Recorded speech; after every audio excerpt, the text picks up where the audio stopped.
A very pleasant morning, distinguished guests, scholars, and participants. It is a true honor to welcome all of you to this wonderful occasion in the journey of Amity Institute of Public Policy, Amity University, Uttar Pradesh. In the words of our founder president, Sir Dr. Ashok K. Chauhan, Amity is not just a group of institutions which imparts world class education, but an experience where everybody associated is part of a dream, a mission to see that we nurture truly great leaders. With that being said, I am Kesia Kumumon. and I am Somsurjo Ganguly.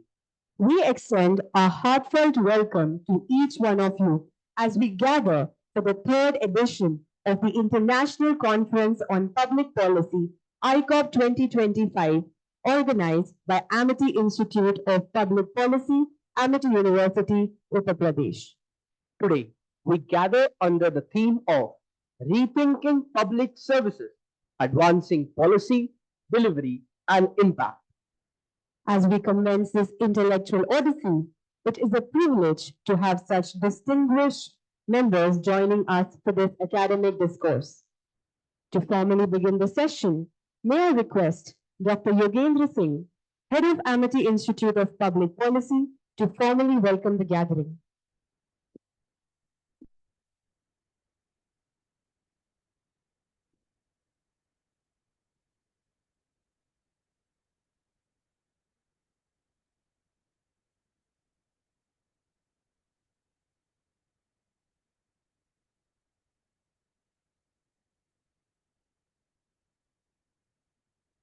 A very good morning to our esteemed guests, colleagues on the dais, off the dais. On behalf of Amity Institute of Public Policy, Amity University, Uttar Pradesh, I take this opportunity to welcome one and all and our Honorable Founder President Sir, Honorable Chancellor Sir, Honorable Vice Chancellor Madam, a very heartfelt welcome to Chief Guest of Honor, guests, deans, head of institutions, professors, and my dear students. Amity Institute of Public Policy offers Bachelor Honors in Public Administration, Masters in Public Administration and Public Policy and Governance, and PhD program in Public Policy and Governance. Our alumni are well placed and are working in various leading organizations, tech giants, and policy think tanks.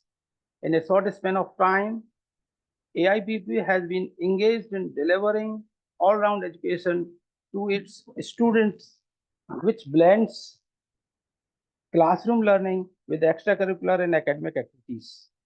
AIPP is holding its signature event, that is International Conference on Public Policy, ICOP'25, as testament to the amazing work being done at the institution. ICOP'25 will focus on key drivers of change in public service delivery, including technological innovations, sustainable financing models, and community-driven social entrepreneurship. Topics will explore how digital governance, data-driven decision-making, and collaboration financial frameworks are redefining public services to meet urban, rural populations' diverse needs. Situating the Indian experience globally, the conference will delve into the critical issues of resource management, equitable service distribution, and community engagement. It will evaluate policy response and can bridge the delivery gap on marginalized communities, enhance transparency and efficiency in governance, and incorporate citizen participation as a core component of public service improvement. Additionally, the conference will investigate emerging social and entrepreneurship model as vehicle for societal change, resilient economic growth. ICOP'25 aspire to be a catalyst for action, bringing together a global community on thought leaders to chart a course towards sustainable, inclusive public service framework. Once again, thank you so very much. Thank you.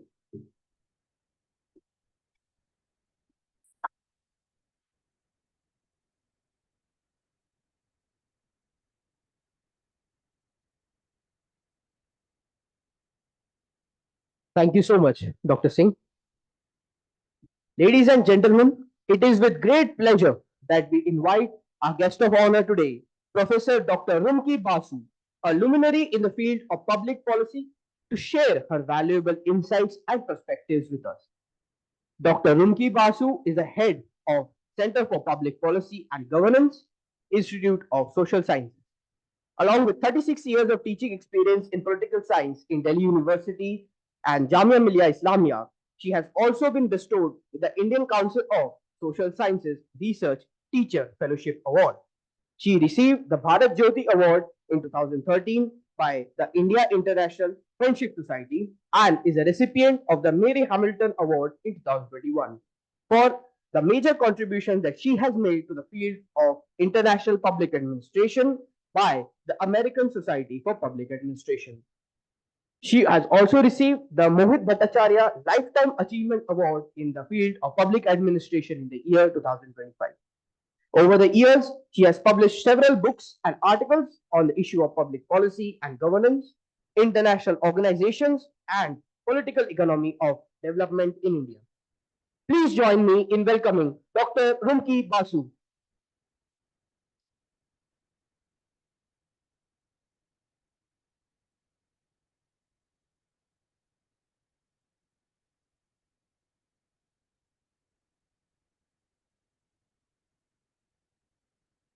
As a guest of honor, I'm supposed to get about 5 minutes. So she just said, your Madam Bidisha Banerjee looked at me sternly and said 2 minutes.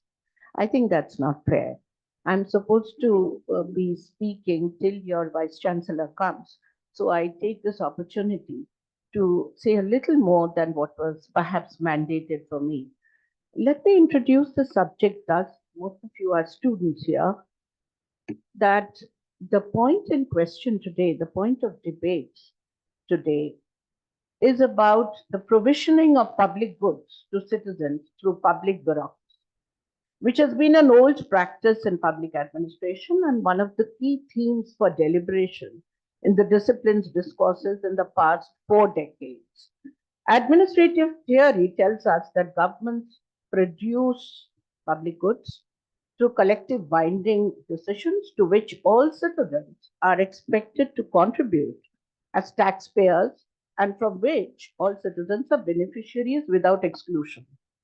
The inherent dilemmas involved in practice are in the varying support for public sector provisioning of these goods and services over time. Until the 1970s, there was a strong belief, especially in developed countries, that an expansion of the welfare state was essentially a government guarantee of a good life to a citizen for his lifetime.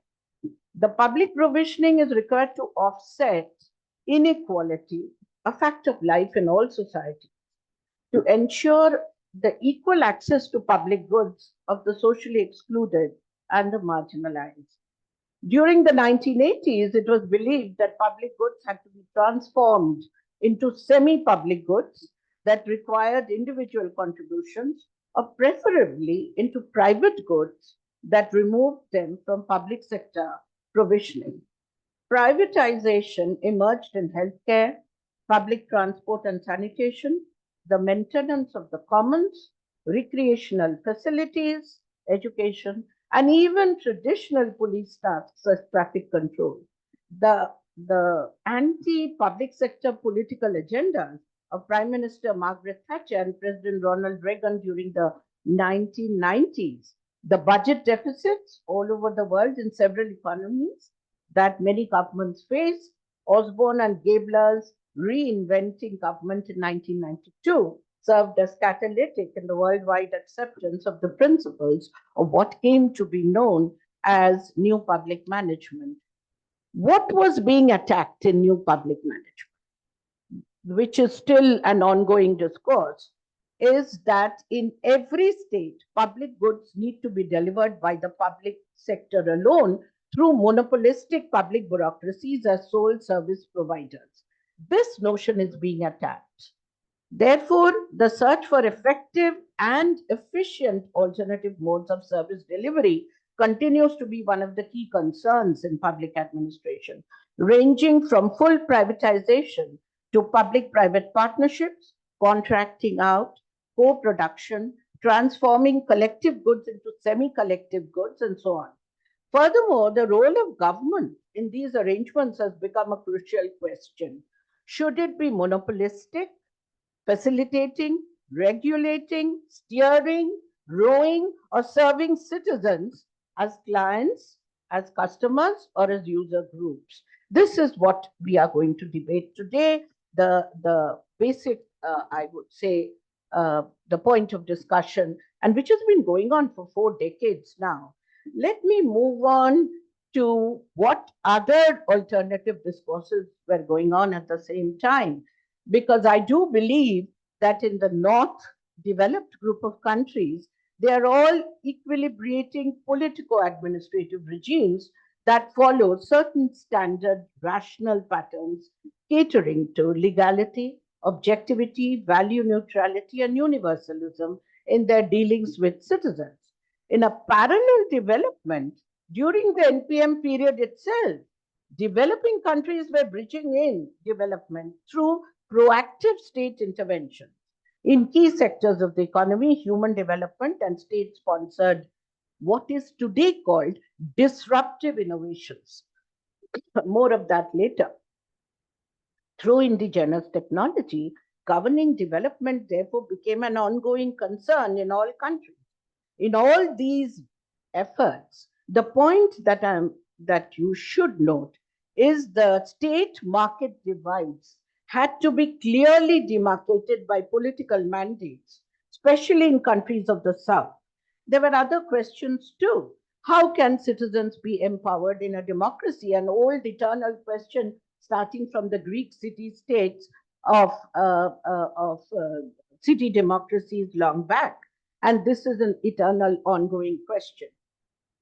Now, it's important to endow public services with the capacity, technical skills, and resources needed so that politico-administrative regimes can deliver what most citizens want today: food and nutrition, education, basic healthcare, and sustainable livelihoods. Another big challenge, and there's a reason why I'm mentioning this, for political regimes in both the North and the South are the challenges of diversity, equity, and inclusion at all levels of the bureaucracy to make them more representative and inclusive. President Biden's administration had made unprecedented strides in upholding these public service values, which has been completely reversed by the Trump regime, as you all know. Of the 2 million government workers across the US, President Trump has already fired 10,000, apparently on charges of redundancy, or what his administration calls underperformance. The federal workforce is in turmoil. Neither the judiciary nor employee unions are able to intervene successfully. Trump wants to rebuild American manufacturing by disowning its international commitments in a non-engagement policy. So therefore, the US, and look at the US story, and this didn't begin with President Trump, by the way. The US has privatized everything from public health, weather, roads, communications, education, energy, and even policy analysis.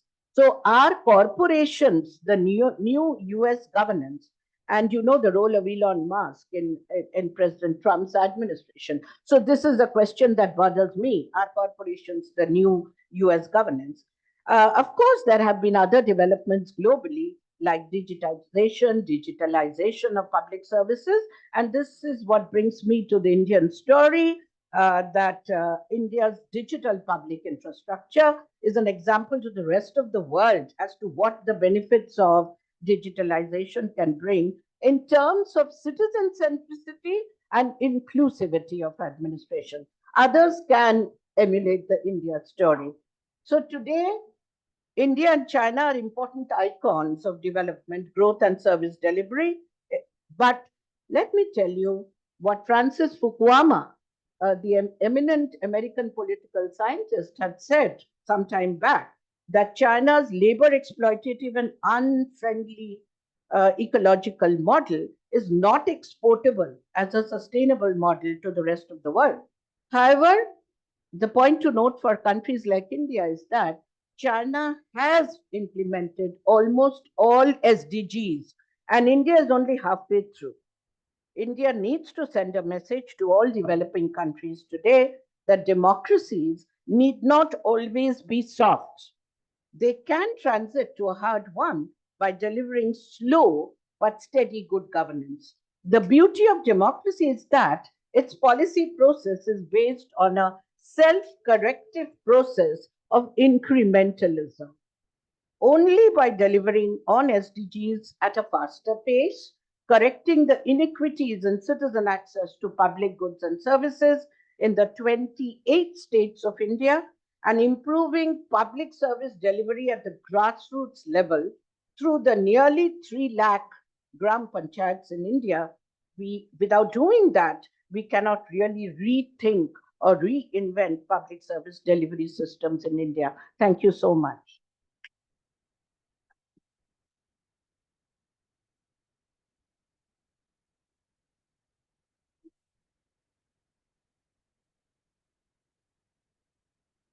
Thank you so much, ma'am.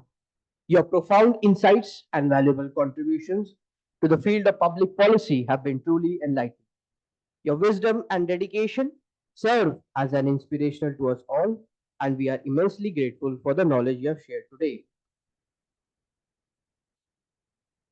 Now, it is my great pleasure to invite our conference chair, Dr. Bidisha Banerjee, Deputy Director and Associate Professor at AIPP, the driving force behind this conference, to present the concept note and an overview of ICOPP'25. Please welcome her.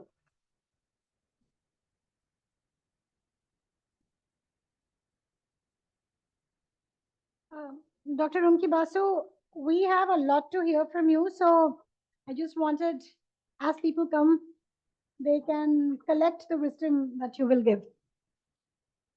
Everyone can be great because everyone can be served and can serve. Good morning, distinguished guests, colleagues, and students. It's an honor to welcome you all to our international conference on public policy titled Rethinking Public Policy, Rethinking Public Services, Analyzing Policy Delivery and Impact. We are at a pivotal moment in the evolution of public services, facing challenges like climate change, inequality, and health crisis.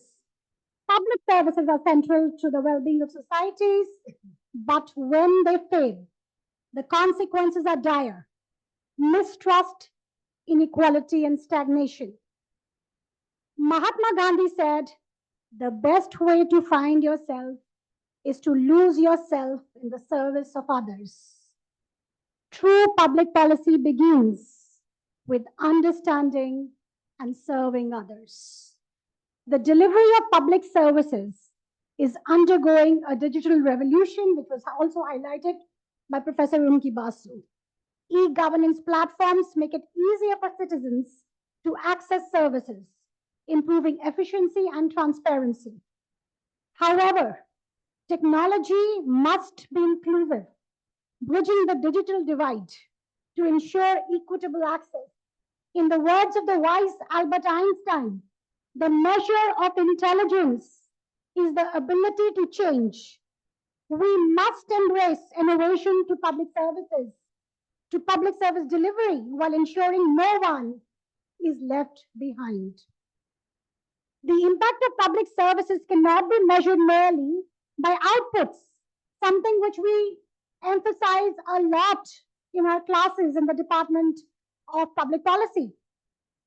True impact is about outcomes, how services empower individuals and improve lives. Obama said the best way to solve our problem is to get people engaged in finding solutions. This is what we are doing here. We have a community of people out here who are going to be empowered and help us find solutions. As we continue and begin this conference, let's challenge ourselves to rethink how we design policies, deliver services, and measure impact. Hence, keeping this thought in mind, The International Conference on Public Policy, which we call lovingly ICOP, was created as a platform to facilitate such discussions and provide a space where varied stakeholders can come together and deliberate on our contemporary issues. With this, let the conference begin. Welcome to ICOP 2025, Amity University, Noida.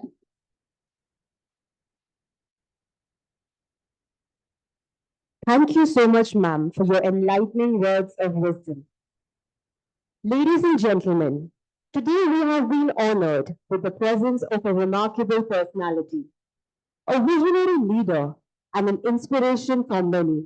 He's none other than our chief guest, Shri V. Srinivas IAS. Shri V. Srinivas is currently serving as the Secretary to Government of India, Department of Administrative Reforms and Public Grievances, and Department of Pension and Pensioners' Welfare at the Ministry of Personal Public Grievances and Pension. A distinguished civil servant, he joined the prestigious Indian Civil Service at the young age of 22. In his 3-decade-long service, he has held several prestigious positions in the Government of India and the Government of Rajasthan, contributing significantly to the fields of finance, health, public administration, and international relations. His international engagements have strengthened India's global presence. He has represented our nation in key forums such as the Commonwealth Conference of Secretaries of Public Service, International Monetary Fund, and various key multilateral forums. A true embodiment of leadership, dedication, and service, he has made remarkable contributions to public services and governance. A champion of digital governance, he pioneered platforms like CPG-RAMS, e-Office, and Bhavishya, revolutionizing public service delivery. An accomplished author and scholar, his contributions to public administration serves as an inspiration to policymakers worldwide. His remarkable contributions have also been recognized with numerous awards, like the Rajbhasha Kirti Puraskar 2024 for promoting Hindi, the Digital India Award 2020 for implementation of e-governance initiatives, the AIMS Leadership Excellence Award 2017 for digital transformation in healthcare, to name a few. It is an honor for Amity Institute of Public Policy to have him as our chief guest for ICOP 2025. Sir, we humbly welcome you to this conference and we look forward to your valuable insights and words of wisdom. Please give a big round of applause and welcome Shri V. Srinivas for delivering the inaugural address.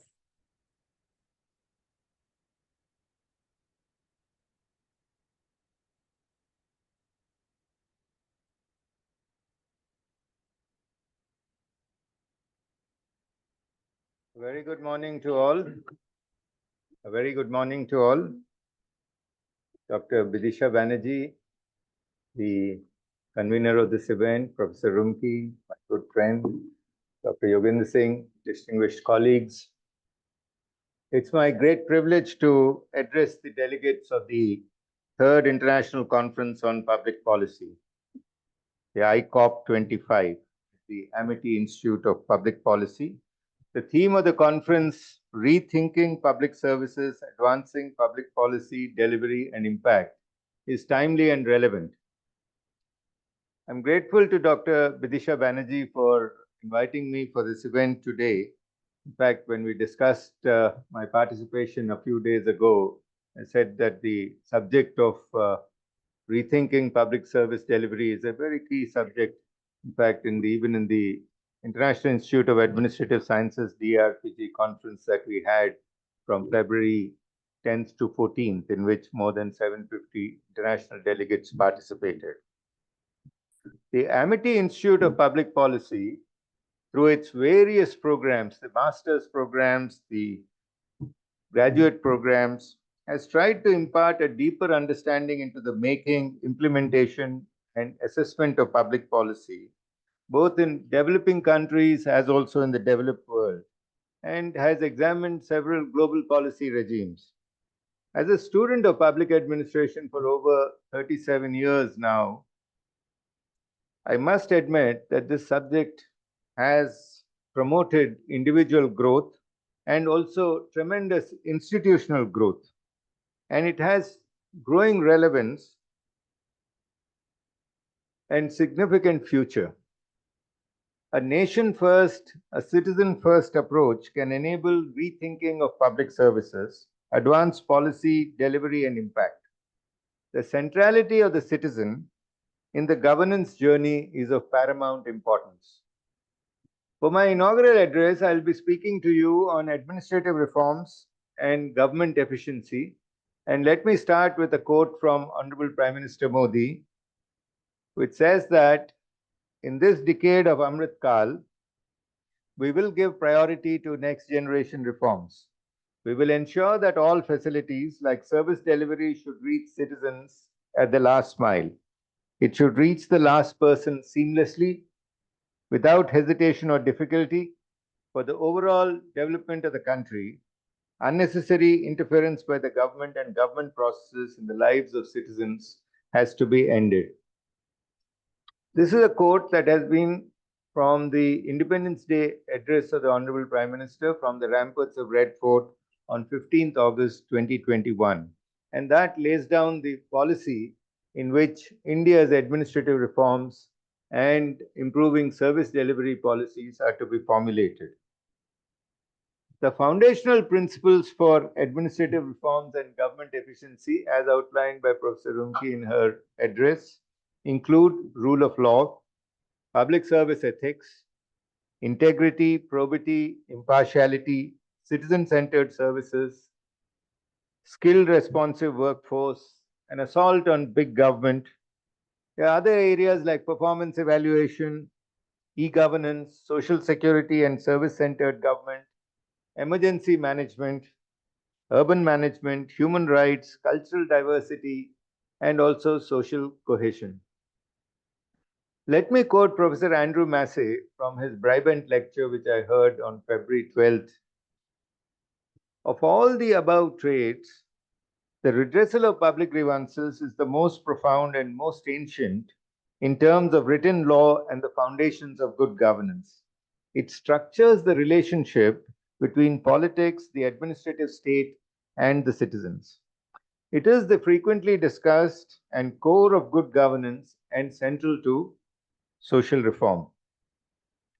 So the next generation reforms that have been ushered in by the government in the last decade are largely based upon what have been enunciated in the Panch Pran, the 5 resolutions that the Prime Minister pronounced from the ramparts of Red Fort that seek to have a goal of a developed India, to remove any trace of colonial mindset, to take pride in our roots, and a sense of duty among citizens. The agenda of governance is the policy of maximum governance, minimum government, which envisages a digitally empowered citizen and a digitally transformed institution. Bringing government and citizens closer using technology is important for ease of living and ease of doing business. The Digital India program has envisaged to digitize every information that is available with government on a public platform. Accordingly, government has sought to improve qualitative improvements in grievance redressal systems, a whole of government approach in formulating policies, capacity building programs for its employees through the Mission Karma Yogi, ICOPP platforms, as also constant monitoring of the quality of governance using effective metrics. At the heart of this policy making is also the principle of social equity, justice, transparency, and accountability. In fact, the vision is Sabka Saath, Sabka Vikas, Sabka Vishwas, Sabka Prayas. This has been the overarching development goal of the nation. Let me speak to you about a few digital platforms today. The centralized public grievance redressal mechanism, which is India's largest portal for timely and qualitative grievance redressal and direct contact with citizens. The CPgrams today is the world's largest citizens interface, and it has adopted technology which is of very advanced usage, including AI. It is adopted by all ministries and departments and has contributed significantly to improved governance and public service delivery. There are several collaborative partners behind running such a large public platform. That is the Indian Institute of Technology, Kanpur. There is the Center for Good Governance, Hyderabad, the National Institute of Smart Governance, as also the National Informatics Center, the Bharat Sanchar Nigam, the Common Service Centers, the CDAC, Bhashini, Quality Council of India. In fact, 14 knowledge partners have worked together. The implementation of a 10-step CPgrams reform ensured that the timelines of grievance redressal as also the quality of grievance redressal have improved. More than 100,000 officers are mapped on this platform, and over 30 lakh citizens are registered on this platform. And this platform has redressed over 1 crore 20 lakh grievances in the last 5 years. It is a massive public interface in terms of improving service delivery. It has received massive international as also national appreciation. The India Today magazine called it as amongst the 100 big technology ideas to take Bharat into a Viksit Bharat nation. It has also been appreciated as a state-of-the-art grievance redressal portal by the Commonwealth Secretariat for replication in 56 countries. When you speak of improving service delivery, you have a very large group of government employees who will need to reskill themselves and upskill themselves to meet the demands of a digital technological governance model. And that was being envisaged under the Mission Karma Yogi platform, which seeks to ensure that civil servants keep themselves abreast with latest technology advancements. The transformation from a karmachari to a karma yogi, a workplace transformation, as also the shift from a rule-based civil servant to a role-based civil servant, are what are the transformations that are envisaged under Mission Karma Yogi. And millions of India's civil servants are undergoing this transformation by adopting numerous modules which are oriented for behavioral competency changes as also functional competency changes. How do you improve efficiency in government? Increasing efficiency in governance has been one of the overarching models and one of the overarching pursuits across governments. Over the past decade, this has been achieved through a two-pronged approach. One is called the Initiative for Increasing Efficiency in Decision Making, and the second is the special campaigns for institutionalizing Swachhata and reducing pendency. The Initiative for Increasing Efficiency in Decision Making is one of the pioneering administrative reforms to speed up decision making. In fact, it was an extremely complicated and far-reaching reform that was undertaken in the Central Secretariat to bring in a silent reform in work culture, reduce hierarchies, and significant adoption of technology. A flatter organizational structure was envisaged and put in place with delegation both at administrative as also at financial levels. And to run a 21st century secretariat, the manual of office procedure was rewritten to ensure that the digital march of the secretariat to adopt 100% digitization practices was taken up.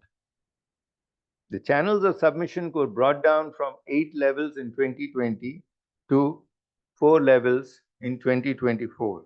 And this was possible because strong e-governance platforms like EHRMS were adopted to ensure that administrative as also financial delegations could be properly mapped out. Technology adoption by optimizing the e-office platform was promoted through amendments in the Central Secretariat Manual of Office Procedure. And today, the Central Secretariat has more than 40 lakh files as e-files and more than 500,000 receipts as processed as e-receipts. So this is almost 95% of the total files being processed as e-files and almost 96% of the total receipts being processed as e-receipts. The special campaigns for institutionalizing Swachhata and reducing pendency in government seek to bring improved records management practices as also sanitization protocols and above all technology adoption into the Central Secretariat. This campaign, implemented from October 2nd to 31st of every year, has also been institutionalized to be undertaken by every government employee for 3 hours every week. It has produced significant reforms.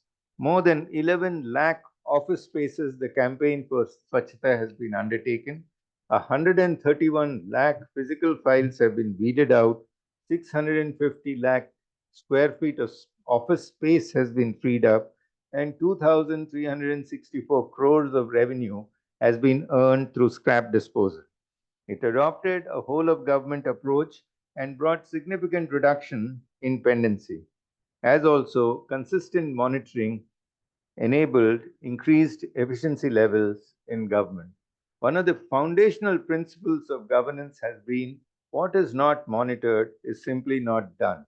So the Central Secretariat Manual of Office Procedures modernization, as also establishing strong digital platforms, created a monitoring framework which ensured significant results. In fact, the Honorable Prime Minister in his Mann Ki Baat, as also through a number of tweets, has commended the special campaign. And let me mention what he says in his Mann Ki Baat, dated November 24, 2024. In this, he has said, "My dear countrymen, you must have noticed that as soon as someone mentions a government office, a picture of a pile of files emerges in your mind. You must have seen something similar in films also. Many jokes are made on these piles of files in government offices. Many stories have been written, and these files used to gather dust lying in offices for years and years and needed weeding out. A special Swachhata campaign was launched to remove decades old files and scrap, and you'll be happy to know that this campaign has brought amazing results in departments. Cleanliness has freed up a lot of office spaces, and this has also brought in a sense of ownership amongst people working in the offices. They have become serious about keeping their office spaces clean. We've also tried to evolve metrics. How does India's governance model compare with other nations? How do our states compare with each other? The Good Governance Index is a state of assessment, is an assessment of the quality of governance models across states of India. And the District Good Governance Index represents the quality of assessment across districts of India. So these monitor in about 10 categories, 64 indicators across multiple sectors ranging from agriculture, commerce and industry, human resource development, public health, public infrastructure, economic governance, social welfare, judiciary and public safety, environment and citizen-centric governance. Traditionally, Gujarat, Tamil Nadu, Maharashtra have consistently been the top performers of the Good Governance Index. Gujarat is a top performer across several sectors, and this has been further reinforced through the district good governance indices, which ensure that the quality of governance at district level, which is our foundational unit, is monitored across the nation. To monitor the quality of e-services, there are multiple digital platforms. The National E-Services Delivery Assessment has been formulated, and the National E-Services Delivery Assessment has been a significant contributor in improving service delivery. And I can say that today we have more than 75% of the services that India is providing are provided as e-services. This is a significant jump from what we had, say, 5 years ago, when we had about 48% of the total services as e-services. Over 19,500 services are currently being provided as e-services. And these reports are published on a monthly basis called the National E-Services Delivery Assessment Way Forward. A number of services that are most commonly availed by young students, citizens, caste certificates, income certificates, birth certificates, death certificates, e-payments of electricity bills, PAN card applications, corrections in filing income tax returns, driving licenses, Jeevan Praman, and these I have noticed have been receiving very high satisfaction levels from the students. It is also important to recognize meritocracy, and meritocracy at service level is monitored through a series of awards called the Prime Minister's Awards for Excellence in Public Administration and the National E-Governance Awards. The theme on which the awards are being conferred are Viksit Bharat, empowering citizens and reaching the last mile with regard to holistic development of districts adopting a saturation approach. To disseminate good practices, regional conferences are held at various state capitals, and these are attended not only by academicians but also practicing administrators who share the challenges and the work that they have done in ensuring award-winning nominations are replicated and disseminated. So we've had regional conferences at Srinagar, Bengaluru, Itanagar, Mumbai, Bhopal, Jaipur, Guwahati, Raipur, Gandhinagar, in the recent past, in the last 3 years, and these have contributed significantly in our efforts for saturating e-services across the nation. To celebrate good governance, India also celebrates the Sushasana Saptah or the Good Governance Week from December 19 to 24th every year. And this actually takes governance to the grassroots level. More than 50,000 camps are held at village level and tehsil level, in which the district collectors participate from more than 790 districts. And when the nation's administrative systems work in unison, the firepower is quite significant. More than 400 lakh service delivery applications have been redressed in 5 days between December 19 to 24th, and more than 50 lakh grievance redressal applications have also been redressed. It has also enabled to make the ecosystem transparent, faster, and qualitative.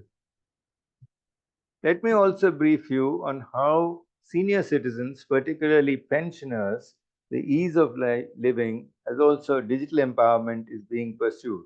The Bhavishya platform is one which ensures that end-to-end digitization of the pension process is taken up, and India, with almost 2 crore pensioners, has a very significant population which needs digital empowerment and transformation.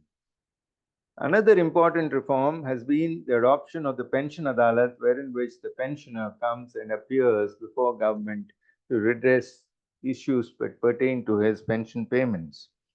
We've also pursued digital empowerment of pensioners as a stated policy objective through the Digital Life Certificates campaign, particularly using face authentication, which takes a mere 20 seconds for the pensioner to submit his life certificate sitting from the confines of his residence. How do you keep governance systems compact, functional, and energetic? One of the new and futuristic models of governance is the Chintan Shivir. And the Chintan Shivir as a concept has gained considerable momentum.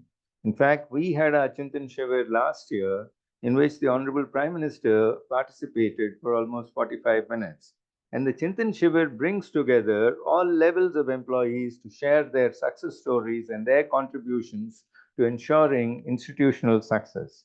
And Prime Minister Modi shared his vast experiences in governance, and he urged officials that impersonal models of governance need to find life through deep personal commitment. Systems of governance जीवंत रहना चाहिए. To keep live models of governance can be achieved through personal interactions, spending time together to think about common good and to seek happiness in every job that is assigned.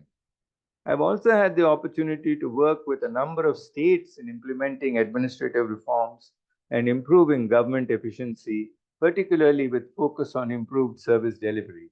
To improve service delivery, one of the basic features that we have written is we've asked every state to pursue a digital secretariat by updating their manuals of office procedures. The right to services commissions have been established in all states with focus on improving service delivery. and particularly in northeastern states, service delivery improvements through adoption of more and more e-services is being pursued.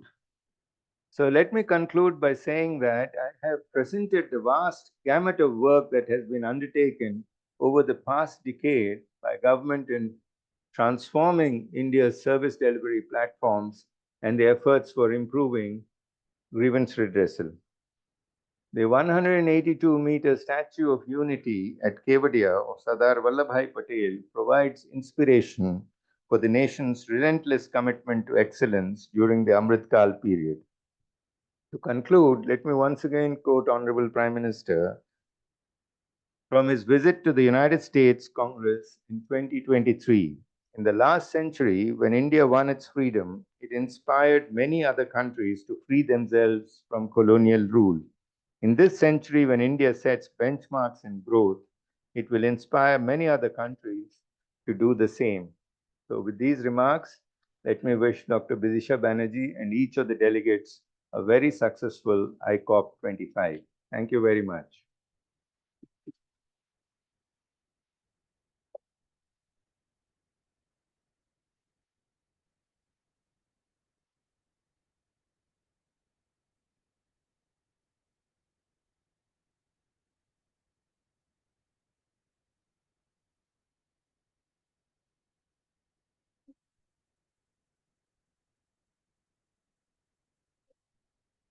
Thank you, Sri V. Srinivas. I think it was a wonderful um, amalgamation of what the government has undertaken and has done in this sector of public services. And we are really, really thankful and delighted that you have been here with us today. So thank you so much.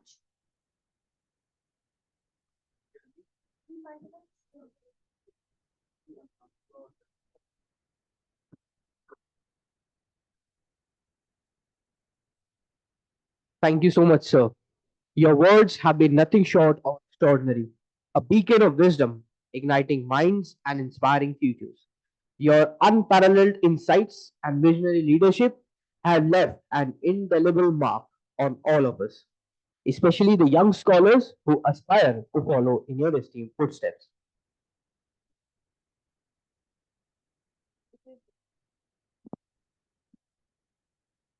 It is with great honor and respect that we welcome our esteemed Vice Chancellor, Ma'am, Professor Dr. Balwinder Shukla amidst us.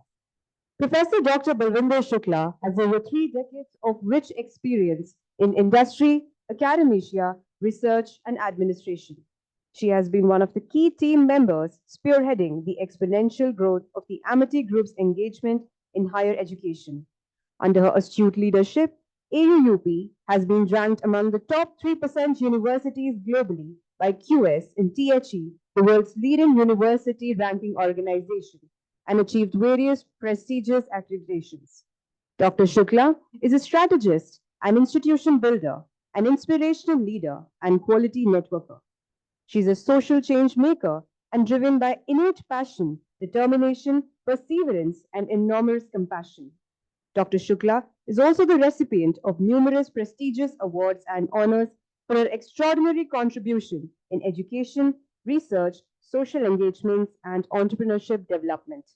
Please join me in warmly welcoming our Vice Chancellor, Ma'am, as she shares her valuable insights.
We have now arrived at the highlight of today's event, the unveiling of the conference proceedings.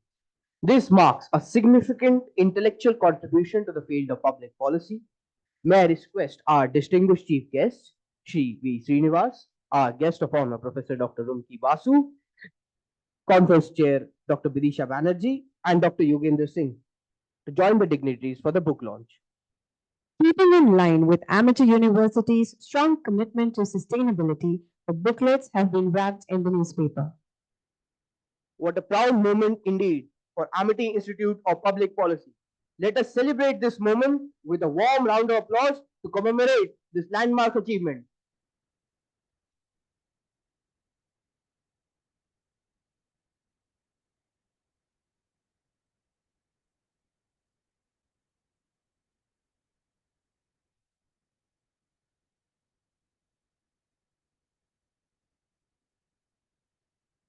Respected dignitaries, delegates, and fellow academicians, it is now time for us to express our gratitude and honor to our distinguished guests.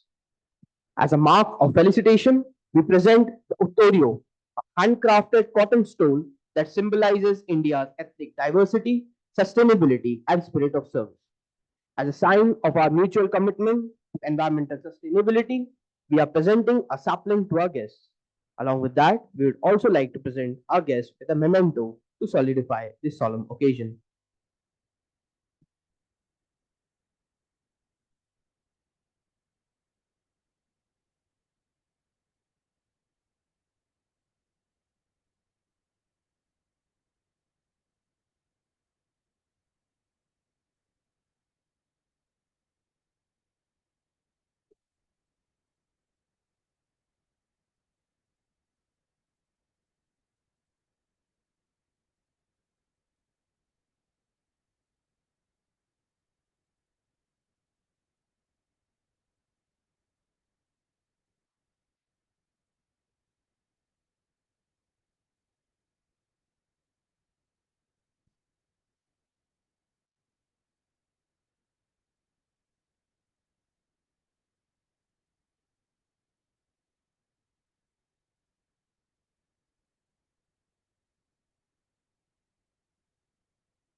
May I now request our conference chair, Dr. Bidisha Banerjee, to felicitate Dr. Rumki Basu with a sapling.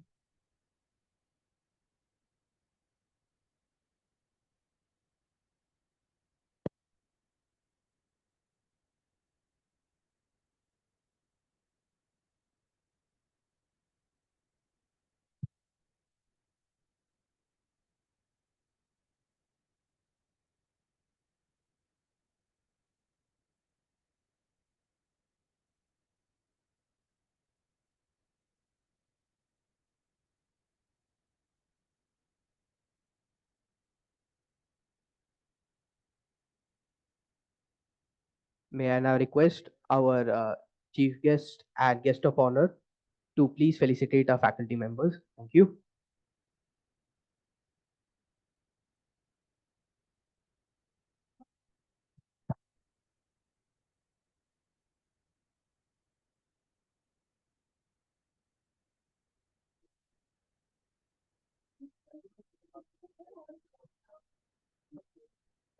Thank you so much.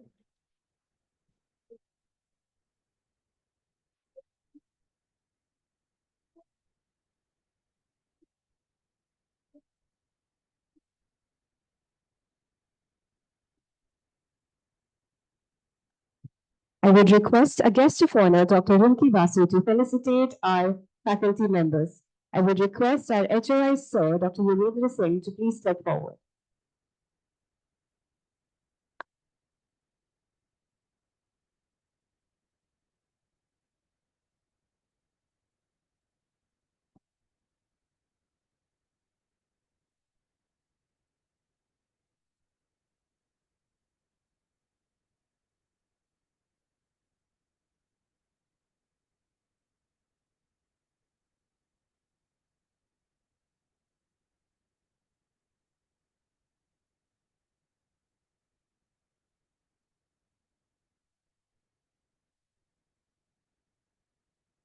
I would now invite Dr. Chandrina Das, Conference Convener and faculty at Amity Institute of Public Policy, to please come forward.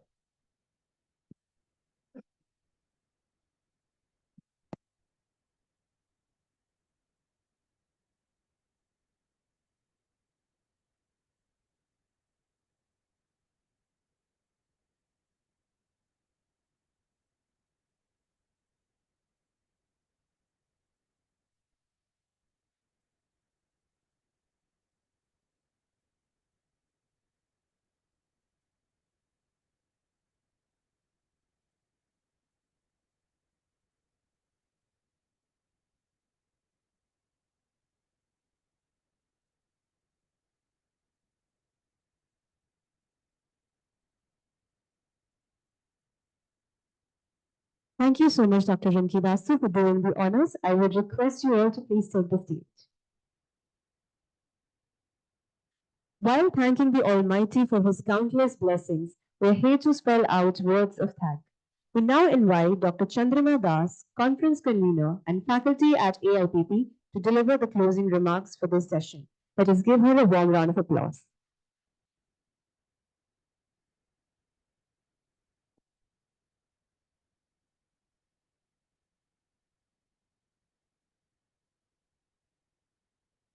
Good morning, everyone. I feel extremely honored to stand before you and express my heartfelt gratitude towards the end of the inaugural session of ICOPP 2025, organized by Amity University, Amity Institute of Public Policy. On behalf of the Institute, I would like to extend a warm thank you to our esteemed chief guest, Sri V. Srinivas, IAS, Secretary to the Government of India, Department of Administrative Reforms and Public Grievances, for his insightful lecture. My sincere thanks to Professor Dr. Rumki Basu, Director, Center for Public Policy and Governance, Institute of Social Sciences, New Delhi, for her presence in our conference. I extend a special thanks to our founder president, Dr. Ashok K. Chauhan, and our Chancellor, Dr. Atul Chauhan, for their blessings and guidance. I thank Professor Dr. Balvinder Shukla, Honorable Vice Chancellor, Amity University, for gracing the conference and sharing her blessings. I owe my profound gratitude to Additional Pro Vice Chancellor Dr. Sanjeev Bansal for his unwavering support and guidance. Thank you all for being a lovely and enthusiastic audience. Please join us for the high tea. Panel discussion will follow shortly. Thank you again. Thank you so much, Dr. Chandrina Das. With that, we come to an end of our inaugural session. Thank you so much, everyone, for joining us. I would request our guests to please proceed for the high tea. Thank you.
The topic is very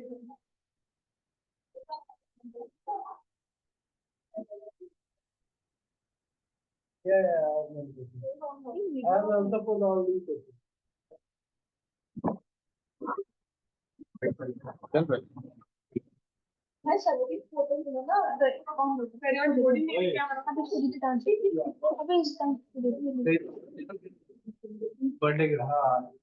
आ जाओ बैठ जाओ कहते एक group photo ले लो ना अच्छा ये भी आएगा ना अरे भाई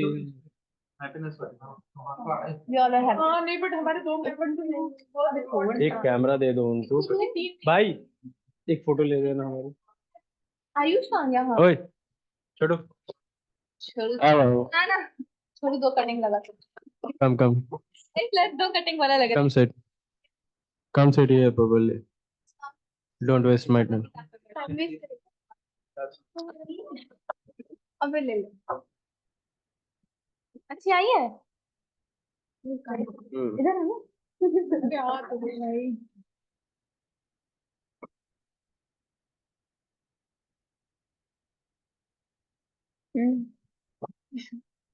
फिर हमारी रोमांटिक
आज की शक्ल दिखा दी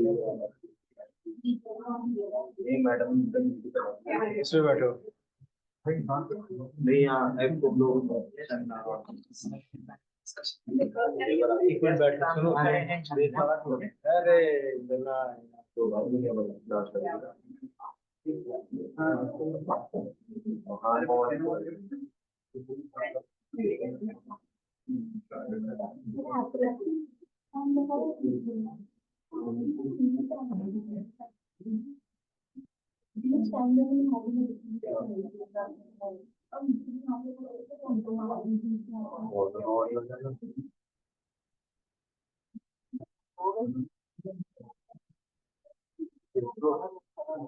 अरे वो भी लोग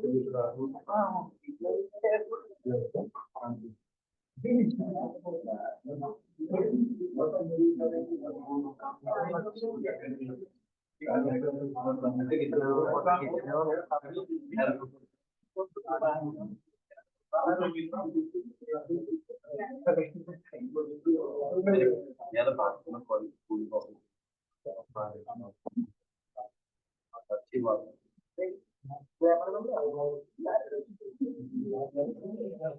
अभी नहीं चेक किया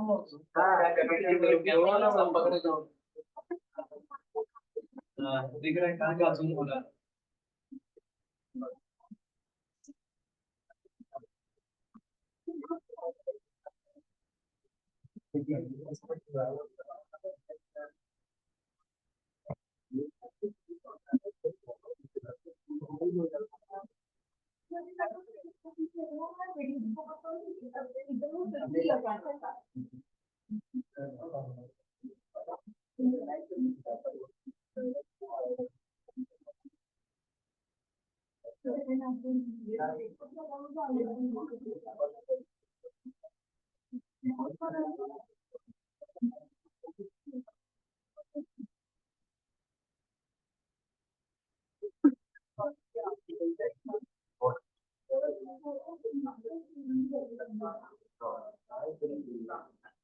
ग्रीन कलर का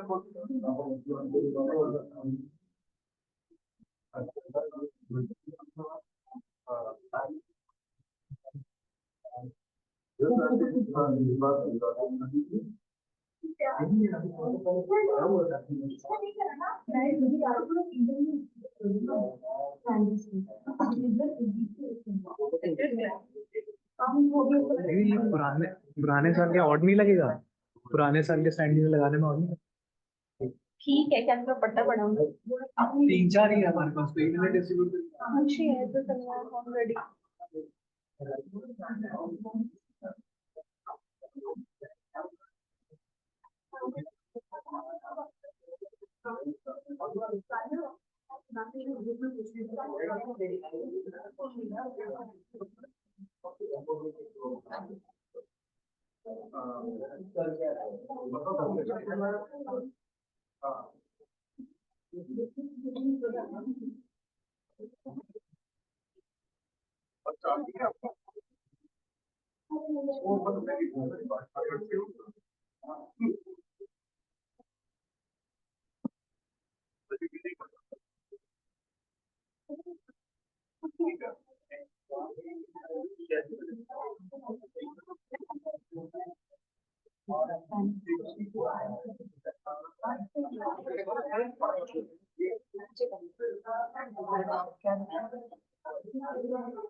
Good morning, everyone. It is an absolute privilege to welcome you all to this dynamic and thought provoking panel discussion on ideas and issues for making public services serve India better.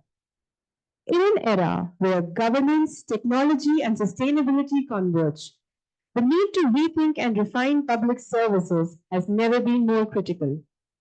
Today's conversation will focus on reshaping policy frameworks, optimizing service delivery, and maximizing impact to build a more efficient and inclusive governance model. Absolutely. We are honored here to have with us an esteemed panel of experts who bring a wealth of experience and knowledge and diverse perspectives across governance, technology, climate policy, and public administration.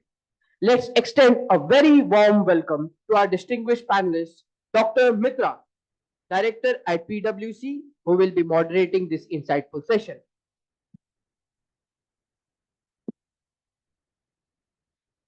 We also have with us Mr. Amitabh Sinha, Editor Climate Change and Science at the Indian Express, whose expertise in environmental policy and scientific advancements is invaluable.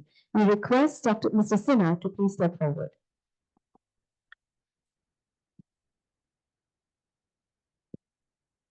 Also joining us is Ms. Meghna Bal, Director at ESYK Center, a thoughtful leader in digital governance and policy innovation. Next on our panel, we have Dr. Niranjan Sahu, Senior Fellow at the Observer Research Foundation, renowned for his work on democracy, human rights, electoral reforms, and governance.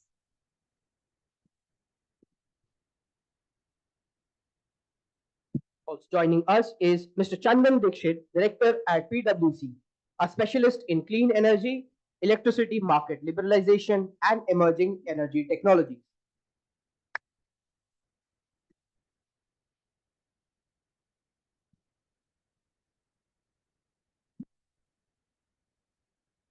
We welcome all our panelists on board.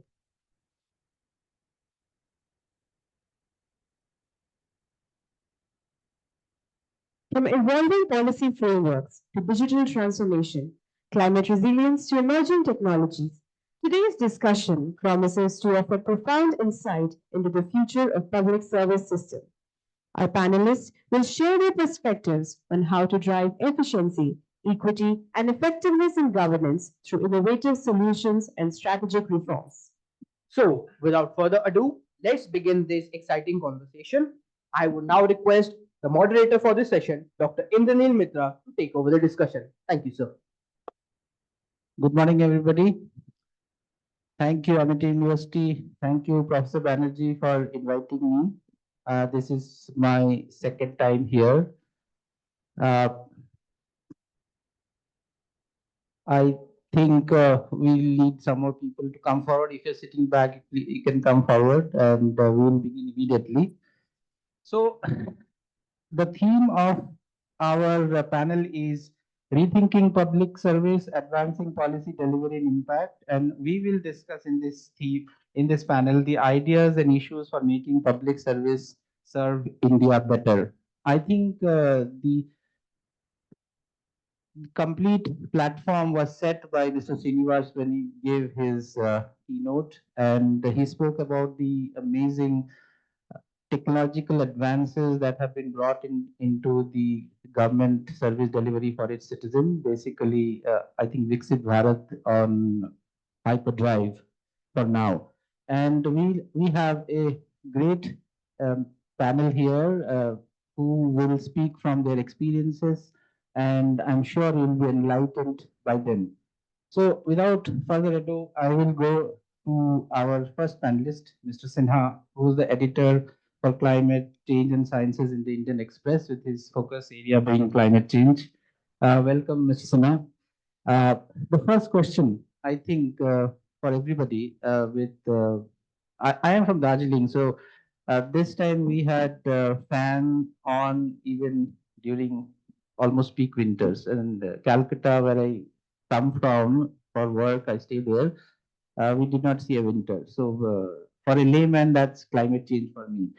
So over to Mr. Sinha to speak about what are the most pertinent climate issues in India right now and how are they impacting us.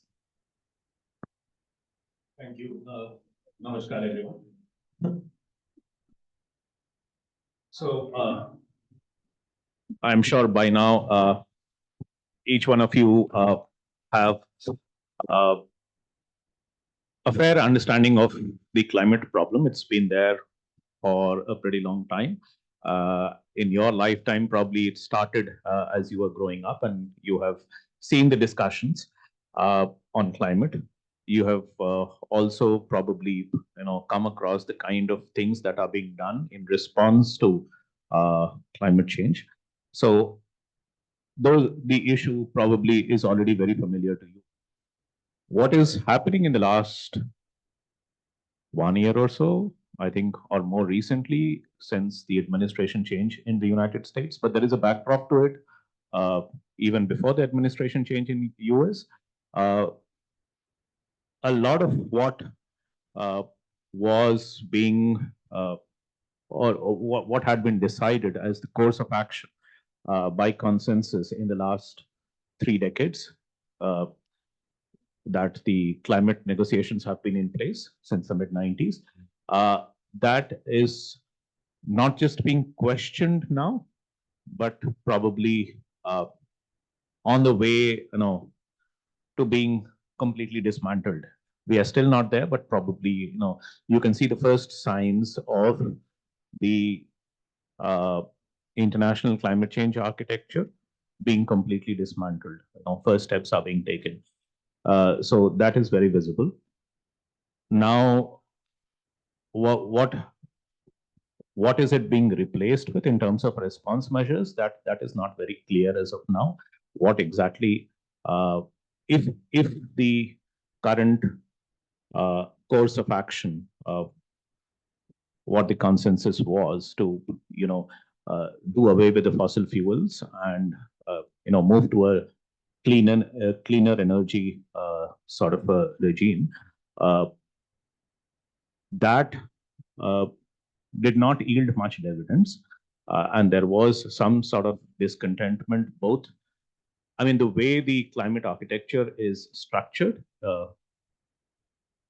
in the last couple of years, I mean, this was there earlier as well, but in the last couple of years, you see the discontent much more pronounced, both in the developing countries as well as the developed world, for different reasons. And that is why you see not everyone wants to dismantle the system completely, but what is happening from the side of the US, probably there are like very, very clear signs that where they are going into is dismantling the system without any certainty about what to replace it with. The discontent among the developing countries is for completely different reasons. They probably would not want the dismantling of the system, but for that system to be much more responsive to their concerns and sensitivities. That hasn't happened. But as of now, going forward, the future of climate action, global climate action, I think there's a huge amount of uncertainty about where we are headed. And we really don't know, because it's just the first steps that are being taken, and it's very clear what we do not want, probably where we are headed. What is it going to be replaced with? I think there is no clarity on that at all. So that's roughly the state of play on the climate side as of now. Even as the climate impacts, all of you are aware, is actually getting more and more severe. Last year was the warmest year. The year previous to that, 2023, was the warmest. Again, so 2-year back-to-back record-breaking years. Every month in these 2 years, except for July 2024, it breached the 1.5 degree mark. So the warming is more or less happening as was being predicted. But the response measures are very, very slow, inadequate, and likely to get more weakened in the coming years. Thank you, Mr. Sinha. That is very concerning. I mean, response measures not in place, dismantling of the older regime, but what to go with. But let's go to our second panelist, Ms. Meghna Bal, the Director for Asia Center for Technology and Policy Focus Think Tank. Ms. Bal, I have a question for you. What are the most pertinent technological issues for India that you're seeing in this context? So since the panel is about public service delivery, I think I'll talk about technology in the context of public service delivery and the problems that I see inherent with it. So basically, what we see when any technology is deployed by the state are two things. One is that the state tends to see the technology as an extension of itself, which means that the technology develops a political identity, which means that either that there's not much thought that has gone into the deployment of that particular initiative. And I can give you plenty of examples. One good example is, so in agricultural extension, which is basically information and knowledge sharing for farmers, there were two main schemes that were launched, more after, but let's talk about two of them. One was M-Kisan, which was basically a text-based information sharing program. So if you were a farmer, you would sign up for M-Kisan, And the idea was that, these advisories would be sent to you on what to do with your crops and all. Now, the problem is, or the benefit of digital technology, particularly texting, is that it's a two-way communication street, right? So if you send me some kind of text that involves some kind of advisory, ideally, I should be able to respond to you, right? So that if I have any questions, they can be clarified. Of course, that was not a feature in MKSR. The other thing is that what a lot of technological deployments, particularly by the state, don't consider is that digital literacy is very limited in this country. Even though mobile phones are quite have proliferated across, across our fair land, digital literacy is limited.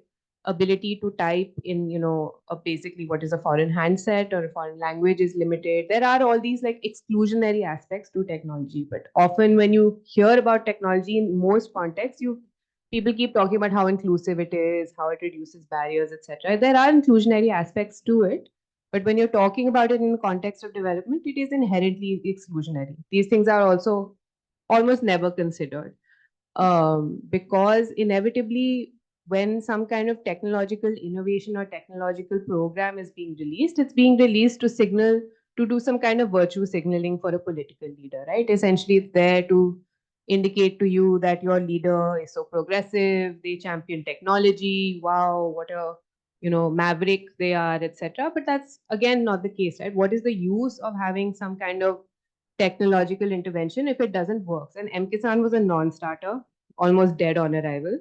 I mean, if you look at the advisories that were sent through that portal, it was really generic, random advisories. And in India, if you understand the nature of land holdings, it's the average land holding is about 0.8 um, 0.8 acres, which means that they're pretty tiny. And conditions vary from land holding to land holding considerably. So if you're sending like generic advisories like grow this crop in this season, and that's what they said, it's not particularly useful. Then let's come to the other one, which was ENAM. ENAM, the whole purpose of ENAM was to kind of disrupt this monopoly of traders in agricultural mandis, because essentially how the system works is farmers have absolutely no leverage in, and no say, no bargaining power in any kind of transaction involving their produce.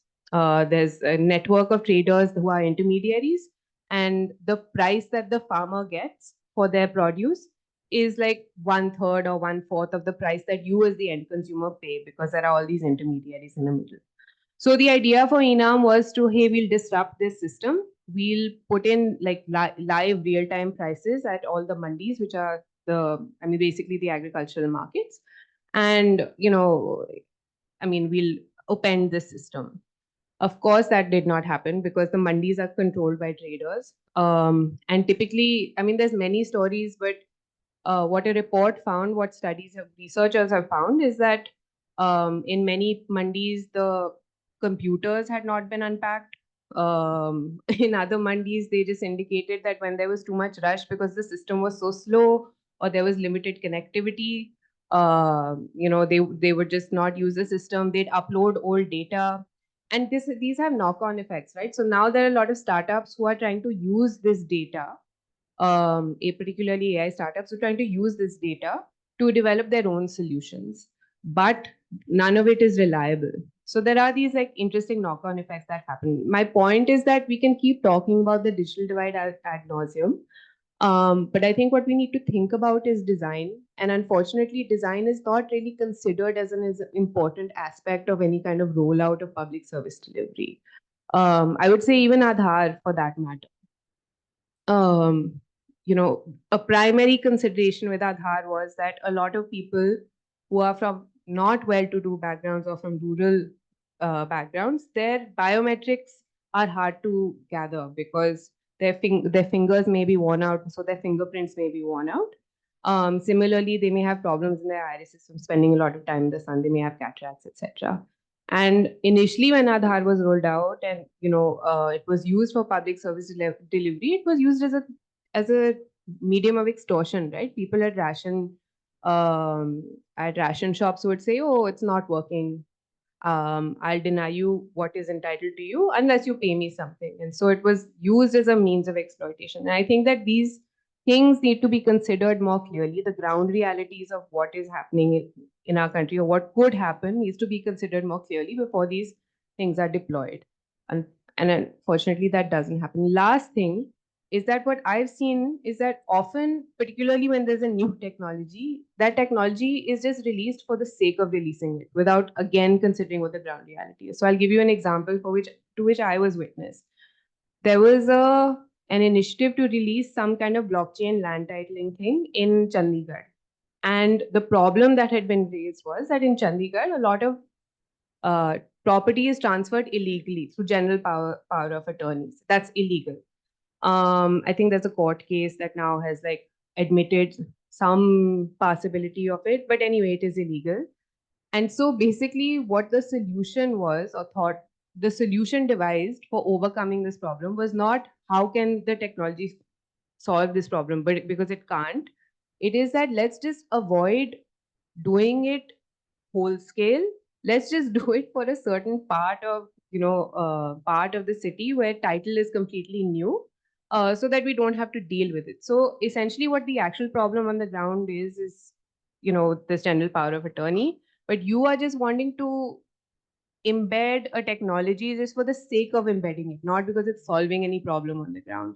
And I think that's another problem that comes with digital deployment in public service delivery. I'll stop there.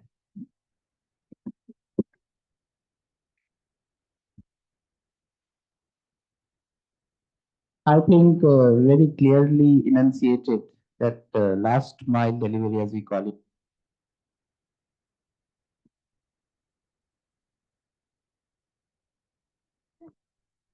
Anyway, so I think very well clearly pointed out.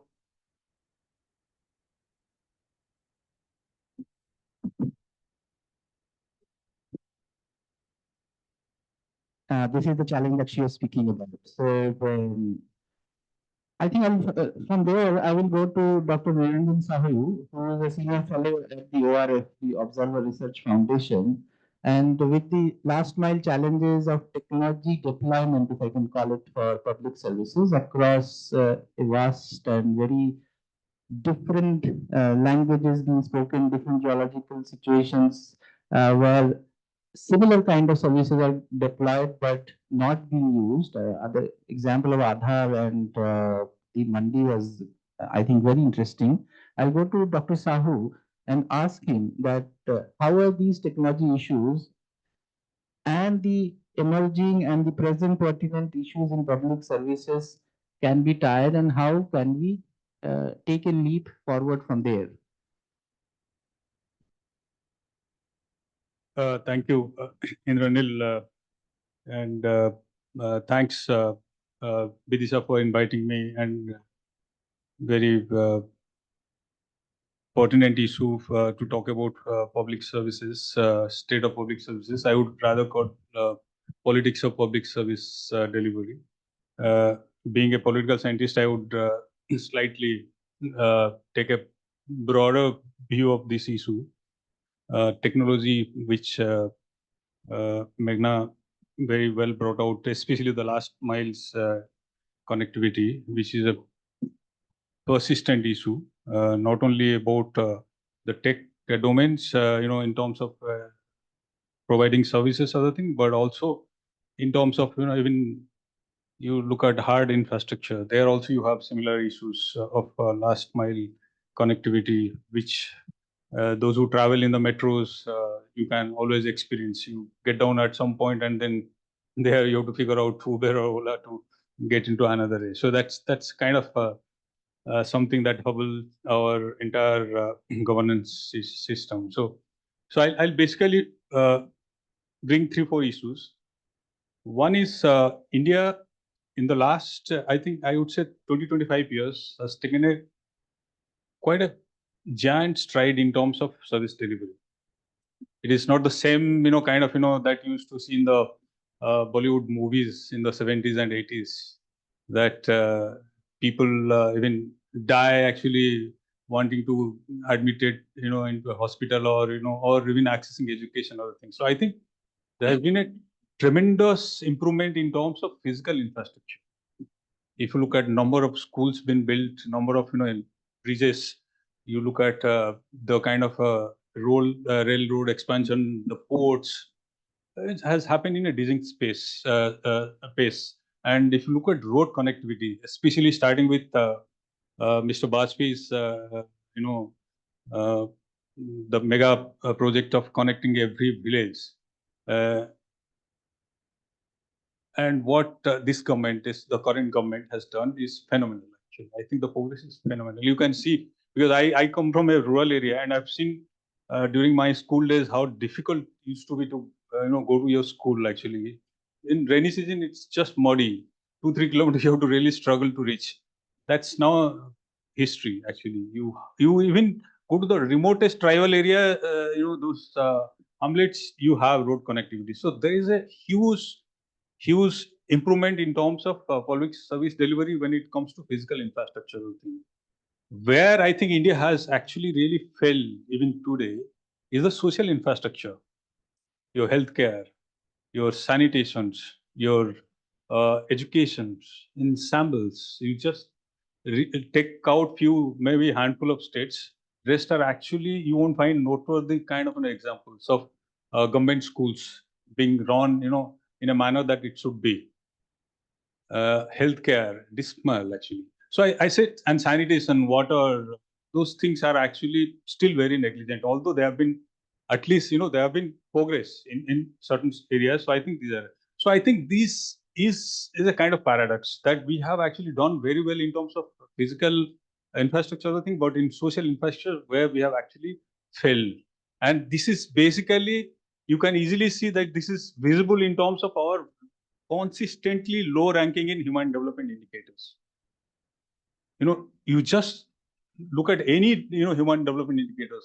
It's not about just about where you stand in terms of education profile, whether the class 5 students are able to read and write. The Pratham report comes every year. Is a kind of this thing about our the way public services are working. So I think that's a kind of issue which we haven't able to address, and that's the most vital issue, because building physical infrastructure is easier than improving your social infrastructure. So that's, I think, is one thing where we have actually so far failed. And then the second thing I think where I felt is I don't want to talk about the last miles connectivity, because this issue is also very crucial. We build bridges and all kind of thing, but there is always we fail in terms of last mile, and that's where I think a lot of people who would have used the public transportations stay away and use their own private other things, and so you have traffic jam and all kind of things in the urban area. So that's something there have been no emphasis.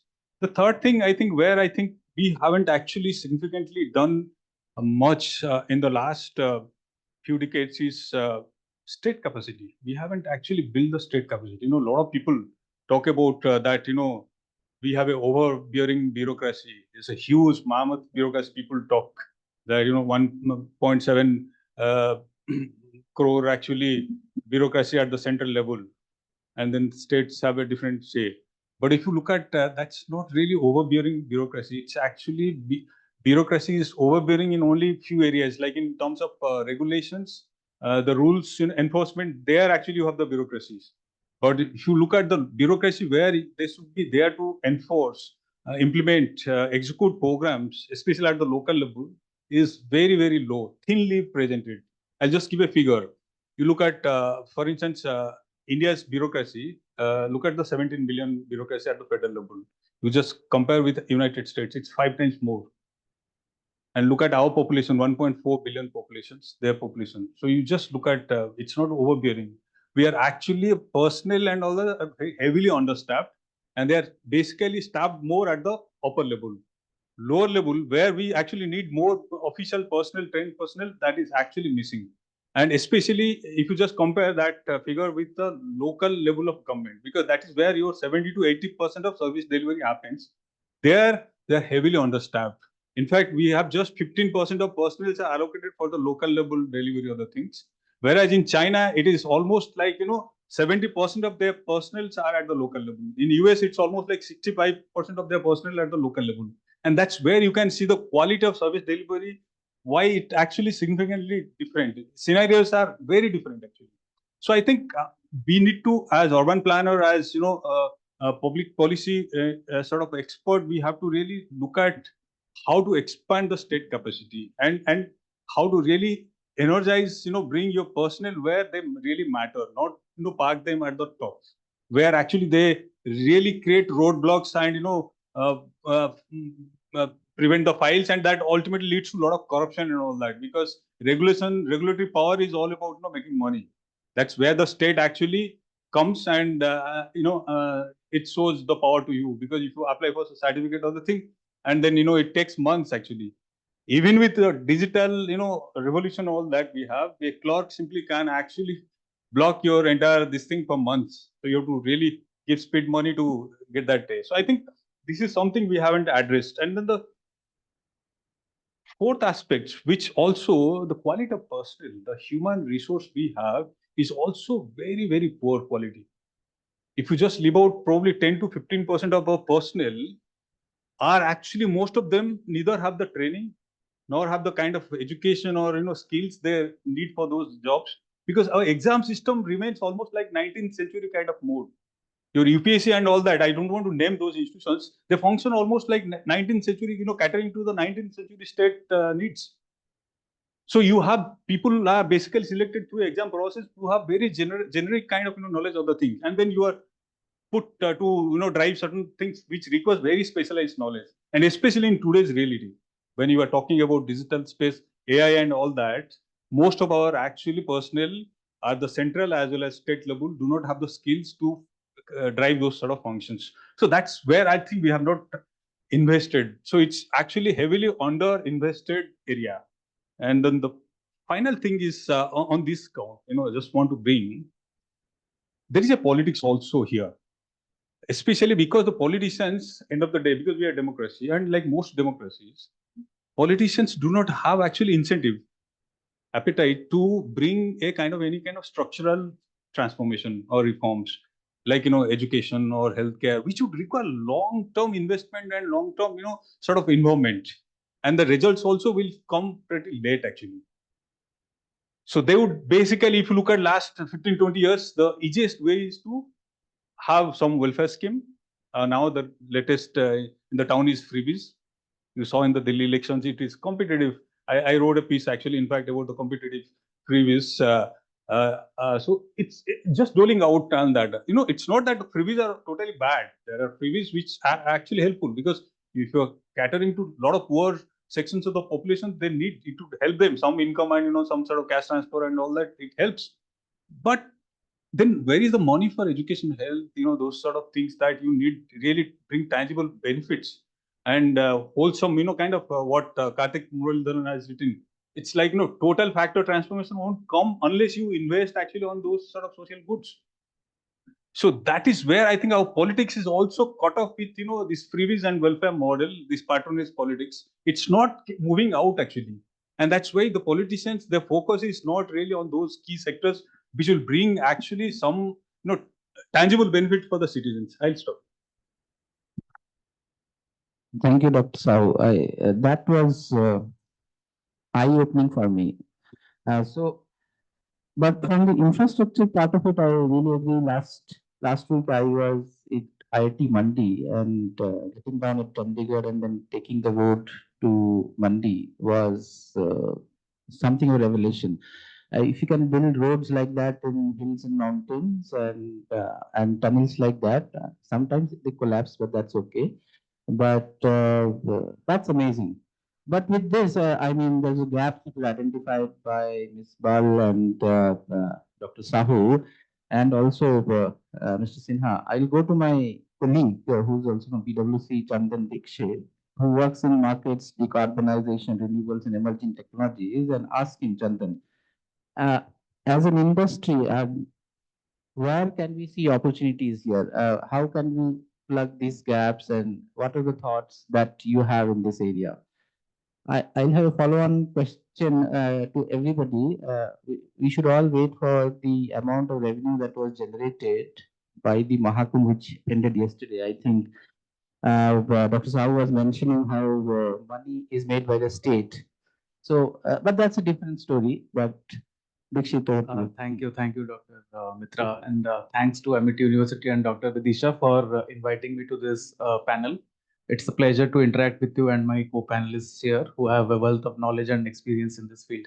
So to answer your question, Dr. Mitra, when you speak of opportunities, opportunities come from challenges. If there are certain challenges which the service-oriented segments, as Dr. Niranjan was also highlighting, face, uh, there is a huge opportunity for private sector to ensure that those challenges are addressed. Now, so fortunately, I have worked with multiple sectors in India, be it the energy sector, the oil and gas sector, the power generation, transmission, distribution sector, solid waste management sectors. These are four sectors where I have largely worked, and fortunately, this all happened to be service-led segments. So in my experience of the last 12 and a half years, so most of the points have already been highlighted by Dr. Niranjan, that there are last mile issues which the sectors are facing. But in my experience of also working with our clients in public sectors around these segments, there are 3, 4, or 4, 5 points which I have seen are plaguing this the sector, and that is where the opportunities are being carved out. So first is obviously when you talk of infrastructure sector. So I mean, as even the Honorable Secretary also pointed out, India has done a lot on improving its public infrastructure, the highways, the roads, etc. But when you also look at the state level, when you go into decentralized fashion, you will also work with the ULBs, the urban local bodies, who are actually responsible for development of the service-led businesses. So a lot of work has happened, a lot of capacity building has also happened. What I've also observed is there is a huge capacity deficit, capacity gaps of this public sector entities, especially at the state and the city level, not at the federal level, especially at the state level. So we were working on a solid waste management project with a certain state ULB. What we discovered was they don't have the required manpower. They don't understand the basics of solid waste management. So the issue is at that level. So we are not, I mean, I'm ignoring the operational aspects, the commercial aspects, a basic understanding of what is solid waste. That also, that was a quite surprise to me. That itself is lacking.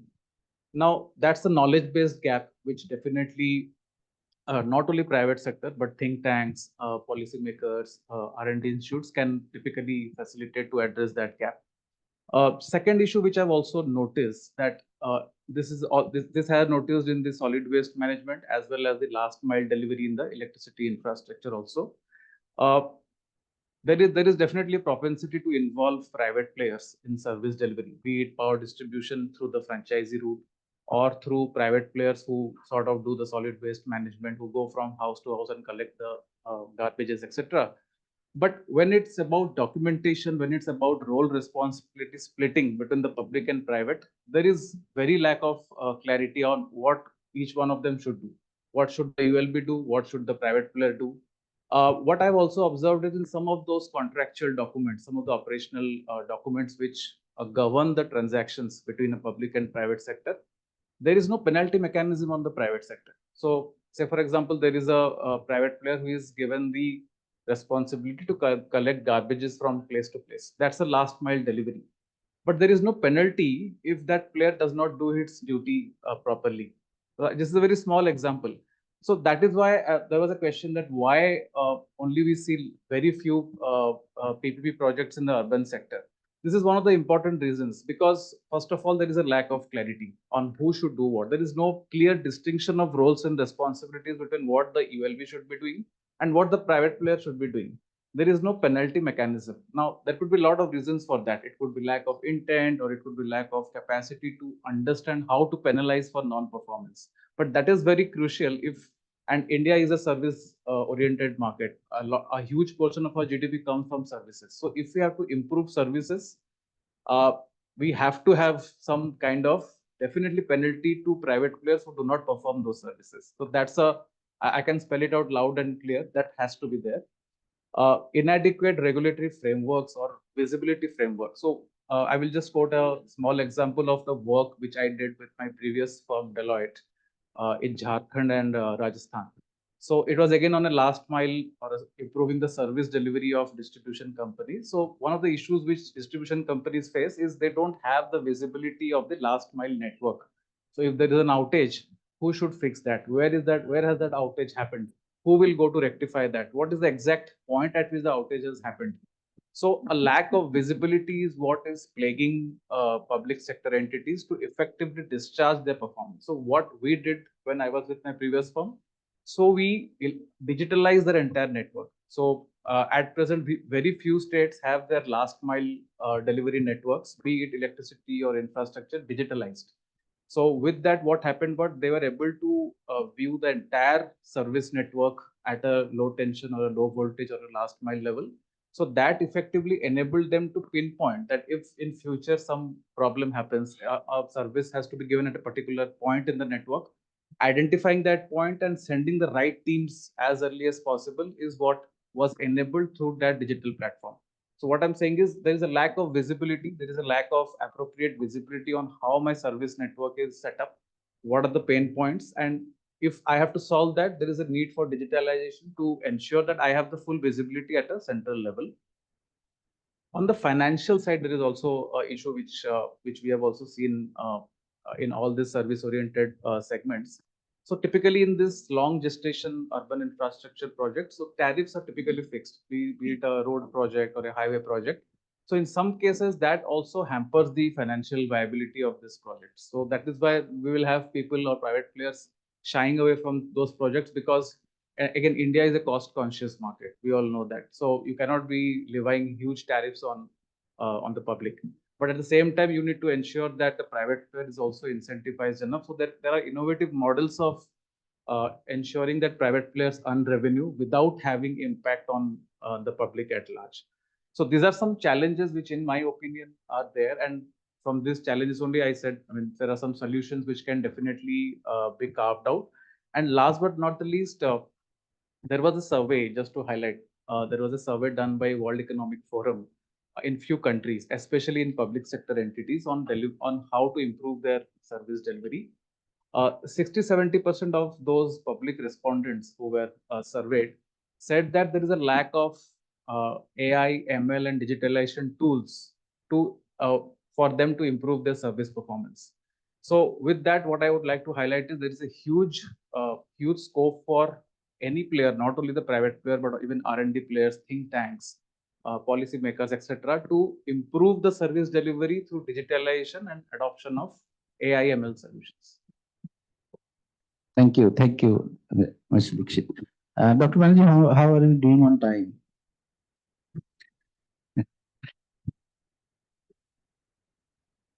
Sure. So I think the panel, there are very less fidgeting. So I think the panel was really good in opening up the issue. So I will go back to all the panelists, starting with Mr. Sinha. Spoke about the response measures not being there, the dismantling of the older regime. But in your view, I mean, it's all the panel members' view, I want to ask the gaps that they have identified. What do you think could be the response to that? And I do have a question, but I'll just put that in. That will one size fit all, or what do you think is the next step for India? Because India's, I think the secretary himself was saying that what India is doing, a lot of other countries will also follow. So, what is your view on that? Right. Thank you. I'll come to India in a bit. But in terms of, is there a policy response which is one size fits all for a problem such as climate change? Now, you are all, hopefully you will graduate into policy makers, practitioners, professionals. Climate is a very, how do you view climate as a policy challenge from the public policy point of view? How do you see that? It's a very, it's a quintessential, what is known as wicked problem. As policy students, probably you are already familiar with. This is something which is a multi-headed monster, wherein it sort of manifests itself into a whole range of problems. It's not one sort of a thing. And the challenge really is that when you try to apply a solution, it creates its own sets of new problems. So it's not, there is a road outside of this university which gets broken. There is a simple way to fix this. The only thing that you are probably considering is whether you have adequate resources to fix it or not. Climate presents a very, very different kind of a challenge, wherein the response measures themselves lead to another set of very undesirable or side effects that again you have to manage, and it happens at multiple layers. It's not just it's not a problem that can be fixed at one go. So obviously the one size fits all does not even come into the question. Now I'll just give you I won't be able to get into the details of everything, but just to give you a few examples. One of the thing is the main solution that is seen for climate is, if fossil fuels are the ones that are driving your emissions up, then the solution is that you need to do away with fossil fuels and bring in renewables in their place, which have lesser carbon footprint. Now, if you present it like this, probably it seems like a very straightforward kind of a solution. But there are problems at every layer when you start going to implement this. Now, for example, one of the things that is often said, oh, you need to, and this is a suggestion that often is made about India, you need to close down your coal power plants, right? And you need to shut down your coal mines. And if you, yes, probably if you are completely independent of, if this was not dependent on a lot of other things, probably you could do that. But imagine you shut down your coal power plants, you shut down your coal mines. There is a significant amount of people who are engaged in these, are employed in these coal mines and coal power plants. There are more than 50 districts in India whose entire economy actually depends on coal, right? It revolves around coal mining and coal-fired power plants. So you are trying to address one situation. What do you do with the unemployment that is caused? And then again, you have to think about that problem as well. Now,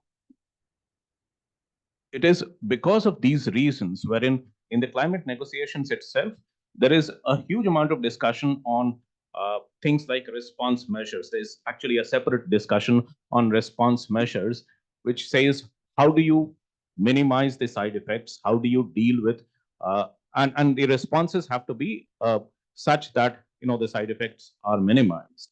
There's this entire program of what is known as just transition that is being done. So if your certain set of people are getting unemployed because of new technology, new energy choices that are being made, then you have to reskill those people. You have to find new jobs for those kind of people. So that is one kind of an example. I'll give you another example, which is not exactly climate, but related to climate. But say one of the desirable things to do is to and which we have been doing, and we have been remarkably successful in that, is to increase your tiger population, for example. Now, in the last 15 years, there has been a huge improvement, a significant increase in tiger population. Now, you want to preserve that tiger population. You don't want them to be killed again, to be poached again. So what you have tried to do is you have tried to create within the forests. You have tried to create inviolate areas. Inviolate areas means no human activity is allowed, including living. So that's a desirable goal, to have your tiger population increase, and you need to preserve your species and all. Now, the side effect to that is there's a lot of displacement that has happened from those areas. Tribal populations and forest dwellers who have been living there for generations, you need to move them out. So there are difficult choices that have to be made in climate change specifically. The choices are very, very difficult. You always have to make these trade-offs, and as a policy professional, you will be faced with these kind of problems at even otherwise, even more straightforward problems have a lot of trade-offs. Now, if you're trying to fix urban transport, for example, if you're trying to clean the rivers, there are again, I mean, there is no policy decision that goes without a trade-off. In climate, it is much more so, and it's much more difficult. How do you balance your short-term gains against what is seen as long-term objectives or long-term benefits that can accrue? So you always have to keep balancing it, and it's very, very difficult. And it's not that, no, I'm not trying to suggest that it's something that that governments are doing it at a very high level of efficiency. They are not. Probably governments need to be much more sensitive. Governments need to be a lot more caring and a lot more considerate while applying the policy solutions. The bureaucracy needs to be much more efficient. But at the core, the problem itself is very, very difficult. And unlike, in fact, the climate change is actually probably the very definition of what a wicked problem is. You try to find a solution here, it creates very different kinds of solutions there. And, you can't do it at every, you can't deal with a problem at one go. So those kind of choices you will see, I mean, very often there is no good choice. There is no best choice that you can opt for. In most of these kind of situations, what you have to opt for is the least bad solution. And the least bad solution, again, is very subject in certain kind of areas. Something else will work. What works in Surat may not work in Indore, may not work in Prayagraj. Very different kinds of solutions you have to see. The good part of this problem, I don't know whether you should say good part, but the other thing, the other aspect of looking at the climate problem is that a lot of your normal developmental works, which makes very commonsensical and probably are also straightforward solutions, like fixing your urban transport, for example. People talked about last mile connectivity, my metro not reaching. That those kind of things are missing. Now, if you even those kind of things, if you do in an efficient way, they have climate co-benefits. Each of these developmental programs have climate benefits.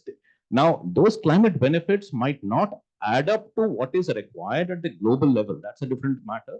But each of the normal developmental objectives that you are trying to do, they have very important climate benefits. Whether you do urban transport, whether you do river cleaning projects, whether you do coastal management projects, whether you you make interventions in terms of soil conservation and water conservation, just normal commonsensical things that need to be done for the general welfare of the people. A lot of these have very, very important climate benefits. So that's why I say, so that's the good part that I was talking about. Now, all this, even if you do all this, probably at the global level or even at the country level, it doesn't do enough to achieve the kind of things that are required to be done to deal with climate change. But that, again, that's a separate issue. I won't like to go into that as of now. But as a policy challenge, probably climate is the greatest policy challenge that has ever come up. I think you won't get a more difficult kind of a challenge than this. Thank you, Mr. Sinha, for illustrating that. I'm wondering if Occam's razor principle can be applied here.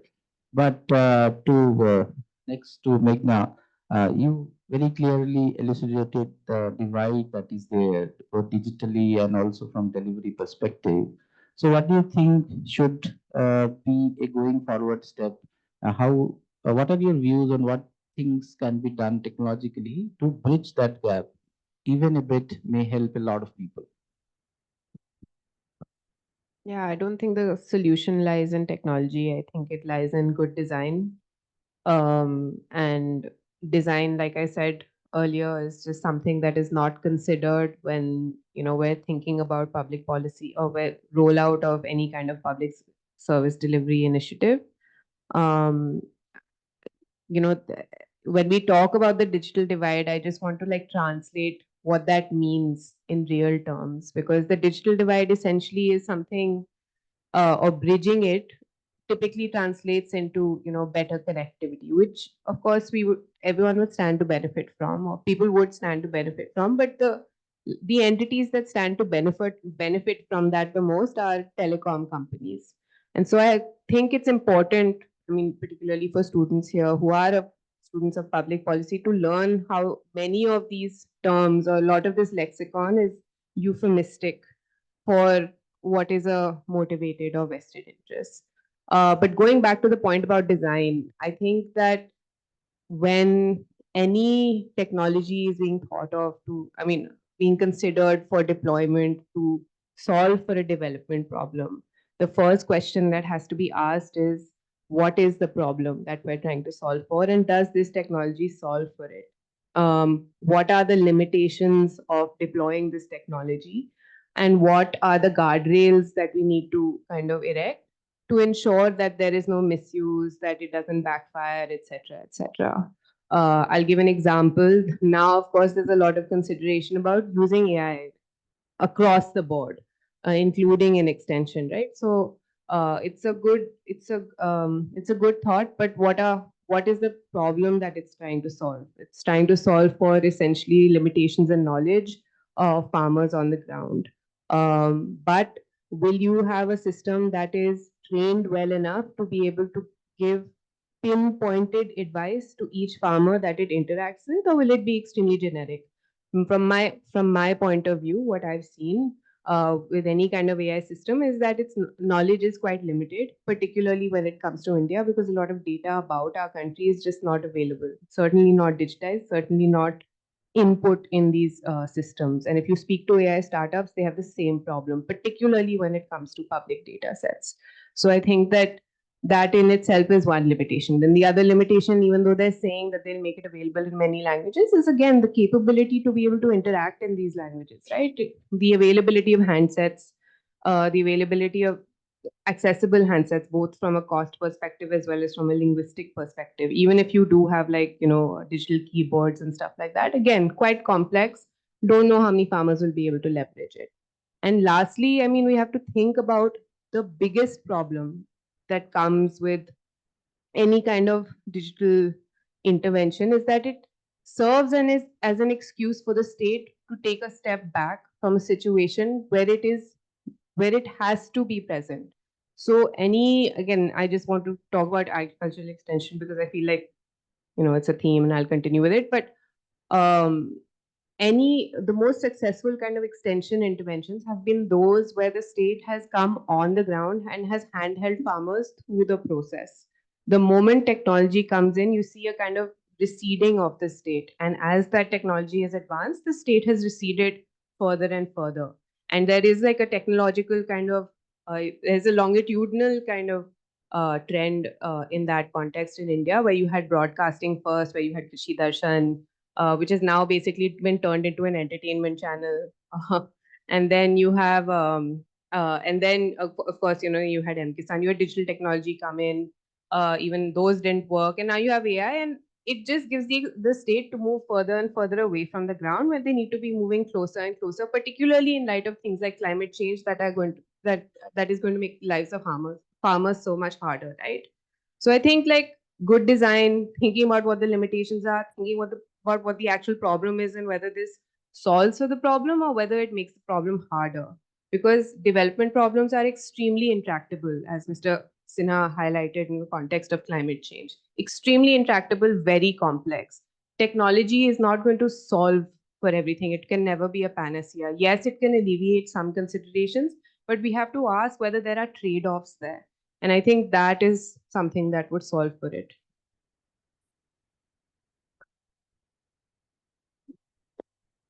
Thank you, Isbal. I think that was really interesting. I'm wondering what Arvind Srinivas would have done if he had listened to this. I mean, he could have a perplexity for all these problems here.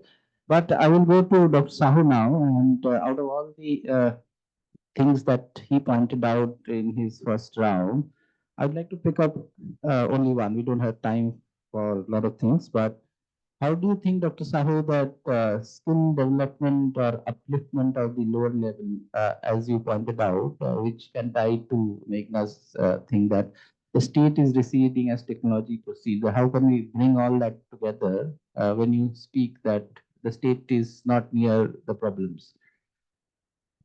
That's a good, very teasing question. I think I agree with what Meghna said. The state is receding on many areas, largely because of the technology, digitization of services and many things. But while that is true, state is also increasingly visible in many other domains. And the visibility of state, you can see it when it comes to enforcing the law, regulation, or going after people who are troublemaker or whatever. I just don't want to get it. So I think state's visibility is there where it is actually electorally beneficial for the politicians. And that's where, we are talking about the freebies, welfare deliveries, and, infrastructure building and all that become selling point for politicians across spectrum. And this is where I think the state is most visible. But as I said earlier, state is not really visible area where it should be more visible and dominant. That is social sector, the social infrastructure, working on education, solving your healthcare issues, and number of issues, sanitation, urban sanitation. You look at where is state actually? You look at a state like city like Delhi, one of the richest city, and such environmental degradation. I mean, it talked about climate change, but I'm just taking it further. Just look at for how many years we can't actually solve our garbage collection, and you have still the mountains. Garbage mountains are actually welcoming you. I mean, this is our failure. This is failure of public service delivery. That's where I want to bring. State. It's a kind of same that in 21st century we are aspiring to become a superpower, and yet in your main national capital territory you have garbage mountains looking at you, and for regime after regime they haven't solved. So this speaks about the failure of our public institutions to handle this kind of thing. This is also relevant with the thing that Amitabh said about climate change. Climate change is far more complex, complicated. And there you look at the institutions to handle, you look at your state pollution boards, because I incidentally did my PhD on environmental politics. So I've mapped a lot of public, especially the pollution boards and all that. I've spoken dozens of them. Understaffed, most of them are headless, do not do a job properly. And whenever there'll be only episodic kind of things, some or one flooding other thing, then they come to the picture and give some bites. That's all. It ends there. So in a sense, we have underfunded, underinvested in our public institutions. Our public institutions are not only outdated, they live in a different century, but they are also, in terms of personnel, in terms of ideas, they are actually in a different, completely, we are out of sync actually. If you look at personnel, look at our exam system. I was just mentioning UPSC or something, but you look at, you had, when the government took over, the new government, you had exam, paper leakage one after another. After how many decades with all technological prowess we are not able to organize a proper, kind of exam in this country. So what are we talking about competing with China and other? So I'm saying that's one. So we have to really fix our public institutions. These are crucial, and I'm just referring one major issue about the criminal justice system, which is actually crucial for your economic growth. Not only about justice delivery, your police system, your judicial system, they're also crucial to your economic career, because my co-panelists should know from the corporate sector how important it is, for enforcement of, those sort of legal aid you have for any kind of, business and other things. Those are the weakest thing. Our judiciary, especially the lower judiciary, is actually breaking, in a sense that you have nearly 80 to 90, percentage of, case backlogs are there with the lower judiciary. 33 million, backlog cases in 21st century we are talking about. And policing, you look at, you said about the state is not visible or the thing, but look at policing. State is very prominently visible in catching up any troublemaker or opposition or whoever. But look at the policing; it functions, in the almost in the medieval kind of mind. The most violent and most brazenly, sort of way is our police force, which has remained unreformed and largely, it caters to the people who are in power. It really doesn't, really safeguard your, it does in an episodic manner, but really not to enforce law and order and, ensure your safety and all that. That's secondary. So I'm saying these are also institutions like police have become a kind of a tool for the politicians for to settle their score or, use for their own way. So whichever political party that comes to power, the first thing is to control over the police. And that's where you saw in Delhi, the major sort of way for Aam Aadmi Party with the center was, policing power. It didn't have the policing power. And that's where also it was not able to do a lot of things. So I'm saying it is about the state's attitude, the attitude of the bureaucracy, even public service is about control, it's about regulations, and it's also about extracting the benefits in terms of, as I said, it's about the political, this is where I work a lot, political funding. The political finance is murky. You have actually politicians, political parties, the main job is to raise funds, other thing to fight elections and to also raise their own way. And that is where the governance, everything is compromised because politicians only concern, except, for some politicians maybe, is winning next elections. So how do you break that vote bank politics? Because this is something also where also this issues like, climate change also comes because it is about, that short-termism. That short-termism, which is a major problem in every democracy, because politicians want to win next election 3 or 4 years. So their entire investment focus will be on that, not about fighting issues like, education or climate change, which would require long sort of way. So I'm saying how we create that incentive for politicians so that they shift their focus from previous, to this patronage politics to something more enduring and, sustainable. That's where I think we need to debate.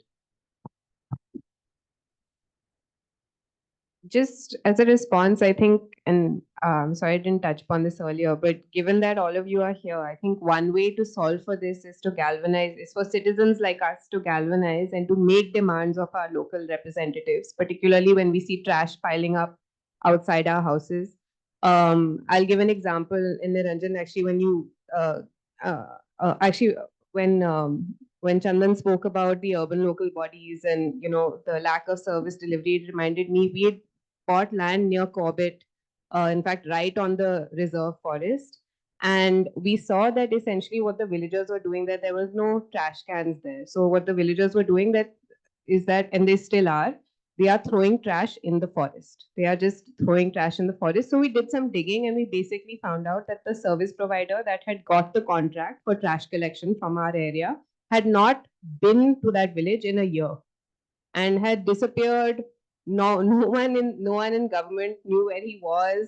And so, I mean, now we've started this mission to find him and then take him to account. And also some local people took a bunch of trash and they dumped it in the MLA's house. But my point is that we need to do that here as well. Why should we be living in trash in this city, in this day and age? Given all the kind of platitudes to, our position in the world as a leading economy in the world and all of that, it really does fall to citizens to be calling on their local representatives and demanding the services that are owed to you. Because let's remember that government is about service delivery to you. They are meant to be accountable to you. They are meant to serve you, not rule you. So I think that is something that could possibly contribute to it. Chandan, last points from you. I mean, in all this gloom and doom, do you see any rays coming out of there as an industry expert? No, so I think a lot of valid points made by my co-panelists already. So I will not take much time since I think we're already running behind schedule. But couple of points which I would like to touch upon, which I think I excluded from the previous round of discussion, is how to make the public sector entities stronger and how to ensure that they are healthily competing with the private players like the private players do itself. Because we have been talking about improving service delivery and the lack of concerns from public sector, but we have to also understand how to internally strengthen them. What are the issues they are facing, or what are the blind spots they have, and how can these public sector entities who are crucial for service delivery can be internally strengthened? I mean, it's not an easy task, but two, three suggestions which come to my mind, again, based on my experience of having worked with a few public sector entities. I mean, in the last, 2, 3 years back, I had the opportunity of working with uh, a giant heavy electricals machinery manufacturer of India. It's a public sector entity. So what we did was we reinvented their entire organizational design. So starting from the operational processes, commercial processes, HR processes, the recruitment policies, the field deployment policies. So we entirely reviewed that and suggested changes or improvements to those areas. The point what I'm trying to say is this is an exercise which, and as we speak, it's not that all public sector entities are facing similar issues. We have the likes of NTPC, SAIL, IOCL, ONGC, who have substantial service delivery models, good service delivery models, and are good profitable entities also. But as a practice, what should be done is to be able to so that these public sector entities are able to improve their service delivery. Internal deep dive or internal benchmarking is required to understand where they stand. What are the processes which are redundant? What are the practices which are redundant? What can be improved by benchmarking with people who have done best? So typically, if I were to benchmark NTPC, I will see how private players like Adani or JSW are doing those service delivery models, or how are they doing the procurement of contracts and all. So a benchmarking, a internal reflection is required, and that's an exercise which obviously cannot be done easily. It has its own concerns, it has its own constraints.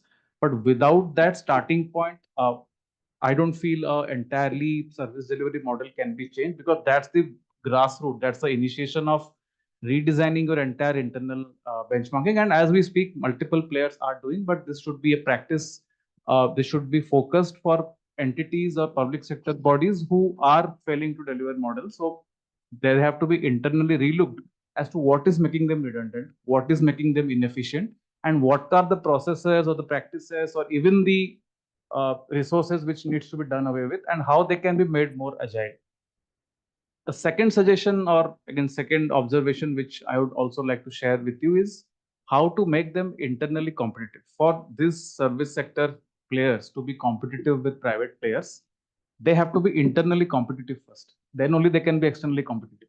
Now, how do you incorporate a DNA of being internally competitive? That you can learn from multiple private players or even other players who are being internally competitive. A simple example of being internally competitive is a performance-linked compensation. Now, do we have that kind of a mechanism in public sector entities? Yes, we do have in limited entities. So if I'm right, I think NTPC had done the first pilot of its performance-linked incentive or a payment in one of its thermal power plants. I am not able to recollect the plant, but I think it was a plant in Bihar or UP. So the incentives were tied to how much production happens in a day. So I was also fortunate to work in Steel Authority of India Limited. We had an incentive that the team or the operations team who manufactures or produces the most steel rolls in a month, there are 3 batches. That team gets the most incentive at the end of the month. So these are small points, but the larger point, what I'm trying to say is, for these entities to be competitive and for these entities to be significantly good in service delivery, they need to be internally rigid. And that can only happen when you do a benchmarking, when you sort of understand what is your redundancy, when you make them internally competitive. When the employees are competitive, the service becomes competitive. And last but not the least, I think this is a generic point which I wanted to share, is when we have been talking about AI, ML, analytics, etc. But apart from that, the important point of doing a AI-based solution for even for service delivery is data management. Now you will have data coming from multiple sources. We did a very basic IT model, which is a demand forecasting model for power sector for one state entity. Now the challenge we face that it's, as Meghna also rightly said, technology is there. Technology is not the problem, but how you visualize the data, how you design that service delivery model is different. So we had data coming from multiple sources. The solution was there, but which data to prioritize, how to analyze that data. There are streams of data which coming in, how to understand what's the story the data is trying to say. That is a skill which is more important than creating a solution which is dependent on AI ML. And this will be a question which any public policy player or as students of future public policy practitioners, your students will be facing that if I have to come up with a policy, as even rightly Mr. Sinha mentioned, that it has to be the least destructive model which needs to be adopted. That can only happen when, or that decision can be taken only when you know which data to prioritize, how to analyze the data, and how you infer from the data as to what should be the right decision or the right policy which should be framed. So data management, data visualization is one of the important areas which anyone working in public policy has to sort of master. Thank you, Chandran. So, do we have time for some questions from the future leaders?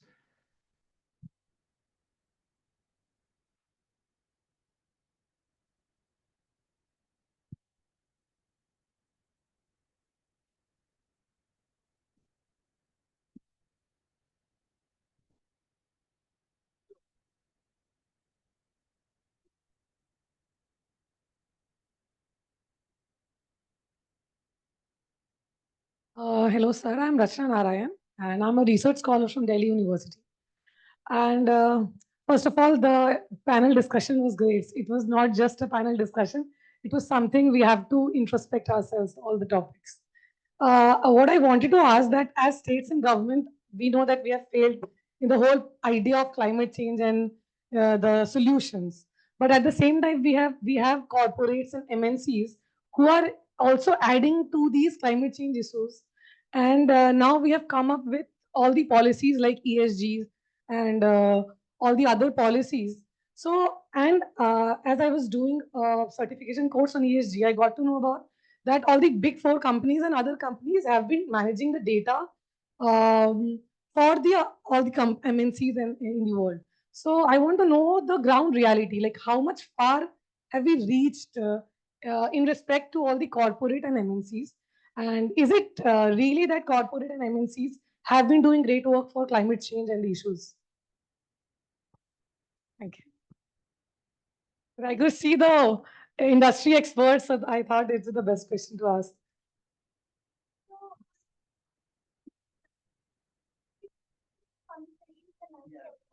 So maybe one question for panelists, and then we close the floor, and we move the questions one. I will try to answer your name, please. Rachna. Okay, so Rachna, thanks for asking that question. And as you rightly pointed out, so all these big four entities which are there are rightfully working in the area of ESG, and at least I am in PwC.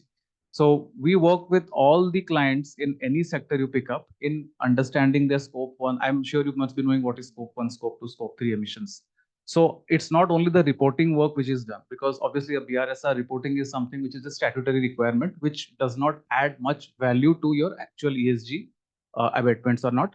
But at the same time, we also do ESG strategy and implementation. Or so say, for example, the scope 1 emissions, which is nothing but how you reduce your thermal consumption or a captive consumption, how you transit to RE.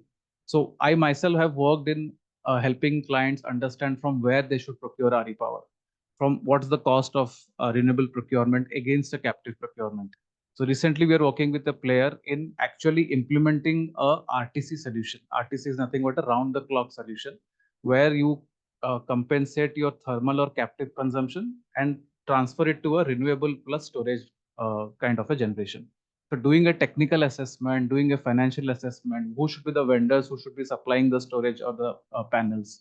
That is something which we are also doing. So it's not only the reporting work, which in my opinion might not add much value to your actual ESG abatement, but it's the on-ground implementation which all the big fours are doing, and especially PwC is also at the forefront of that.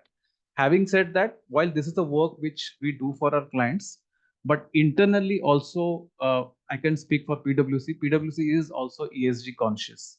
So a simple example of how we are doing that, and I think Dr. Mitra can also add to that, is we have a tool, we have a software which tracks how much ESG emissions are being done by each employee in their travel, which is a scope 3, right? And that is reported. And for every employee, you can actually track how much of travel they are doing, how much of flights they have taken, what is the carbon emissions. And that is a reporting framework in our overall appraisal or a performance compensation also. So internally, we are cost conscious, ESG conscious, and externally, we are also not only sort of doing a reporting work, but we also help clients in actually implementing their ESG strategies or ESG trajectories.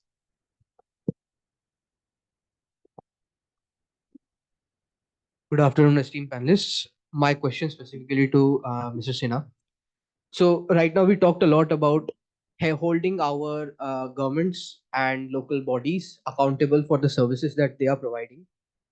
So I wanted your remarks on such a statement, like how important is it to ask the right questions, and what we as the youth can do in order to bring these questions and these issues to the top level, let's say the Indian Express itself, where it is reaching the public at large.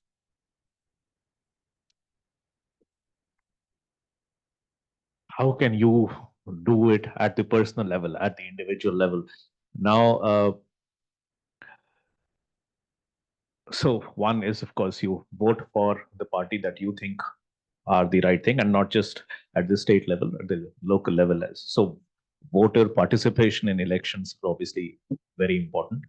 And probably, 60% or 55 or 60% is not very good enough for a country which claims itself to be the mother of democracy. So probably 55% is not good enough. We have seen the voting percentage is much higher in the US, for example, even though the mistrust in democracy is probably also higher there. So one, of course, is that getting engaged in the democratic process.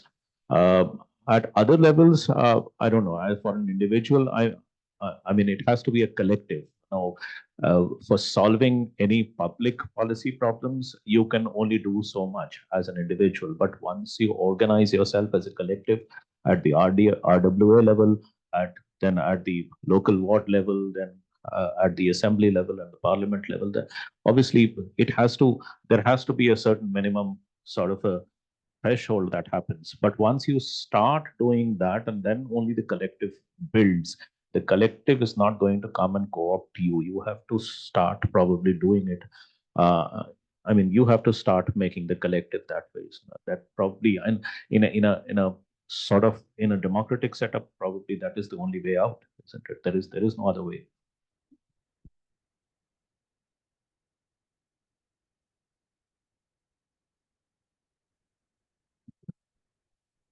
Hi, panelists. Thank you so much for your remarks. My question is to Dr. Sahu. Thank you for talking about social sector and how some of government's focus on delivery often gets a little difficult in that front. I wanted to touch upon a point about, this is about rethinking public services. And at the same time, we are talking about how the private sector is also contributing. One common theme that I thought ran across all the speakers was how private sector is coming up supporting. Kind of makes me think that what is government's institutionalizing plan? A lot of these policies, plans, ideas are coming in, and government, of course, is open and glad that private sectors are coming and helping. But these are often tenure based. It's happening in 2 years. If there is some profits, finances, all of those are done, then it seeps in again back to the base. In that kind of a situation, sir, what do you think government should do to build their capacity and continue some of these reforms so this doesn't remain piecemeal or short term? That's a question almost will take one session, but I think a very good question. See, I think private sector in last 20 years, you would have seen is playing a significant role actually in improving service delivery, and number of areas which earlier used to be exclusive, in the domain of the government institutions. Now private sector is delivering on you would have seen range of services. So that's a net benefit. But where I think government is failing in its core area of service delivery, public service delivery, for instance, education, is it's because the government has failed to improve the quality of your government schools, public schools, other thing. This has also led to mushrooming of private sector. It has become a big business, other thing. Nothing wrong. Private sector also need to fill certain area, other thing. But I'm saying government in state across state has completely neglected the core sector, which creates the critical human resource. That's been neglected, and that has led to you have a business model which is booming. Everyone is opening a private school and all that, and it's a money making game. So I'm saying, so this is actually something which has happened because state has what Meghna said, resident, in area where it should actually be most visible. Healthcare, similarly. Healthcare is the fastest growing sector, is the private healthcare model. Why? Why it is so? Why the government, whether it's federal government or the state government, have not actually taken it as one of the key, job to improve the healthcare and improve the access. So that's something I think I'm talking about a lot of areas which private sector is very good and it should do, and I think government has encouraged, it has happened. But I think the core area where public service, those areas, government is the best, because this is where you have to talk about the access, equity, and other things, because you have a huge disadvantaged populations that simply cannot afford. So market will fail them in many ways. So there, I think the states has failed, and then the most significant area is about the policing and the judiciary, because these are the critical area of your criminal justice system. Why people have zero faith on police and lower court judiciary? Why people, with all the troubles, do not want to go to the court? Because you simply don't know when the case will actually end. You'll spend actually a decade in the courts, actually running after 1 year, 2 years, and paying fees to the lawyer. So I'm saying this is also something which is the main job of the government, job of the state, but state have actually signally failed in these areas. So I think you can see that reality, unfortunately. So I think this is where I think we have to really, what you said, not only about the rethinking, but we have to actually reinvigorate. Actually, it has to, you have to improve your quality of personnel. You have to improve the accountability. Accountability is a kind of a word which nobody likes actually. In the government sector, you go to NEA because we had some space for accountability had opened because of the Right to Information Act in the earlier decades. Now that is done away with all that. Now somebody wrote, actually one of the commissioners wrote, it is right to denial. So now, so I'm saying this is also one area where accountability could have been strengthened. That is now being done away. You had earlier decade, you had something called social audit. Like your MG Narega, those job card for rural, other thing, which are audited by people. Even those works were audited by people, with the contractor, with the state official, all that, and that had opened a kind of new sort of way for accountability. That is now almost sell to a. Then Public Service Guarantee Act. This is something on which I worked. In 2012, you had Madhya Pradesh government started, and the Bihar, and then almost 20 states have come out with giving a kind of guarantee of public service guarantee that certain time bound manner you have to have. But you just now go and check with many of the states, it is completely in the cell. The officials who are supposed to be accountable, answerable, they will not. And there is something called citizens charter. It's a joke now. So I think we have actually brought a lot of innovation, adopted a lot of system from different countries and all that. And some of them they kind of believe, but now we have disbanded them. I think nature of politics has also because now politicians, if they are catering to your freebies or welfare model or certain caste or communities or the thing, they know they can win the election. So these rest of the things are not their priority. So that democratic politics has to change. And what Meghna said, that you have to make your representative accountable and answerable. That responsiveness has to come, and that can happen if the citizens really assert and ask that questions. Unfortunately, citizens are actually not doing their job, what they're supposed to do.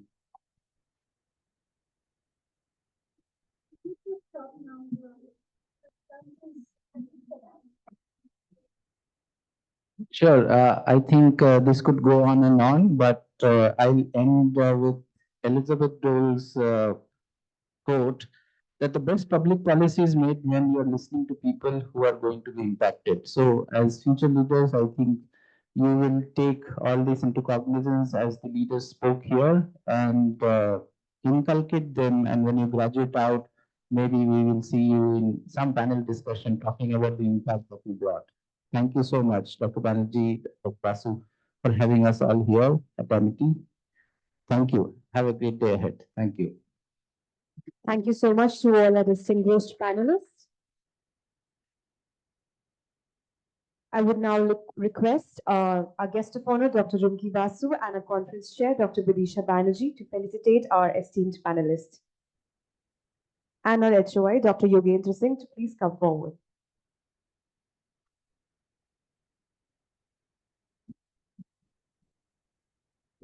First, we have our panel moderator, Dr. Indranil Mitra, Director at PwC.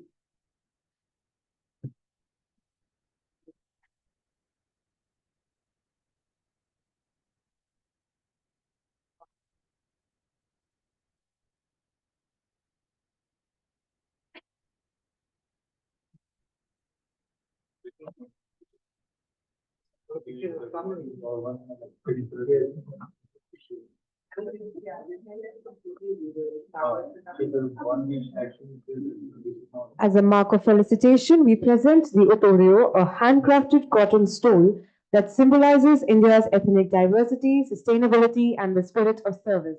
As a sign of a mutual commitment to environmental sustainability, we are also presenting a sapling to our guest. Along with that, we would also like to present a guest with a memento to solidify their presence. Next, we have Mr. Amitabh Sinha, Editor, Climate Change.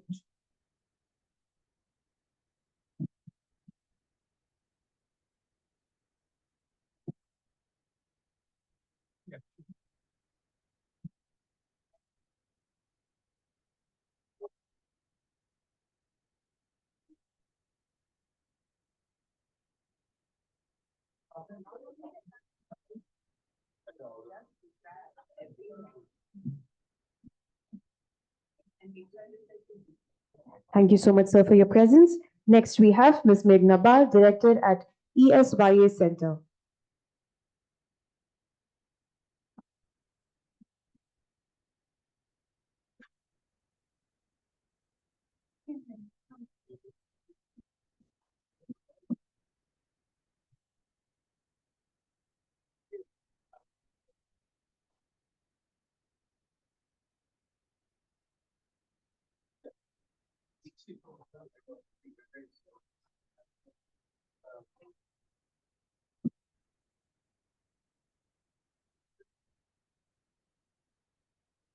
Thank you so much, ma'am. Next, we have Dr. Niranjan Saho, Senior Fellow at the Observer Research Foundation.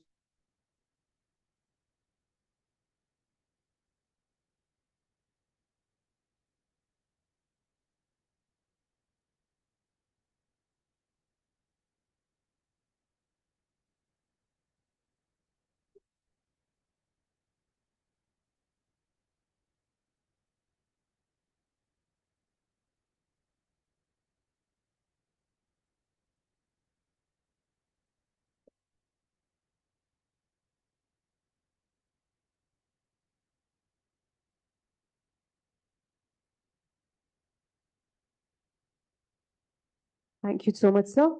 Next, we have Mr. Chandan Dixit, Director at PwC.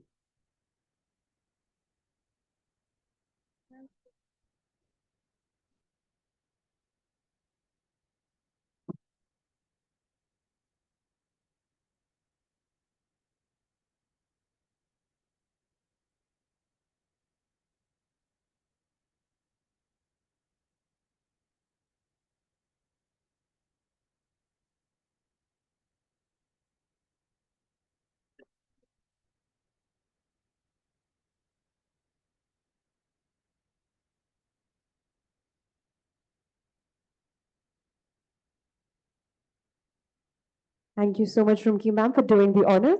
With that, we come to an end to this panel discussion. Thank you to everyone for their engagement, curiosity, and participation. Now I would request our guests and faculty members to proceed for the lunch at F3 foyer. Thank you. Public Policy 2025, hosted by the Amity Institute of Public Policy. We are honored to have you join us today as we explore discussions under the theme Rethinking Public Services, Advancing Policy, Delivery, and Impact. This conference serves as a dynamic platform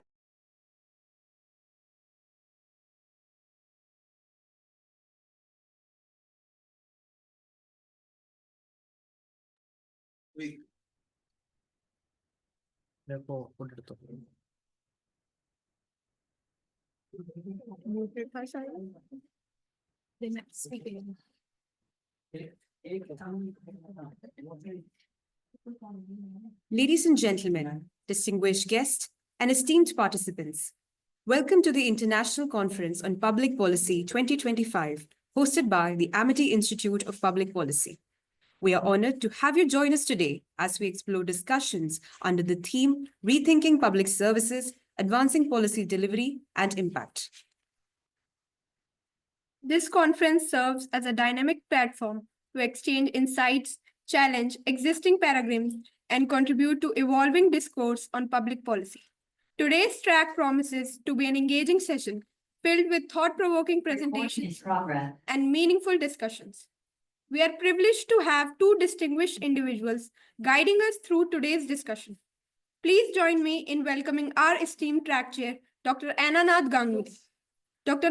Ananath Ganguly is a distinguished professor in politics and IR with a rich academic and professional background.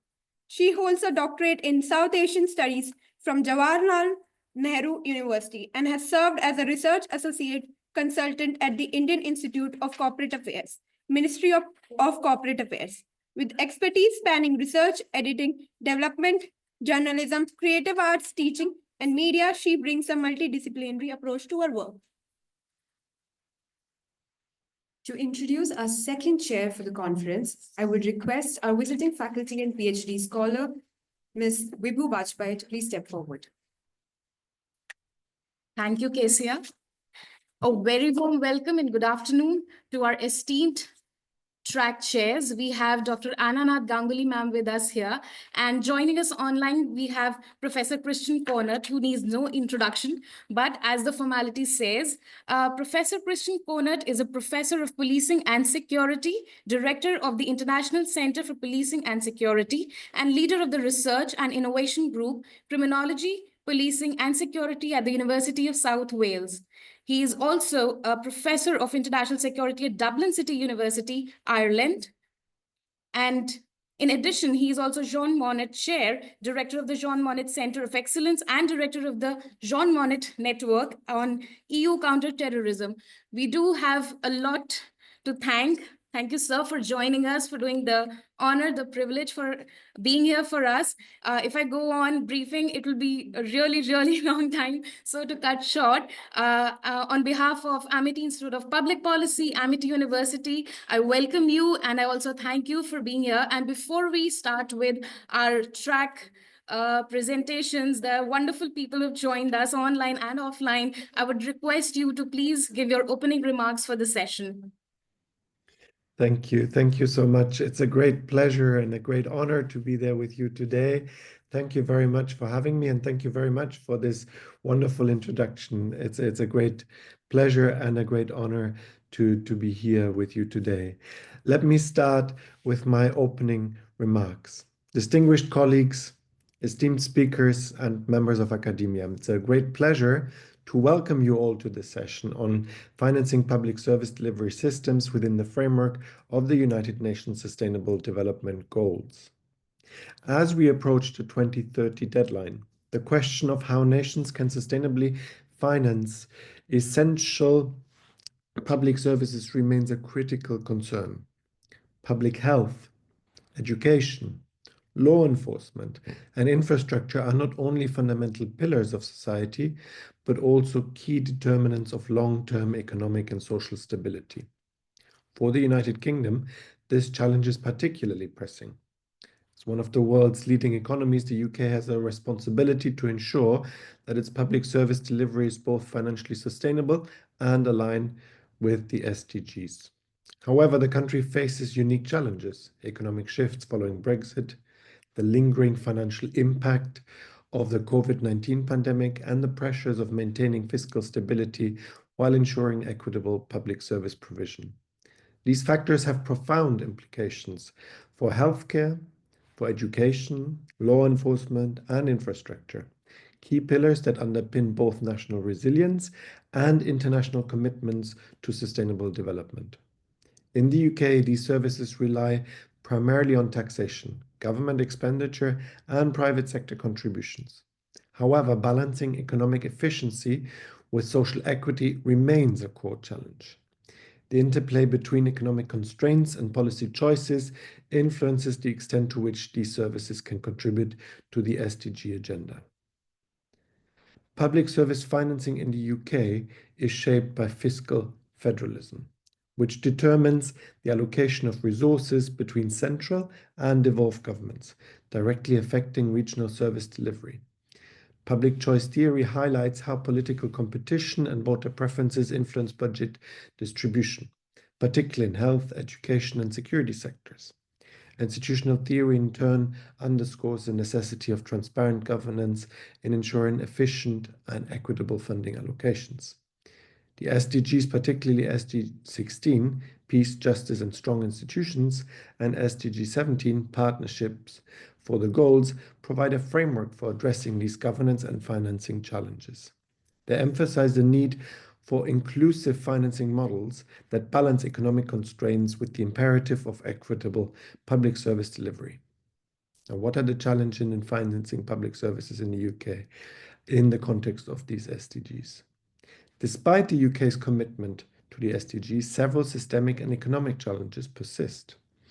Austerity measures implemented post-2008 significantly constrained local government funding, affecting the quality and accessibility of essential services. Brexit further complicated fiscal stability, altering trade policies and leading to shifts in public sector priorities. More recently, the COVID-19 pandemic has exacerbated national debt and diverted resources away from long-term sustainable development initiatives, delaying progress on multiple SDG targets. Moreover, financial pressures and regional disparities in funding allocations hinder progress in achieving SDG 3, good health, SDG 4, quality education, SDG 6, clean water and sanitation, and SDG 11, sustainable cities and communities. These disparities highlight the need for a more strategic approach to public sector financing. Now, how does that happen in the UK? Let's talk about healthcare, SDG 3, good health and well-being. The National Health Service, the NHS in the UK, predominantly funded through taxation, faces mounting financial pressures due to rising costs, an aging population, and workforce shortages. Integrated care systems aim to enhance financial sustainability by improving coordination and resource allocation. However, persistent health disparities, particularly in economically disadvantaged regions, remains a significant challenge. To align with SDG 3, sustainable investment and efficiency reforms are necessary to ensure equitable access to healthcare services. Now, education, SDG 4, quality education. Public funding for education has faced real terms reductions, particularly affecting per pupil spending in primary and secondary school. The rising cost of university tuition continues to raise concerns about accessibility and social mobility. To bridge economic disparities and meet SDG 4 objectives, increased investment in early year education, vocational training, and skills development is required. Additionally, digital inclusion initiatives must be expanded to ensure equitable access to learning opportunities in an increasingly technologically driven world. Now, SDG 9 and SDG 11, infrastructure and sustainable development. Investment in sustainable infrastructure is critical for economic resilience and environmental sustainability. The UK's commitment to net zero emissions by 2050 aligns with SDG 9, industry, innovation and infrastructure, and SDG 11, sustainable cities and communities. However, financial constraints and bureaucratic inefficiencies continue to delay transport and urban development projects. Strengthening public-private partnerships and streamlining regulatory frameworks can enhance the efficiencies of infrastructure financing. SDG 16, Peace, Justice and Strong Institution, that is law enforcement and governance. Police funding in the UK relies on central government grants and local taxation, yet budget cuts in recent years have led to reductions in officer numbers, affecting crime prevention and community policing. The decentralization of policing budgets has also created disparities in law enforcement efficiency across regions. Transparency in budget allocation, along with stronger anti-corruption measures, is essential to align with SDG 16 and ensure public trust in law enforcement institutions. Now, what are the policy implications and strategies for achieving the SDGs by 2030? Achieving the SDGs within the UK's financial constraints necessitates targeted policy reforms. Progressive taxation measures, sustainable finance mechanisms such as green bonds and enhanced public-private collaboration can bridge existing funding gaps. Additionally, digital financial technologies, including blockchain, can improve transparency and efficiency in public finance management. Institutional reform that prioritize evidence-based policymaking will be essential in ensuring that fiscal strategies remain sustainable in the long term. Furthermore, integrating SDG-aligned financial models into the governmental budgetary processes will allow for more strategic allocation of resources, increased emphasis on climate finance, social investment fund, and innovative taxation mechanisms can facilitate sustainable public service delivery without compromising fiscal stability. Now, in conclusion, the UK's ability to achieve the SDGs in 2030 depends on its capacity to implement strategic financial reforms that address both systemic and emerging challenges. While significant financial and structural barriers persist, targeted investments, enhanced governance frameworks, and sustainable financing mechanisms can accelerate progress towards meeting the SDG targets. A holistic approach, one that balances economic stability with social equity, is imperative to ensuring a resilient and just future for all. Thank you very much. It was a great pleasure to be there with you, and I look forward to the rest of the conference. Thank you. Thank you, sir, for your insightful words in how SDGs are forming a future, how they're important. Us as Indians, we are too dedicated to have sustainable development goals implemented in our country and to deliver them by 2030 under Viksit Bharat. We hope that the sustainable development goals are a common goal of the world and they are delivered to have for future generations to enjoy what we do today. So thank you very much for your insightful words. And now we have our wonderful presenters here. So without a further ado, I would like to invite Ms. Kesia and Ms. Kajal to start with track presentations. And I know, Professor Connaught, you are on a time crunch. So whenever you feel like, you may leave and give me, you can forward the scoring sheet to us so that we are able to have our best paper and second best paper award. I once again thank you on behalf of Amity University and Amity Institute of Public Policy. Thank you very much. Now over to Kesia and Kajal.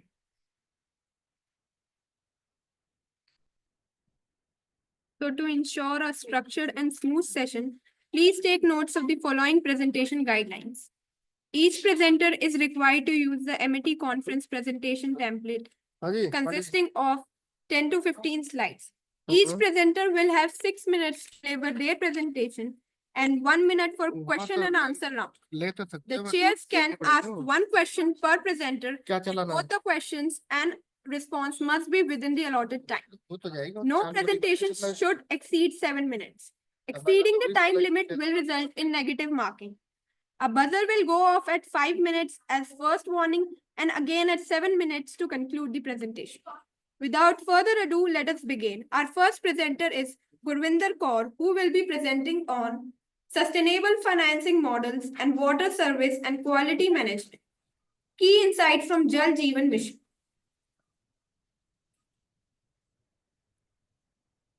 Good afternoon, everyone. Am I audible? Yes, you are. Good afternoon, everyone.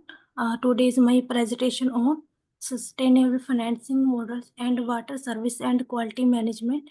Key insights from Jal Jeevan Mission. Introduction. The India First National Water Policy was introduced in 1987, focused on drinking water conservation and irrigation. Jal Jeevan Mission, launched on August 15, 2019, aims to provide safe adequate drinking water through tap connection to all rural households in India by 2024. The Jal Jeevan Mission was encourage the role of women in water governance.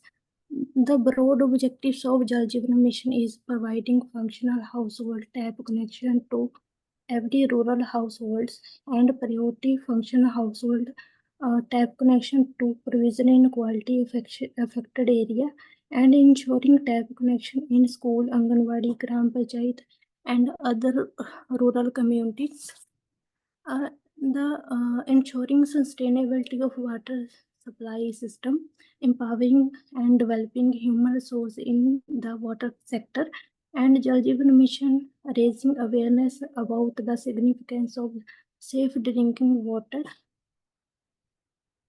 The objectives of my study to examine the financial mechanism adopted under the Jal Jeevan Mission include public investment, private sector participation, and second is to analyze this financing model, assess their impact on water service policy and infrastructure development in India. And third is to explore strategy for ensure sustainable water management through efficient resource allocation and long-term financing planning. My research methodology is qualitative and quantitative, and data collection from policy document, case study, and financial statements. Objectives of the result of study is the public investment. The 14th Finance Commission allocated grant to local bodies under two categories: basic performance grant with 9.1 ratio. The basic grant is intended to support Gram Panchayats in providing essential service such as water supplies, sanitation, sewage management, solid waste disposal. The 15th Finance Commission has recommended grants to rural local bodies or panchayat institutions. In 2021 to 2022, drinking water allocation surged 33.5, driven by increased Jal Jeevan Mission funding and received 70,000 crore, 27 rise from 2022 to 23, and 15 Finance Commission allocated rupees 2.36 lakh crore to rural local bodies for water supply and sanitations. The Jal Jeevan Mission impact on the strength institution framework monitoring mechanism and provide the equality access, affordability, improved water access in resilient community, reducing gender-based burdens. According to World Health Organization, ensure that safety managed drinking water for a whole household in India could prevent nearly 4 lakh deaths from diarrhea disease and saving approximately 14 million disability adjusted life years. According to Professor Michael Creamer, research suggests that safe water coverage could reduce mortality among children under 5 by nearly 30% potential savings. And according to Indian Institute of Management, Bangalore, in partnership International Labour Organization, estimate that Jal Jeevan Mission will generate 59.9 lakh person years of direct, 2.2 crore person years of indirect employment during its capital expenditure phase. And this study is based on cost-based analysis. Total estimate cost of Jal Jeevan Mission is 3.60 lakh crore. And Jal Jeevan Mission is the achievement in Rajasthan are testament to the power of collective effort, community participation, and dedicated leadership. Jal Jeevan Mission implement the technological innovation under the Jal Jeevan Mission. 162 labs have tested 63 lakh water samples. Policy implication for sustainable finance. The Jal Jeevan Mission strengthens the climate resilient financing models, and water source can be better protected against climate change related hazards like flood, drought, and it enhancing the public private partnership and integrated Jal Jeevan Mission. Other national mission accompanying an approach to waste management, sanitation, water can be ensured via policy connection between Jal Jeevan Mission like Swachh Bharat Mission and Smart Cities Mission. To be conclude that as the mission continues towards its goal of providing functional household tap connection to all, it stands as a model of success in addressing water scarcity and improving rural livelihoods. By implementing these policy measures, Jal Jeevan Mission can ensure financial sustainability, improve service delivery efficiency, strengthen water security, thereby making significant progress towards sustainable development goal and long-term national objectives. Thank you so much. My presentation is finished.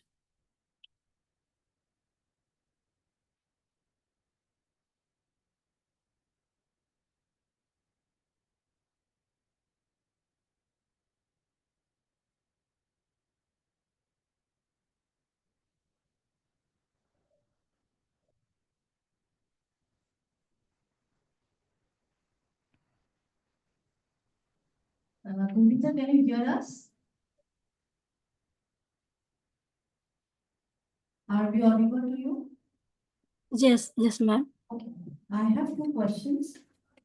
Yes, ma'am. When you're mentioning quality management of water, Yes, ma'am. just highlight one or two points that what you mean by quality management of water. And the second Sorry, question, ma'am. Sorry, ma'am. any 2 points that will express that what is the quality management of water. Okay, and the second question is, you are talking about Jal Jeevan Mission. So have you taken any case study in your paper? And which place or which region have you taken as case study? Jal Jeevan Mission promote the technical laboratory to check the water quality. It is cleaned or it is able to drinking. The laboratory system is installed in every state like Punjab, Haryana, Himachal. And second answer is my study is based on primary secondary data. I have not conducted the case study in my studies.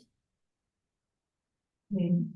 Could you just define what is the meaning of quality management? Which is not answered. Sorry, ma'am. What is the meaning of quality management of water? Quality of management, according to my studies, under the Jal Jeevan Mission, the water is able to clean.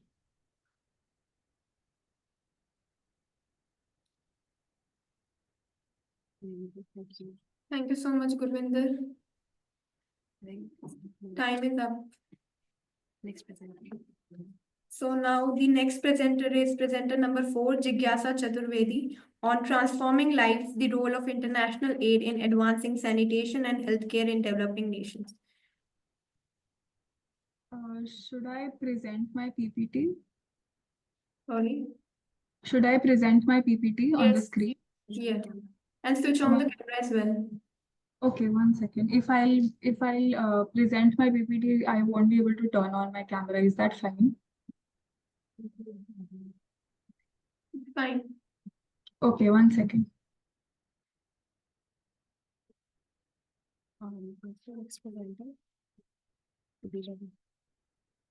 Till the time she is preparing, the next presenter number 5, Mohammad Sareen Neem, on the topic analyzing the CSR spending on environment by companies should be ready.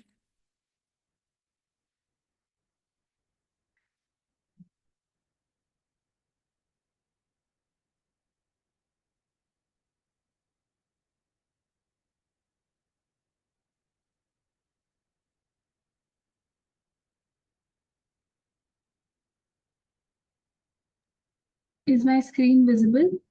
Yes, it is. Okay. What if I told you that something as basic as a toilet could decide whether a child lives or dies? That a simple sanitation system could be the difference between poverty and progress. Good evening, ladies and gentlemen. I am Jigyasa Chaturvedi, and I am here to present my paper on Transforming Lives, the role of international aid in advancing sanitation and healthcare in developing nations, which comes under track 2, Financing the Public Service Delivery System. The question I posed earlier isn't just a hypothetical scenario. This is the daily reality for millions in developing nations. Poor sanitation isn't just about inconvenience, it's about health, dignity, and survival. But there's hope. International aid has played a crucial role in transforming sanitation and healthcare, especially in countries like India. Today, I'll take you through how global efforts have reshaped lives, the progress we've made, and the challenges that still remain. Before we move on to how international aid helps the sanitation and healthcare sector, we must look at why sanitation and healthcare matters and some of the common challenges faced by the developing nations.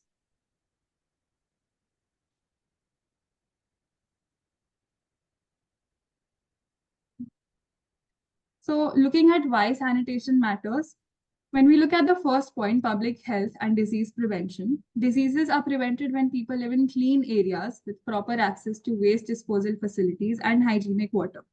A lot of diseases such as cholera, typhoid, dysentery can be avoided with access to good healthcare and sanitation facilities. Economic productivity and development. Since the country is provided with good healthcare facilities, human capital of that nation is at a good state, which means that they'll work with full capacity, which would result in greater output, productivity, and development. The GDP growth rate of such countries would increase significantly. Diseases such as malnutrition, childhood diseases, pre- and postnatal diseases can be prevented, and infant and maternal health can be taken care of. Environmental sustainability. One of the most overlooked aspects of sanitation is its direct impact on the environment. Poor waste management not only harms human health, but also disrupts ecosystems, contaminates natural resources, and accelerates climate change. Since waste is managed effectively and not just thrown out in the open or in water bodies, sustainable ecological balance can be achieved. When we come to resilience against pandemics or emergencies, zoonotic diseases are talked about. Zoonotic diseases are the ones that are caused by animals to humans. Such diseases can be prevented by access to proper sanitation and quick medical assistance.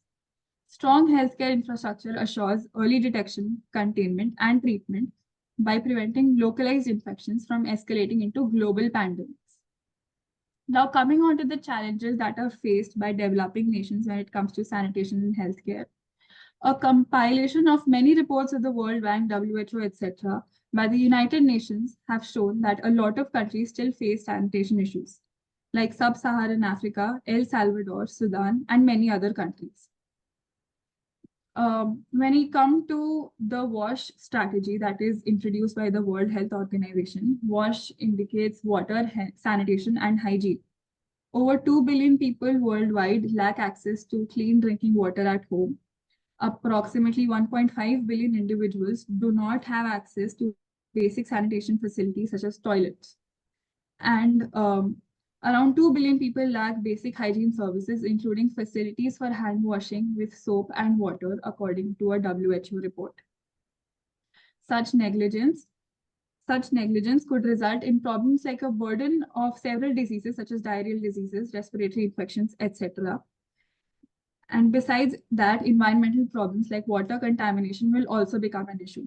Another challenge that is very common is that developing nations face financial constraints and resource limitations.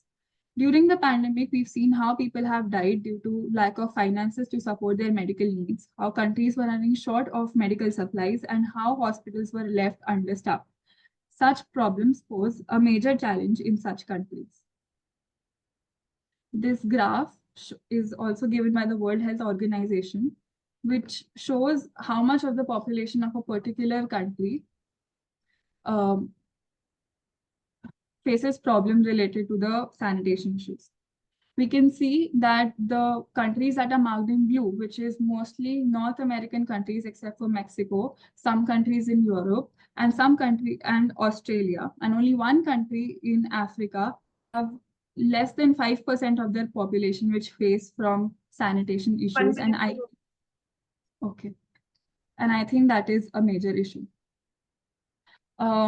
Importance and role of international aid, we need financial support because countries like Rwanda, India, and Bangladesh have shown significant improvement in their situations. Besides this, international aid helps in capacity building by providing training to professionals and building the capacity of developing nations to manage and sustain healthcare and sanitation facilities. International organizations like WHO and World Bank provide technical assistance and research to governments, designing evidence-based policies for sanitation and healthcare. My research objectives of... Okay.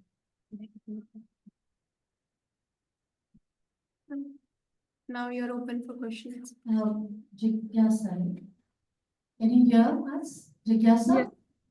Yes, ma'am. So my first question, as far as your abstract and your content that you were speaking, is that you have focused that international aid is one of the key components in sanitation and healthcare. Would you tell me that which international aid agencies have you discussed in your paper? Suppose right now the current conversation of USAID aids are also not there. So what are the other aid agencies that you look at as the role to be played in sanitation healthcare in developing countries? Ma'am, for my specific research, I have focused on India, and the international agencies that I have included mainly include World Bank, the Gates Foundation, and UNICEF, and WHO. Is there any Indian agency that you have highlighted?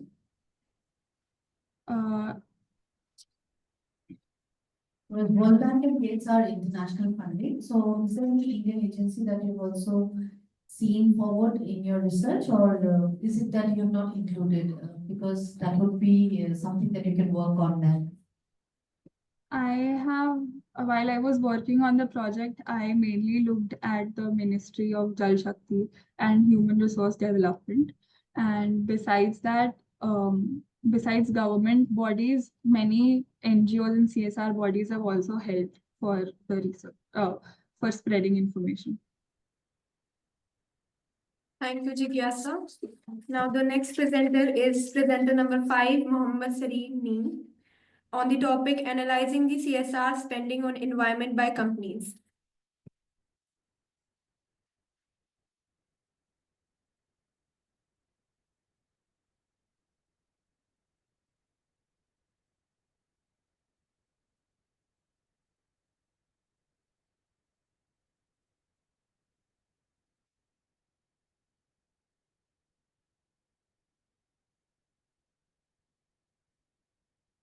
But Sareem, are you there?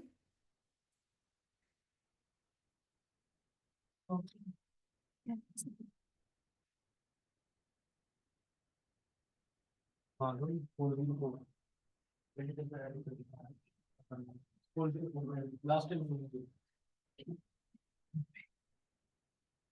So we will go on to the next presenter, number 6, Raj Arora, on the topic attrition problem in IT software industries. Hello, am I audible? So are you going to share your presentation? Oh, am I audible? Yes, you are audible. I'm so sorry. I'm facing an unstable internet connection. I just got disconnected. So should I present now or should I do it later? This is Mohammed, right? Yeah. No, so Mohammed, you can go first. Okay, I see the screen. Wait, I'll just share my screen. I'll try and switch on my camera as well, but as the connection is unstable, so I'm really sorry. I apologize.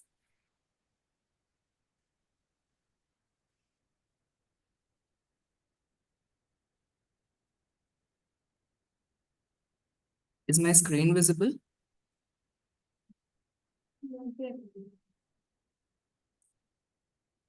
Is my screen now visible? No, Yes. now it is visible. Am I visible now? Yes. Yeah, just hold on. Just let me put it in the presentation mode. Okay, yeah. So, good afternoon, each and everyone present here. Good afternoon on the panelists, fellow presenters, and also the hosts. I'm Mohammad Sarim Naeem, and I'll be currently speaking on analyzing just hold on. Analyzing the CSR spending on environment by companies, mainly Indian companies. Just to give you an introduction on what the topic is. So, a lot of organizations across the world, they are shifting their focus towards the concept of giving back to the society, in which they're not just focusing on profit as a parameter of growth, because, any company's financial growth or its success is measured in terms of, the kind of profit or financial indicators that the company has made. But nowadays, the companies are also focusing on profit as not only profit as parameter of growth, but they're also focusing on the triple bottom line aspects, that is people, planet, and profit. So what triple bottom line essentially says that you just not only focus on the profit aspect of your indicators, but also give equal give equal preference to the people and planet. And these have emerged as pillars of instituting the sustainability practices of an organization. One such major aspect of such sustainability practice is CSR, which is corporate social responsibility. So corporate social responsibility reaffirms the idea that, businesses should engage in value creation and give back to the society in which they operate. It is very much rooted in the ethical and moral responsibilities in which the businesses operate. Parallel to this as well, organizations have become quite conscious of their impact on the environment, because there are ongoing calls from not just the stakeholders, but also, a lot of different consumers as well for the preservation of the environment and ecology. And so business sustainability has given birth to the concept of, environmental social governance aspect, that is the ESG aspect. The study would further discern the environmental spending of top CSR practicing companies in India. How relevant is this topic? So, as we all know, that climate change is currently a humanitarian crisis. And as it is quite evident from the COPs that we have each year, and also through the IPCC reports that come out.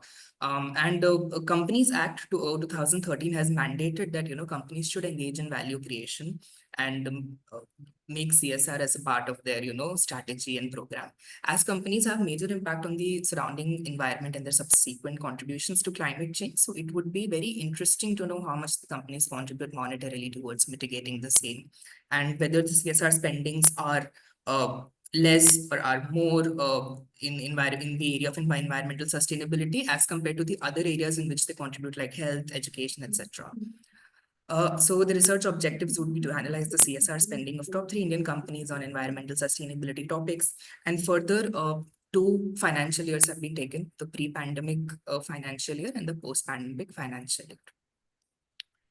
Research methodology, if I speak about, it follows research through analyzing the secondary sources, looking at the top 3 companies who practice CSR were selected for the analysis, and the CSR spending on projects that involved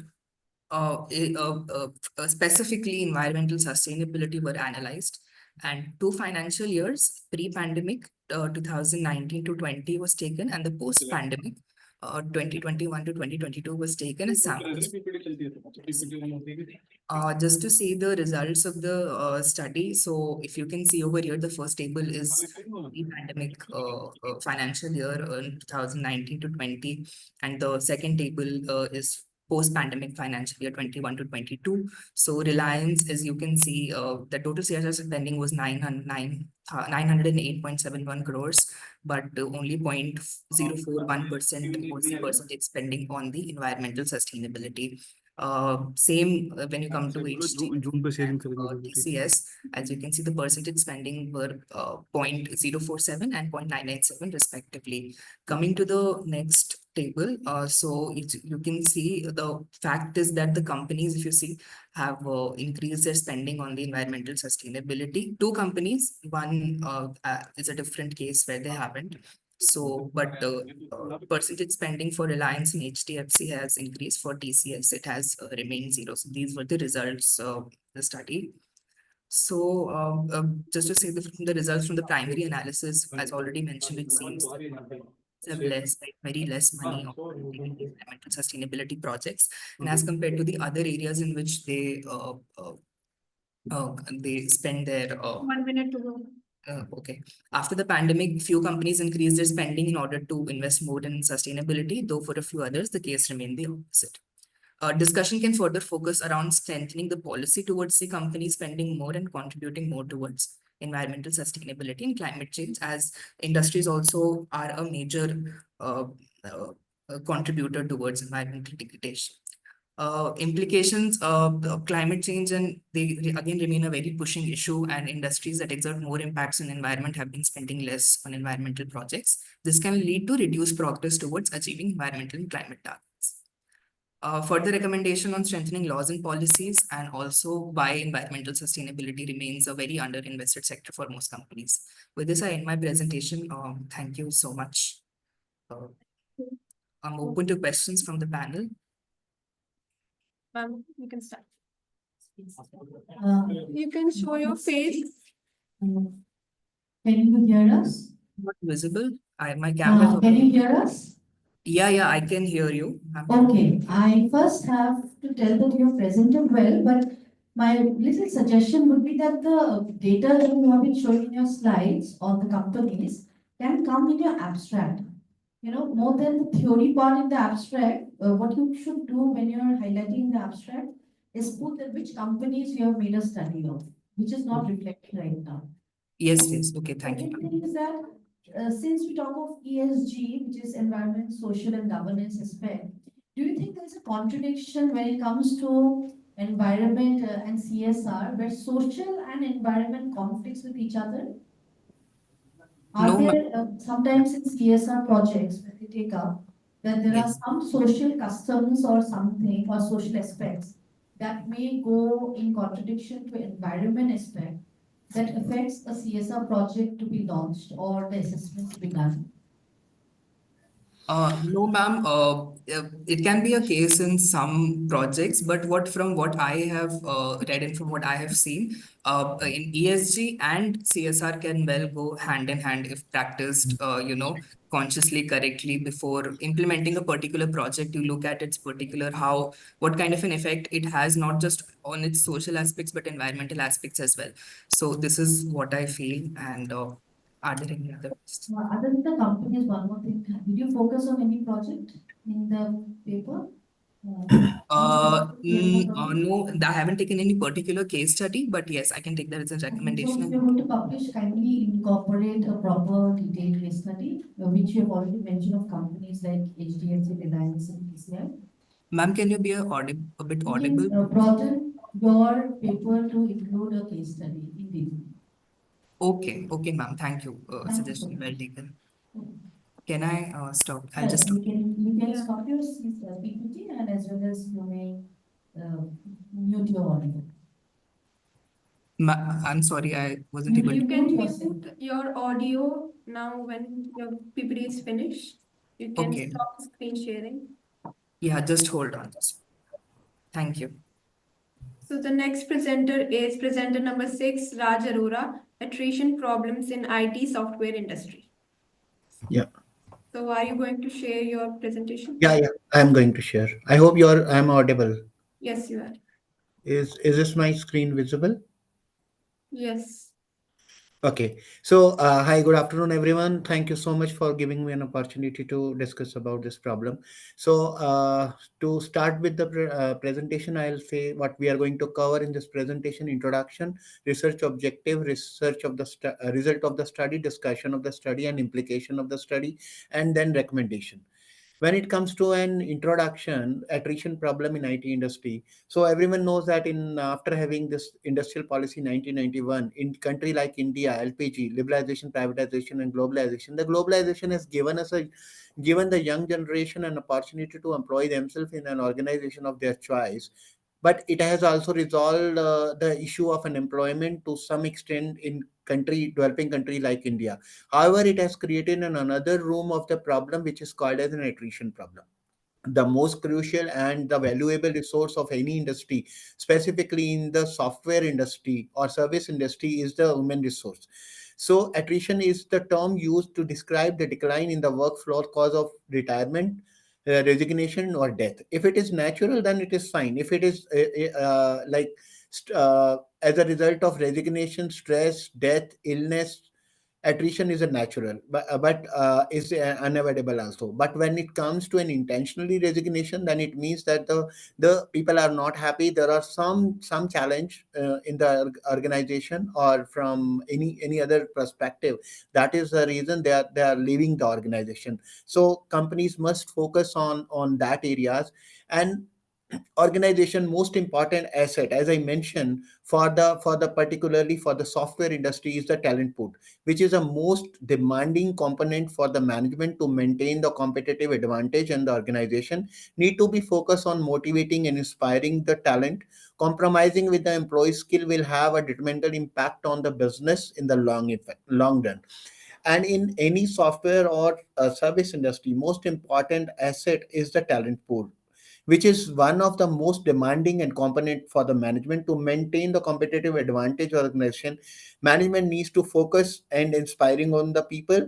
They will be making a policy which are flexible, like work life balance. They should focus on work life balance. But one thing I wanted to highlight, that now the new generation, the motive is changed. Okay, so motive, when we say motive of the job, it is not only for survival. Now that their motive is that something else also, they wanted to do something in their life. So mainly the attrition is three type of the attrition: market driven, workload or stress driven, and the process driven. Then, when it comes to the research objectives, some main motive is to know the major reason of the attrition problem in software or IT industry and analyze the perception of the manager and candidate of the expectation. When an employee is coming, what is their expectation from the industry? That is also very, very important to know. Impact of the attrition on the company direct margins and organization environment and their goodwill also. Third objective is to role of the leadership team in controlling the attrition, and then identify the human resource factor that affect the employee attrition or that can support to reduce the employee attrition. Suggest the various retention strategies. Now, when we come to the research methodology, our methodology would be based on qualitative and quantitative. The data collection will be based on exit interview, pulse survey, HR record, when an employee is leaving, what reasons they are giving. Then we're doing the data analysis, qualitative and quantitative. Identify. Sorry. Yeah, okay. And when it comes to the identifying the key reason, that will be work environment, career development, component, compensation, and benefit. Benchmarking to be done with the similar industries. Action plan, it is not possible without having the leadership support and HR department. So one thing I wanted to say, it is not only the role of HR department now to stop the attrition. It is everyone, all department, it's a responsibility to work together and improve the attrition. When it comes to the implement changes, so as I mentioned that every department should come up and they will be accountable for supporting leadership or the company to stop the attrition. Feedback loop, so when we are talking about feedback, so we should be having an employee feedback on regular basis, and it's not only taking the feedback, we are working proactively also. And when it comes to the result of the study, so we our study is different from the another studies. Is the major impact is that the cost analysis. Our study is going to take care of the cost also, which is going to direct cost or indirect cost. Then impact on the Last 1 minute. productivity and innovation. Sorry. Yeah. Last 1 minute. Okay, and then what is the revenue loss, customer loss because of the employee attrition, strategies on the mitigation, and discussion of the study. We have done study on 70 people. Mostly they said 45% people are leaving on account of salary, 15% on account of the bad HR practices, 10% on opportunity, and 10% on account of the family or other reason. Retention management study to start a solid bonding with the orientation program, and we must see that the implication of the study: increase recruitment and training cost, loss of skill talent, impact on the talent morale and knowledge gaps, customer satisfaction, strategic adjustment, innovation and competitiveness. And then recommendation to the study: when it comes to the recommendation, the IT industry has been Last 10 cornerstone. minutes, 10 seconds. Yeah, okay. So main motive is that we need to see from the cost impact as well as the goodwill impact of the organization from the attrition. So and it has to be, my recommendation would be that we should be having on job interview before that employee leaves the organization. We'll be asking their expectation from the organization rather than that employee leaving, and in the exit interview we will be asking the question. These are the two main change which is the part of my study, like cost analysis, impact on the direct margin of the organization, as well as taking the on job interview so that organization can take the proactive action to stop the attrition. Thank you. Yeah. Thank you, Raj. Now, ma'am will Thank ask you, you. Mr. Raj Aruna. Yeah. The paper is very detailed and it covers almost all the topics that is usually related to attrition. My question is, since the focus is on IT and software, so when we are trying to address attrition, is there any happiness index or happiness formula that is followed in companies? Like the HR you said is not the only sole responsible factor. There is the top brass, the top level management who has to take care of motivations. So what do you think would be a way to create happiness when pay is less, work is more? What are the things that you can suggest? Yeah, you have rightly said that it's not only the responsibility, as I mentioned, of the HR department. It is a collective responsibility of all departments to take care of their employees. They need to make sure that their talent need not to leave the organization. 857-3.21-1517. Any point that you can suggest in happiness factor? Because looking at what's happening in our industrial service sector, we need to know how to keep employees happy and contented so that attrition can be lessened despite many factors. Yeah, we should be having team bonding activities on the regular basis. We should be having team connect and the survey, which I mentioned that in organization, I'm the part of Capgemini, which is having more than 300K employees. We are having a pulse survey where employees are giving their feedback, and it has been seriously taken. And HR and other departments are working towards that so that they can keep their employees happy. So and we are continuously getting in feedback from the employees that they should come up and say it will be anonymous, but we are working closely on taking the action so that employees should be happy, and they should feel happy when they're coming to the organization. Thank you. Thank you. Thank you. Thank you, everyone. Shall I stop sharing? Yes. Thank you. Thank you, everyone. So the next presenter is presenter number 7, Rachna Narayan. She will be presenting on the topic Corporate Social Responsibility, a study of CSR in Indian companies.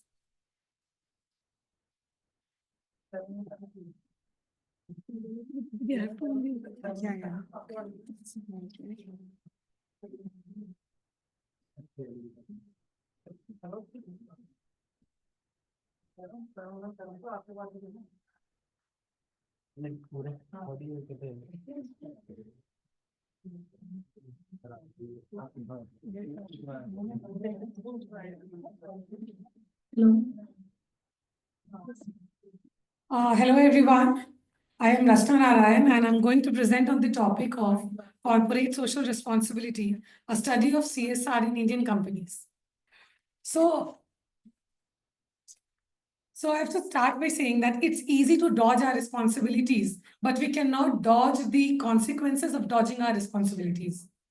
And through this, the whole idea of corporate social responsibility came. So the corporate social responsibility is basically when businesses take their responsibility for the society and environment and also the stakeholders for whom they are working for. So if we think about corporates and CSR responsibilities, it's basically the companies are now not just generating revenue, but they're also minimizing the negative impacts of their companies and effects into the society. So, and when we talk about CSR in India, it has 4 phases development.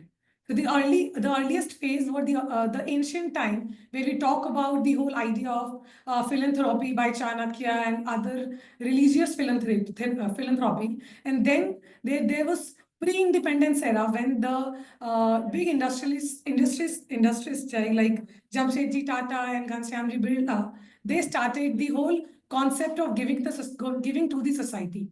Then after after post-independence, this came into a proper format when these industries actually started working towards the society by by providing the educational work, by providing healthcare facilities, by trying to remove poverty during the just post-independence era. And at last, the current stage where we have corporate social responsibility not as a voluntary act, but as a mandatory act.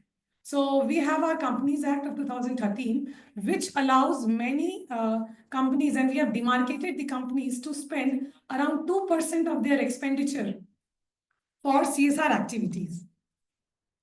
So to try and understand why CSR is necessary, it is because it tries to reduce the social bridge. It tries to bring in the SDG and social development goals which has been provided by United Nations. It also tries to legalize the compliance and manage the risk. And at last, it also tries to manage the environmental consequences provided by the companies. So the objective of my study is to understand what actually is CSR, to understand its evolution, to eliminate the impact of all the negative negative impacts of the companies into the society. See, the whole idea of CSR is basically based on 3 major theories, and these three are Carroll pyramid, the stakeholder theories, and the last one is triple bottom line. So all 3 theories comprises basically that as the companies, we have to work for all these stakeholders. We have to take the legal responsibilities, the ethical responsibilities, the philanthropical responsibilities, and the economic responsibilities.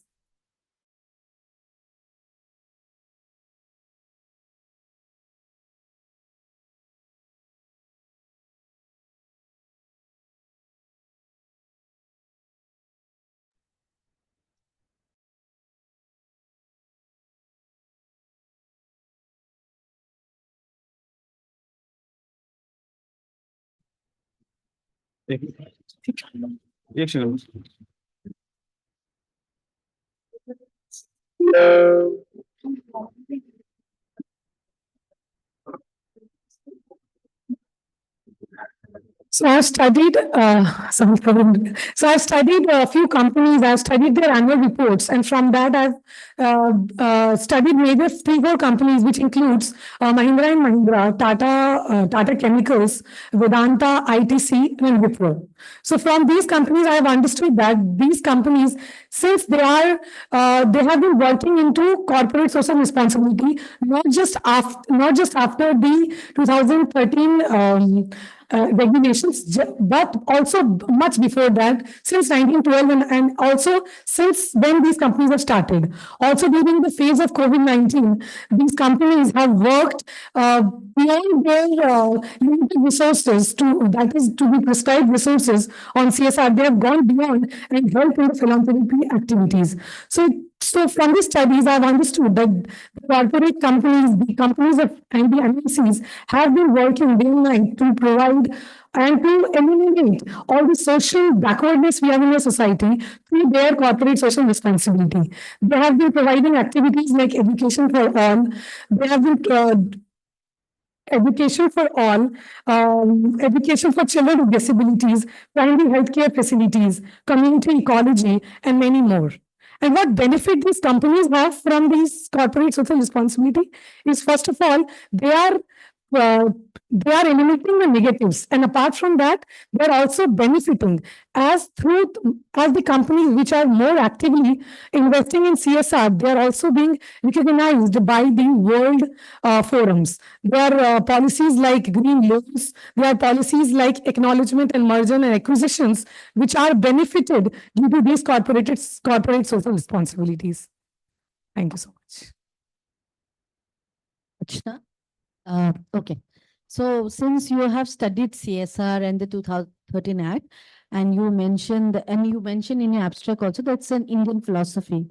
I would just like two questions. One is that 2013 Act was brought because we needed to mandate CSR, because there was this argument from the government that philanthropy is not integrated in our system. So corporates were made to, as a mandate, 2% to contribute, which is a voluntary contribution. Do you really think, because you have written here and you must have studied, do you really think there's a distinction between philanthropy and charity? And the charity has been in Indian philosophy, Indian ancient system, but not philanthropy? First question. Okay. My second question is that the CSR has an economic angle. You have mentioned ethical, then philanthropy. Does CSR also have an economic angle looking at what has happened since 2013? That's my second question. Second was economic angle. The economic angle of CSR. Okay. So for the first point, the whole idea of mandating and giving a regulation was needed because the word charity and philanthropy is, for India, it's the case majorly of charity. The whole idea that even in the religious context also, it's majorly charity. Although companies have been doing philanthropy work, but it was majorly accumulated in charitable work. And that's why we needed to regulate it because only very few limited companies were doing this. And so we needed, because India has become a hub of MNCs, we needed to regulate it because by just the work of few companies, the whole idea of philanthropy and giving to the society would not be completed. And while talking about the idea of economic angle in CSR, can I ask what? Yeah. There have been a lot of reports, which also, since you studied few reports, but a lot of reports says that out of CSR activity, there is funding being generated, revenues generated. And that's why if you have read the revised version and you have read the outcome reports, you'll find these fundings are accumulated. There is a lot of revenues being accumulated. So have you read that how this amount is being kept in CSR funding, or is it spent somewhere else? Actually, I'm not that much read into it. I would like you to read the reports because a lot of corpus amount is also created out of CSR projects. Yeah. But there is a. But I've not read it on detail into it. I know about it, but not detail. It's now into CSR. Yeah. That's why I'm putting this question. Okay, got it. Okay. Thank you.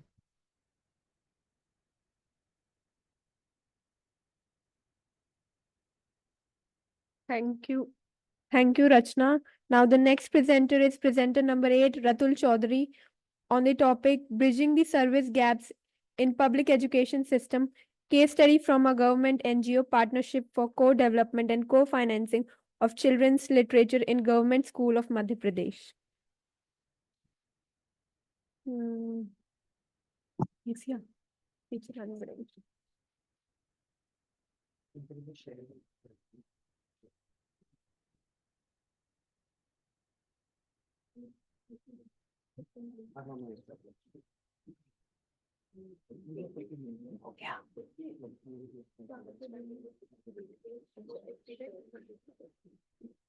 Hang हो गया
Hi everyone, good afternoon.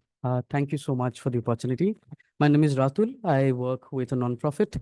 Have had the opportunity to listen from the morning sessions about how the social sector is one of the sectors where a lot of more needs to be done in public service delivery, and I'm glad that my topic is around the same. Um, I'm going to talk about a situation that grapples almost 50% of children in India today, which is the broken service delivery in government school education. Primarily, I talk about how the situation with provisioning, something as basic as children's literature in the government schools is still a question and still a situation which is not very palpable to everyone. What we see here is that still today, despite the public education system being pretty much mushrooming everywhere, almost 50% of children are still going to government schools in India. And out of those, the recent ASA report says that still 73% of those grade 3 children cannot really read grade 2, which eventually leads to a lot of dropout in the senior sections, and which is why currently foundational literacy and numeracy mission by the government of India, which is Nipun Bharat, is being in action. Apart from there being situations with regards to how government schooling system have come up, there are some prominent service gaps which are related to procurement, supplies of children's literature, bureaucratic red tapeism, funding bottlenecks, amongst others. What I want to talk about today is about the collaboration that an NGO and government did together in form of a public-private partnership in one of the largest states in India, which is Madhya Pradesh. Why children's literature? Primarily because, those of you who have gone to different schools and in the past have had the opportunity to hold a children's magazine would know that that also lets you look at the world in a different way. Currently, our school children in government schools essentially get textbooks, but over and beyond that, there needs to be books that expose them to a world outside their immediate surrounding. Many of you, I have been to a government school in West Bengal where I have been given Thakumar Juli, there is Borno Porichoy.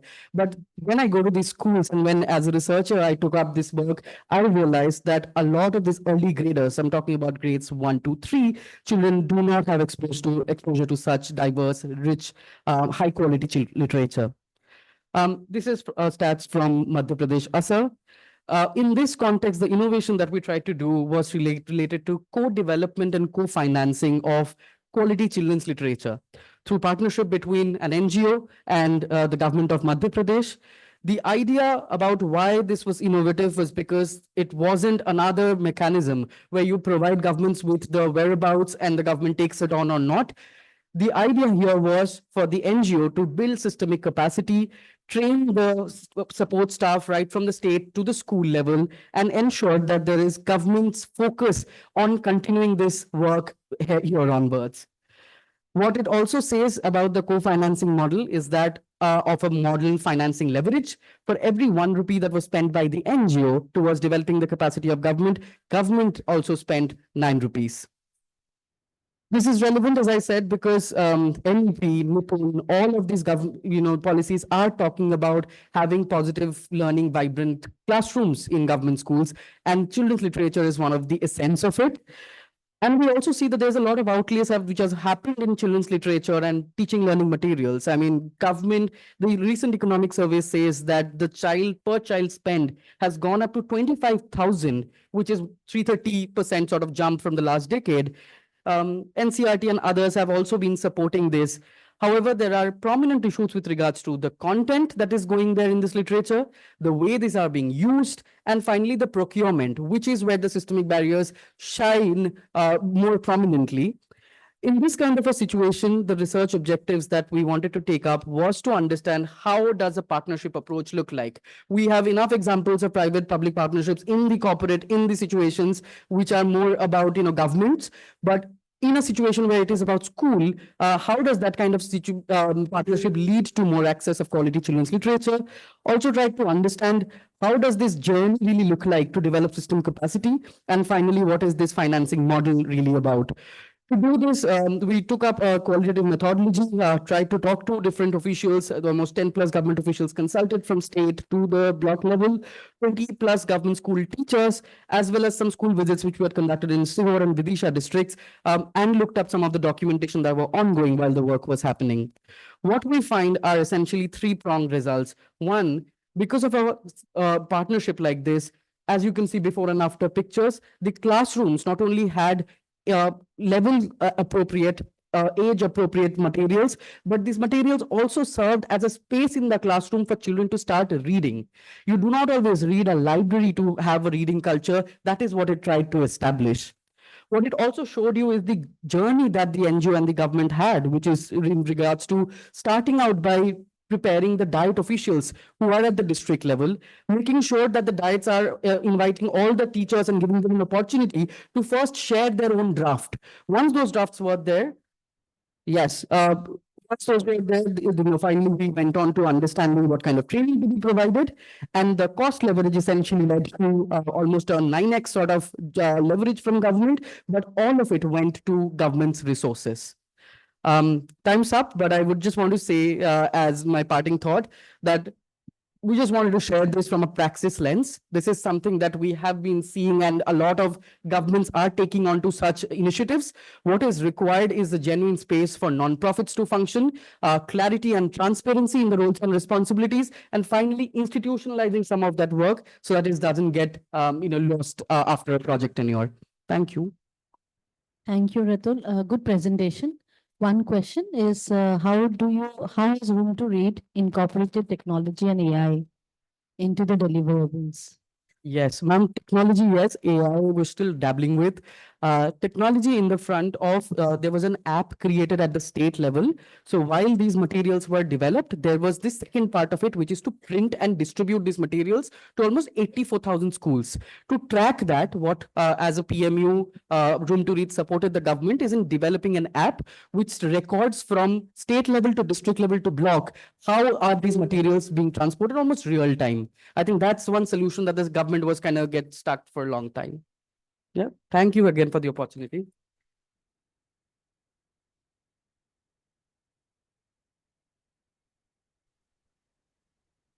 Thank you, Ratul. And the next presenter is Sana Thoibi Hoeram, who is going to present on fiscal decentralization and empowerment of Khasi women, the role of Khasi Hills Autonomous District Council.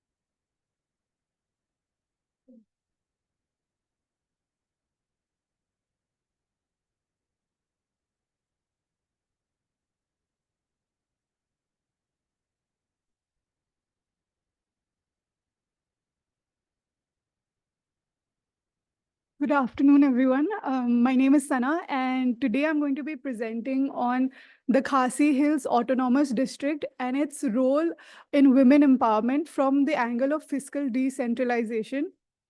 I'll give a brief about the topic. The Khasi Hills Autonomous District Council, which I will be referring to as KHADC from this point onwards, was established in 1952 under the 6th schedule. In Meghalaya, there are 3 ADCs currently, which is the Khasi Hills, Jaintia, and the Garo Hills Autonomous District Council. For the purpose of my study, I will be using the KHADC reports for the study. While Khasi society follows a matrilineal system, women remain largely absent from decision-making bodies, including the KHADC. My study looks at how KHADC's financial autonomy and fiscal policies affect Khasi women's economic participation and political representation. It also explores the challenges they face and the need for gender-inclusive governance reforms to ensure that fiscal decentralization benefits women equally. So under the 6th schedule, the KHADC has been given financial autonomy. It is allowed to levy its own taxes, allocate resources for local development. Some of the sources of its revenue include taxes and revenue collection, grant and aids from the central and state government, and royalties from natural resources. This includes licensing and regulating activities such as limestone and sand mining. They also get developmental funds under centrally sponsored schemes or special development programs for rural infrastructure, education, and healthcare. Apart from that, they also get from licensing vehicles or giving trade permits or issuing fines. So I'll get into something that's called the matrilineal paradox by scholars. So the Khasis are a matrilineal society, but however, they do not have the representation. It does not reflect in the autonomous district councils and also in their political participation.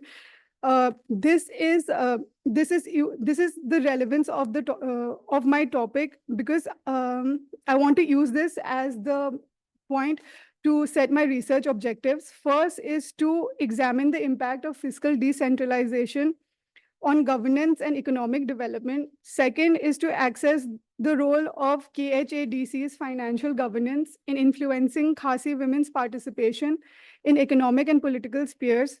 Third is to analyze the effectiveness of policies in ensuring gender-inclusive decision-making and resource allocations, to explore barriers faced by Khasi women in assessing economic opportunities and participating in governmental structures. Coming to the research method of the topic, I've based it on qualitative analysis of secondary data, mainly policy documents, government reports, and financial statements of the KHADC. I've also used academic literature on fiscal decentralization, governance, and gender participation in Meghalaya. Previous research studies and case studies related to Khasi women's role in governance and economic development. So the results of my study were that first, fiscal decentralization has increased KHADC's autonomy in governance and resource management. Second, there has been limited representation of Khasi women in the KHADC making bodies. This is because traditional governance structures, which are relevant to that place. For example, they have local darbars. So in these darbars, only men are allowed to participate, or the women's brothers. So similarly, that is reflected in the KHADC and the other political parties. The darbar system plays a critical role in decision-making at community level, yet it remains predominantly male-led. This structure, like I said, is reflected in the KHADC, where governance remains male-dominated, leading to minimal representation of women in political and administrative roles. While women contribute informally, they are largely excluded from governance roles, limiting their influence on policy and financial decisions. Economic programs under KHADC have had a mixed success in promoting women's financial independence. Some initiatives, such as the skill development programs and microfinance schemes, have supported Khasi women's entrepreneurship. However, challenges such as inadequate funding and lack of targeted support have limited the effectiveness of these programs. Gender responsive budgeting remains underdeveloped within the KHADC's financial policies. I have a minute left, so I'm going to go straight to the recommendations of the study. So from the study, policy reforms, including legal mandates for women's representation in KHADC governance structures to ensure their active participation, capacity building, conducting leadership workshops, and workshops for women to enhance their skills in governance, financial management, and policy advocacy, economic initiatives, strengthening entrepreneurship programs, financial support schemes, and access to credit for Khasi women, stakeholder engagement, like fostering collaboration between KHADC, state and central government, NGOs, and community-based organizations.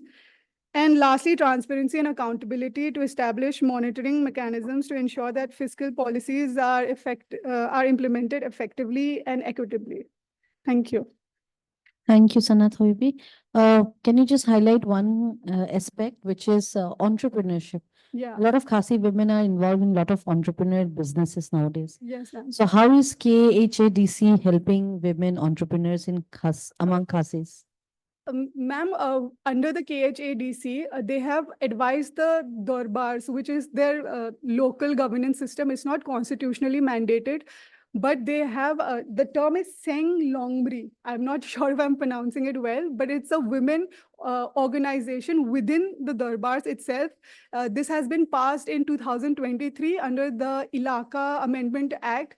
So they have to form women organizations, and within that, these women are told to recruit other women and teach them entrepreneurial skills like pig rearing and handicrafts, handloom local to that area. So that is one way in which it's been. Okay. Thank you.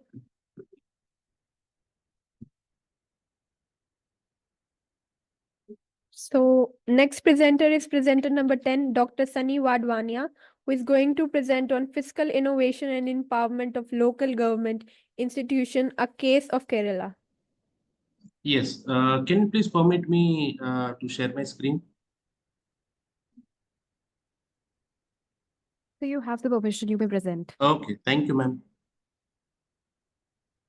All right, I hope my screen is visible to all of you. Yes, sir, it's visible. 1 minute. It's visible, right? Yes, sir. All right. Okay. So first of all, at the outset, my apologies. My PPT is not as per the format provided by the university. There was some last minute confusion.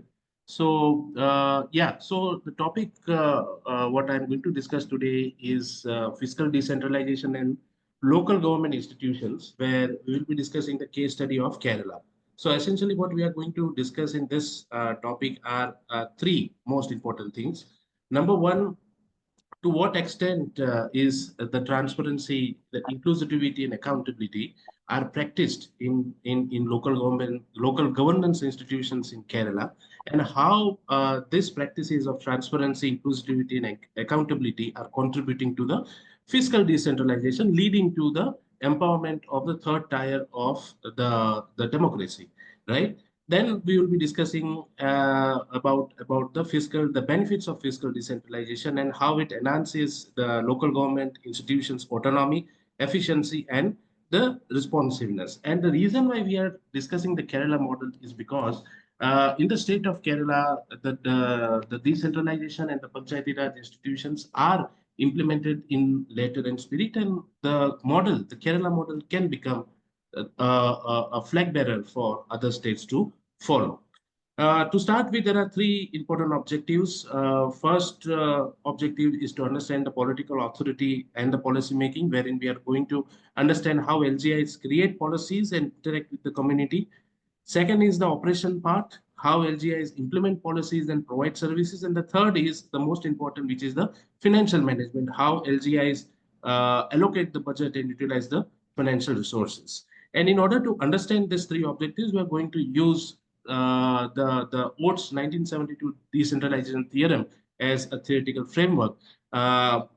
in short, the OATS 1972 model is about the efficient provision of public goods and how decision making is closer to the citizens when it comes to the provision of the public goods. The local government, it is important that the local government understands the local needs better than the central authorities because they are the most close to the people, right? And how this theoretical model is applied in case of Kerala, we are examining the role of elected representatives in fiscal decentralizations. Talking about the research methodology, we have a qualitative research design where we have interacted with the elected representatives of 20 local government institutions, including Gram Panchayat, municipalities, and the corporations. We have used sampling. We have used purposive sampling because of the need of the study. Around 60 semi-structured interviews were conducted. It was face-to-face, and for the support, we have used the secondary sources. We have used policy documents and the government reports. We have utilized the coding techniques, open and selective coding also. Now, what did we do for ensuring the data reliability? We have triangulated the data. We have primary data, and we have validated those primary data with the secondary sources. A question may arise here that how a primary data is triangulated with the secondary sources. We have referred to the annual reports of the respective Department of Panchayat Raj institutions and verified those institutions from the respondents also. We have a cross validation where we have compared the coded data for the consistency. Coming directly straight to the key findings, as you can see on the screen, you have the responses from the respondent and also a respective emerging theme. So the first is about the capacity building and training. Now, why the fiscal decentralization is practiced in letter and spirit is number one is because the elected representatives are very well aware about the importance of practicing the fiscal decentralization and utilizing the budget in a disciplined manner. And how do they know this? They have regular capacity building programs, like you can see response from one of the respondents. They're saying that regular training programs have significantly enhanced our ability to implement policies effectively. The second most important theme here is the collaboration and coordination with the state machinery. Now, it is very important as the fiscal devolution, the fiscal is transferred from the state machinery to the panchayat and municipalities, and hence it is important that a well-established coordination is necessary. In coordination, yes, how many minutes do I have now? 1 minute. Yeah, so coordination is necessary because it will help in maintaining the transparency and accountability when it comes to the financial matters. Policy innovation and adaptive government, of course, with the passage of time and with the advent of modern technology, they have also resorted to the new technologies of budget keeping, which have enhanced their capacity for a more disciplined use of the budget.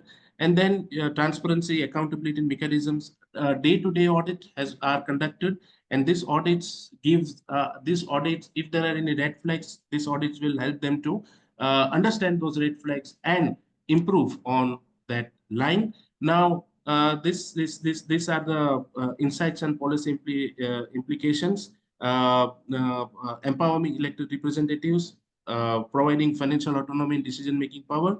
Institutional governance capacity has also been increased. Transparency has also been enhanced. Of course, your collaboration and coordination has also been enhanced. Now, to conclude, there are three most important aspects. So the fiscal decentralization model followed by the state of Kerala gives a successful case of LGI empowerment. This is also a lesson for policymakers because strengthening financial autonomy enhances government governance efficiency also. The broader implication of this particular model is that it offers a roadmap for fiscal and administrative reforms in other regions also. Thank you, ma'am. Thank you, Dr. Sunny. My question is that within this fiscal decentralization, which Kerala always keeps on innovating, any fiscal innovation contemporary project or something that you can highlight?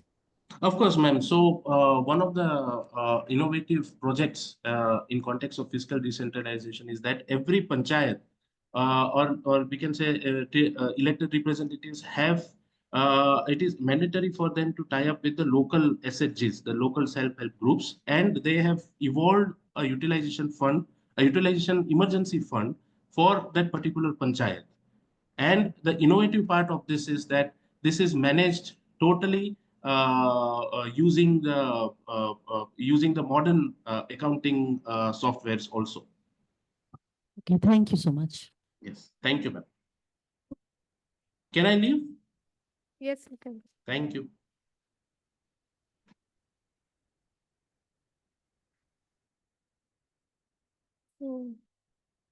Dr. Christian Conrad, sir, if you want to leave, you can leave.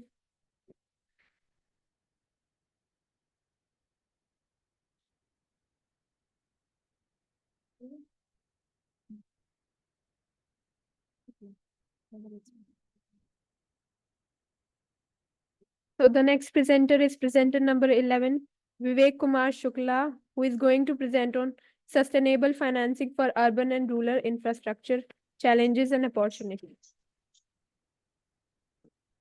Yeah, hello everyone. This is Vivek Kumar Shukla. I'm from Varanasi, Uttar Pradesh. And just a second, I will share screen. Now screen is visible. Yes. Okay. Yeah, everyone. This is Vivek Kumar Shukla. I am from Varanasi, Uttar Pradesh. Presently, I am working as a assistant professor, guest faculty in the Department of Public Administration, Siddharth University at Kapilvastu, Siddharthnagar. My research topic is a sustainable financing for urban and rural infrastructure, challenges and opportunities. So, introduction of the study. This is actually a brief abstract of the research. This is based on ensuring this is based on ensuring long-term economic growth and sustainable and social inclusion requires requires sustainable financing mechanism, and based on infrastructure serves as the backbone of economic progress, enabling access to essential transport issues like that transportation, sanitation, and clean energies. And this study also focused on the many barriers financing issues, including public-private partnership issues, um, and including international funding sources. And it papers also examine the challenges faced in mobilizing financial resources and identify the integrating sustainability into infrastructure investment and development. The study also highlight how innovative financial in innovation, stakeholders participation, and based on how to effective regulation framework can contribute to the creation of resilient and equitable infrastructure. And relevance of this topic, actually, this topic also relevant for this current scenario, and also it focus on the sustainable financing aligned with the global development goals, particularly the United Nations Sustainable Development Goals, SDG 9 and SDG 11. SDG 9 said that industry innovation infrastructure, and SDG 11 says that sustainable cities and communities. Also focus the various aspect of the climate resilient infrastructure, traditional financing, and environmental sustainability. There is major objectives, research objectives of the topic. First is to examine the role of sustainable financing in urban and rural infrastructure development, and second is one to analyze different sustainable financing. Third one is to identify the key challenges in mobilizing financial resource for sustainable infrastructure. And fourth one is to evaluate the impact of e-governance and policy framework on infrastructures. And the last one to provide policy recommendations for enhancing sustainable infrastructure financing. There is a methodology. So this study based on secondary data, entire study based on secondary data, which is include government reports and policy documents, academic research papers, and case studies. And the result of the study. So after the study, we analyzes the public-private partnership, green bonds, municipal financing, and international funding sources. And this study also focused on the best practice and opportunities in strengthening public-private partnership and international institutions such as World Bank, IMF, and ATP. Implications of the study. So the study also focus on the clean water, renewable energy, and sustainable in transportations. And recommendations of the study. So this is also conclusion of the study. Firstly, government should establish clear regulatory framework. Second one is a diversify financial mechanism. And the third one is enhancing private sector partnership participation. And fourth and lastly, ensure social inclusion and community participation. Thank you so much. Thank you, Vivek, Mr. Vivek. My only question is, while you're discussing both urban and rural, how do you see sustainable cities as an initiative where you can actually see sustainable development or sustainable financing in context of sustainable cities? Yeah, actually, ma'am, my PhD based on actually an analysis of people's participation in rural local governance, a comparative study of Simla and Kinnaur district. So I chose when I studied and when I in field study, I also I ensure that I also looked at financial issues are came in the every implications of policies or government regulatory framework. Okay. Thank you, Vivek. Thank you, ma'am. Thank you so much.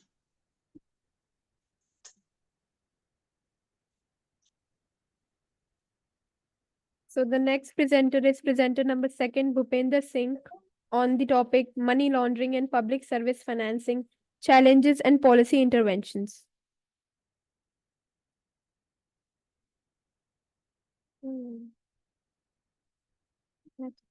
Hello everyone.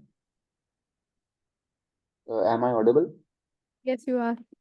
I'll just share my screen. I am from Jammu and Kashmir, University of Jammu.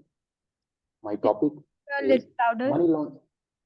Yes, my topic is money laundering and public services financing, challenges and policy intervention. First, I'll start with the introduction.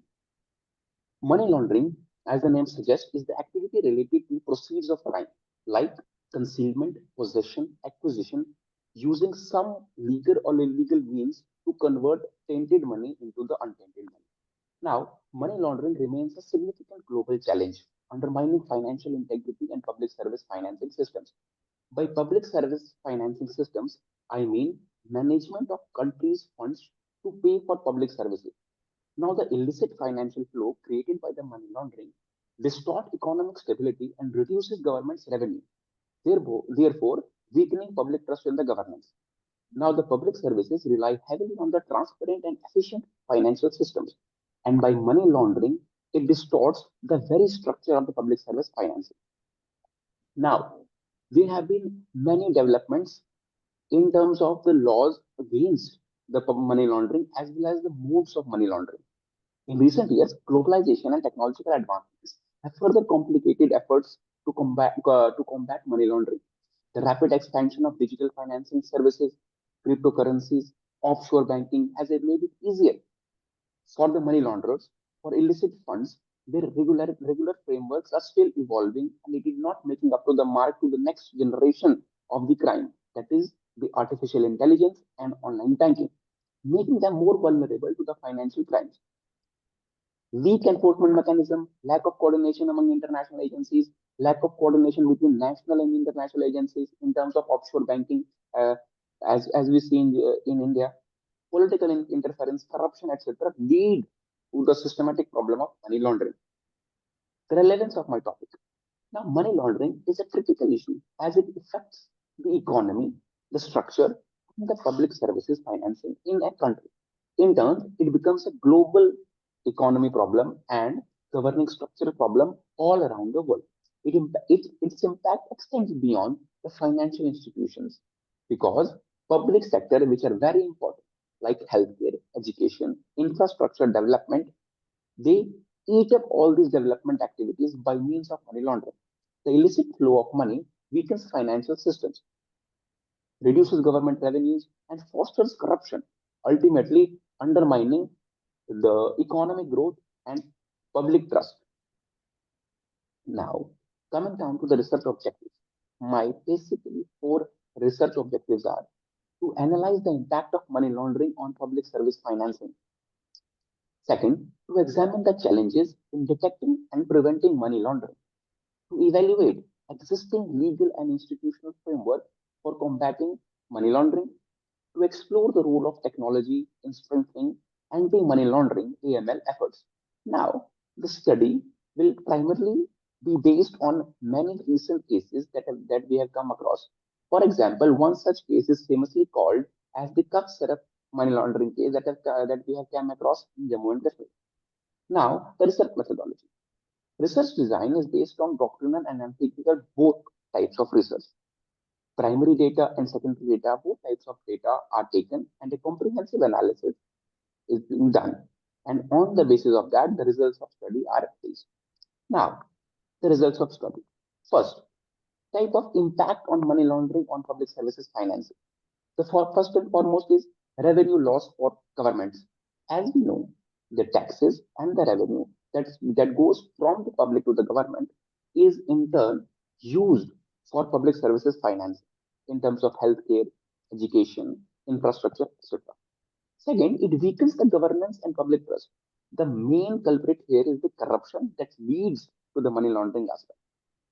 From lower strata of the revenue heads, BDOs, Tahsildars, SDMs, to the utmost level of the bureaucracy. The public trust is distorted by that. Third is general distortion of economic growth. As we live in the financial boom zone of India, so when economic growth is halted, whole South Asian region goes down. Second, challenges in combating money laundering. First and foremost, there are very weak anti-money laundering law enforcement. I would like to mention that Indian law in general is pro reo. That means it gives any accused alleged criminal enough opportunities to represent itself from the lowermost strata, that is the lowermost court, to the uppermost court. We don't have any strict AML, anti-money laundering law enforcement. I would also like to mention that PMLA also correlates with the UAPA 1967. Complex financial networks. Criminal use sophisticated techniques like shell companies, offshore accounts, and cryptocurrency that is being now used. Not to mention, there are many online games, apps, trading platforms available which are not sanctioned or not monitored by the government. One such example, a very famous example, was a game called FEM and also the Aviator. Lack of coordination between authorities. Since we have a financial action task force, but in terms of in Indian perspective, as the constitutional framework is not so well developed as the modernization of money laundering is developed, like online, offshore, artificial intelligence, or we can say the cryptocurrency. Now, CBI and RBI are working very hard, but it is not up to the mark. Third is effectiveness of existing AML policies and regulatory frameworks. International AML efforts show mixed results. Organizations like Financial Action Task Force, created by the G7 initiatives in 1989, developed policies to combat money laundering. However, in 2009, expanded its scopes to the terrorism, but it is not such acting as such. Second is the blockchain and AI improved detection system must be introduced so that the companies that are investing or taking investment from the offshore banks or offshore entities must be monetized. Third is public-private partnership, as corruption plays a very, very major role in this. So public involvement is. I will have to wind up. Okay, thank you.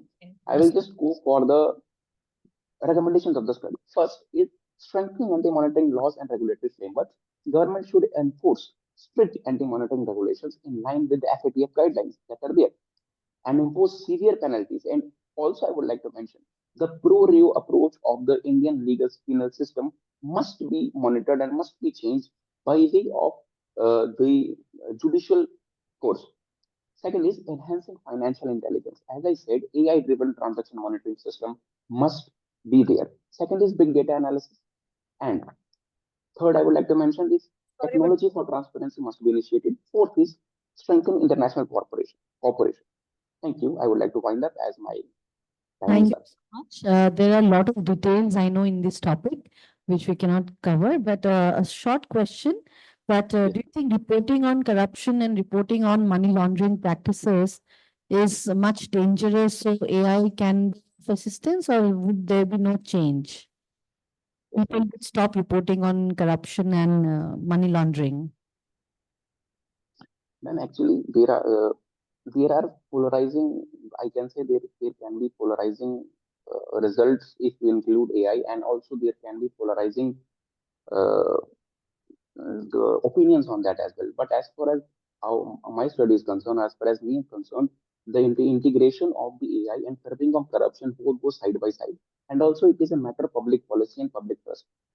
The first and foremost thing is the pro-reo approach of the laws should be cancelled and should be regulated by the courts itself. Thank you so much. We've got the answer. Thank you. Thank you, ma'am. Thank you very much. I take leave. So the last presenter for today's session is Anubhuti Saxena, presenter number 1, who is going to present on the topic Realizing Gandhi and Village Republics in 21st Century. Hi, good afternoon. Is my screen visible? Yes, it is visible.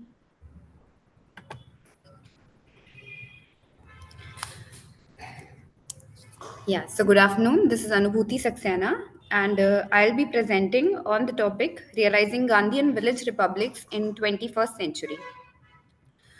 So, what if I told you that future of India's governance does not lie in distant corridors of power, but right here in our villages, in our towns, and in the hands of the people?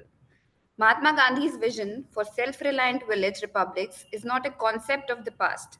It is the foundation upon which we must build our future. His dream was not just governance, it was empowerment. It was about people taking control of their own destinies, shaping their communities, and forging a future rooted in dignity, sustainability, and justice. Yet, how can local governments fulfill their potential when they remain financially shackled? Fiscal decentralization is the missing link between vision and reality. Without financial autonomy, local governance is nothing more than symbolic representation. If we want true self rule, true empowerment, we must ensure that governance is backed by economic strength. So I'll begin with the idea of Gram Swaraj, which was the core of Mahatma Gandhi. Gandhi's Gram Swaraj was not just a political structure, it was a philosophy of life. He envisioned villages where economic self sufficiency was the foundation of prosperity, resources were managed wisely, human dignity was upheld through inclusivity and social justice, sanitation and hygiene were prioritized to create healthier communities. But this cannot be achieved through mere policy statements. It demands fiscal decentralization, where funds are not trickled down through bureaucracy but flow directly into the hands of local governments. Without independent financial resources, how can a village build its own infrastructure? How can a town invest in education, healthcare, or sustainability? The answer is simply it cannot. Now, I'd like to talk about where do we stand today, the current landscape of local governance. So, I'll talk about the 73rd and the 74th constitutional amendments, which empowered the Panchayati Raj institutions and urban local bodies. The goal was clear here: decentralization, representation, and grassroots empowerment. However, there still persist certain challenges to this presently available local governance. First of all, it's about financial dependence. It limits the autonomy and decision making power, reduces local governments to mere implementing agencies. Second, it's about bureaucratic interference. which undermines local governance, stripping power away from elected representatives. Third goes lack of skilled personnel, which slows down policy execution and development initiatives.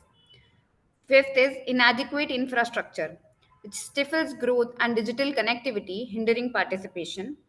The next big problem lies in corruption and weak accountability, which erodes trust in governance, and the inefficiencies still persist about that. The major problem about it is the absence of fiscal devolution, which leaves local bodies at the mercy of state and central funding allocations. Now, I'll talk about the challenges. Sorry.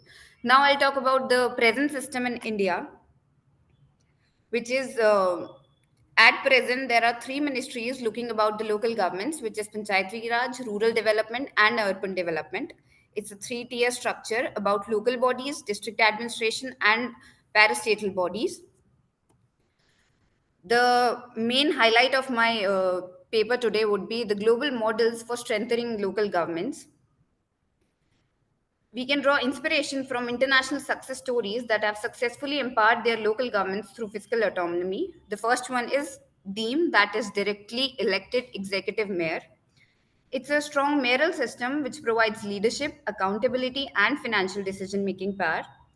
Second goes with UK's new localism model, which balances national goals with local execution while granting financial independence to local entities. Third is China's direct improvisation, which encourages autonomy, adaptability, and competition among local units through performance-based funding. And the fourth one goes with United States city-county consolidation, which streamlines governance by merging overlapping structures and ensuring equitable resource distribution. The last one is Japan's globalization model, also known as Dochakuka. It allows local economies to thrive by integrating global best practices while preserving local traditions, strengthening fiscal self-sufficiency. Now I'll talk about certain recommendations from my paper. First one is institutional capacity building at local level, which is including more of personal accountability and infrastructure development. Next is the DPCs and MPCs, which will empower local planning. 11th and 12th schedule, they should add local laws to it. And the most important thing is a blend of macro localization and micro globalization. So we stand at defining moment. One path leads to continued dependency, where local governance remains powerless and stagnant.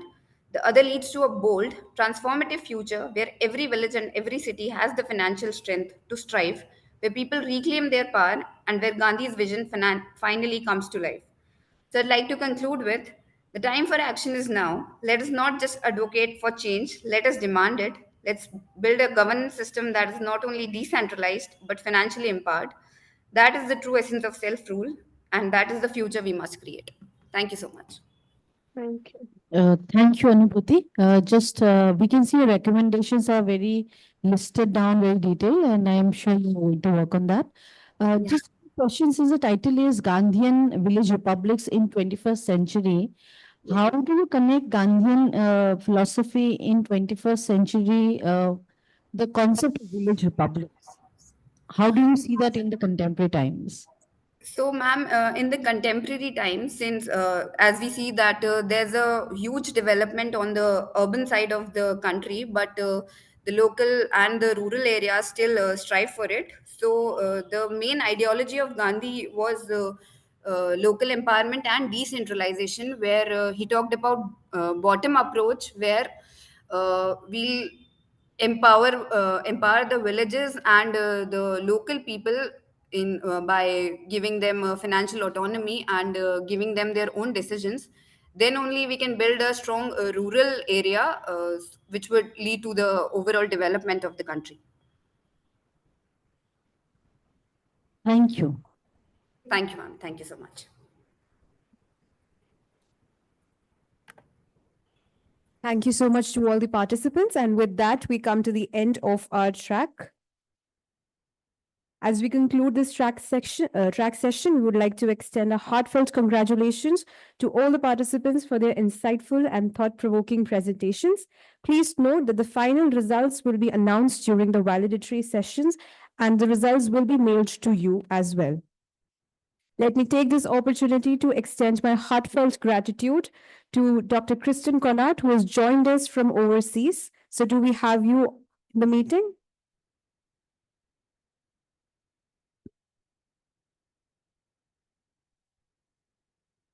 Thank you so much for joining us, sir. We know that you are busy, you have a very busy schedule and you have meetings lined up. But despite that, you have been with us till the end of this track session. Thank you so much. Anything you would want to share? No, thank you. I just wanted to congratulate all the participants for their great presentations. I very much enjoyed everything that I've learned. I scribbled a lot of notes and I was very impressed by all of the topics, by all the participants, by all the presentations. So thank you so much for having me here. It was a great pleasure and I hope that we'll stay in touch and we can collaborate in the future. Definitely. So we look forward to have you next year as well. And you may share the results with Ms. Wibu. Thank you so much for joining. All the participants, you may leave the meeting. It is over. The tracks are over now. Thank you so much. Share for their valuable time and efforts. As a mark of felicitation, may I request a guest of honor, Dr. Rumki Basu, to felicitate our track chair, Dr. Anna Nath Ganguly.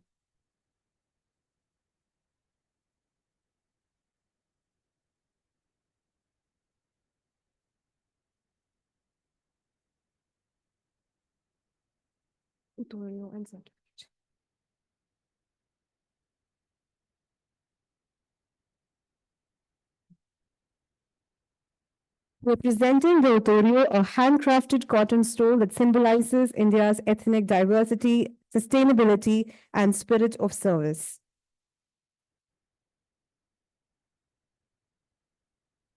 I would also request Rumki ma'am to please give Dr. Anna her certificate and sapling.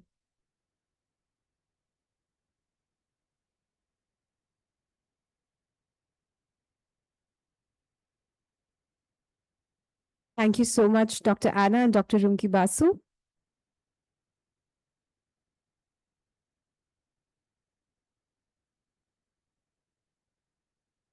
For all the participants who have joined us offline, please collect your participation certificates from the registration desk.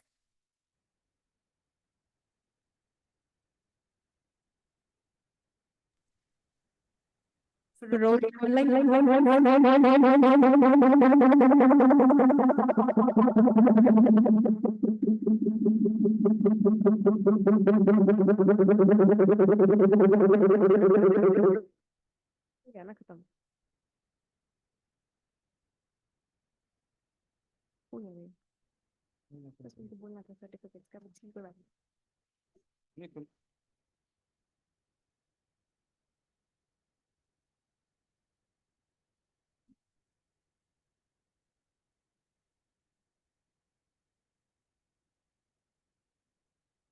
Sir आवाज आ रही है? आ रही है, आ रही है, आ रही है।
कर दिया ऑन कर दिया। हाँ हाँ थोड़ा हिला ना। ठीक। हाँ।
Right. Should I bring it out then? Yes, sir.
नमस्ते नमस्ते, कैसी हैं?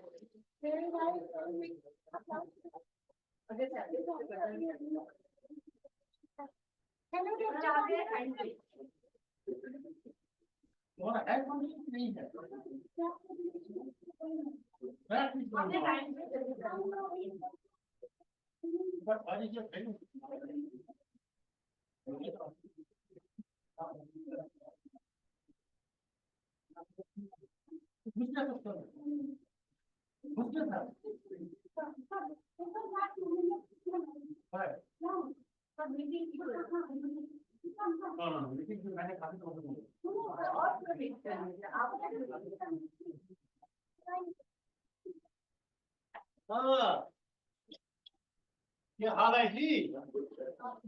ये हमारे रेगुलर हम मुझे मैसेज आना जाना होता रहता है।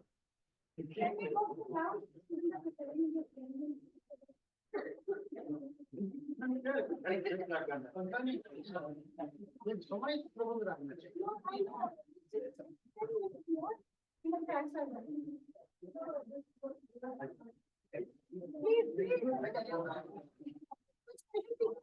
दोबारा ले लेंगे ना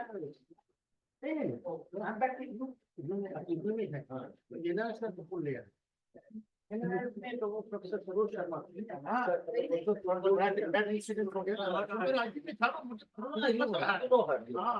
they have advertised and they are now in the process of selecting the correct.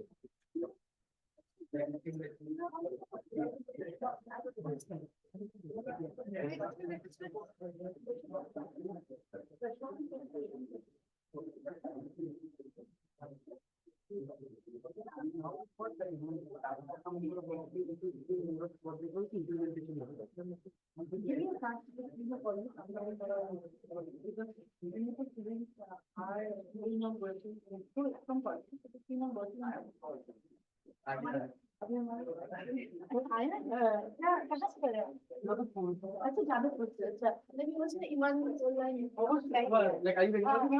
Or you get it?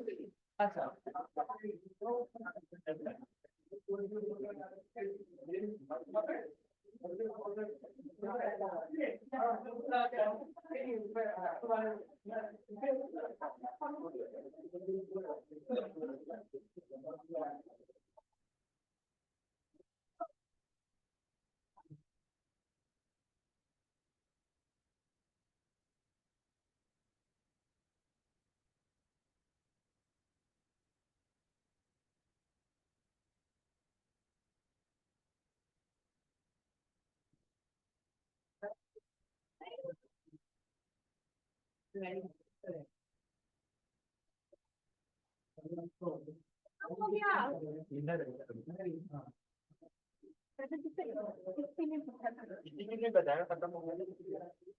कितने बोला खत्म नहीं, घंटा बोला खत्म हो गया।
और सेशन खत्म नहीं हुआ तो क्लास शुरू हो ऊपर सेशन चल रहे हैं बोलो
You were not there. I am not there to see what is the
नहीं पता मैं इस पे लेट लूंगा हमको लग रहा है हाँ यही बैठिए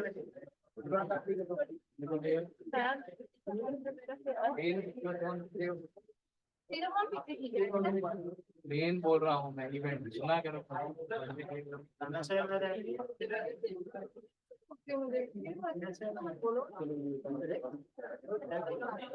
अच्छा हाँ तुमको भी कहते हैं एक दो चलो बस ठीक हो गया अब हम ये ज्यादा हो गया देखो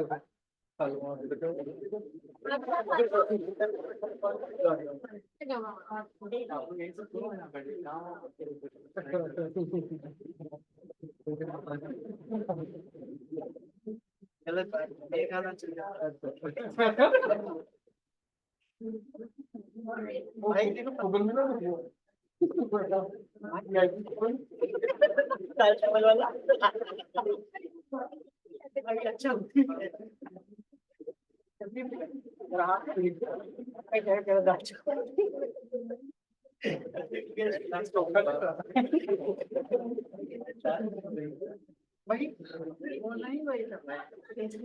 अच्छा मतलब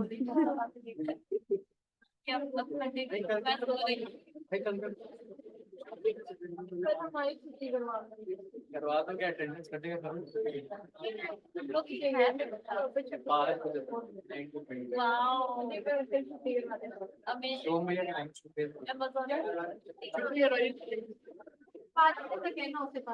अभी बोल के बंदे के फ्रेंड में कैसे चले वो बोल क्या हो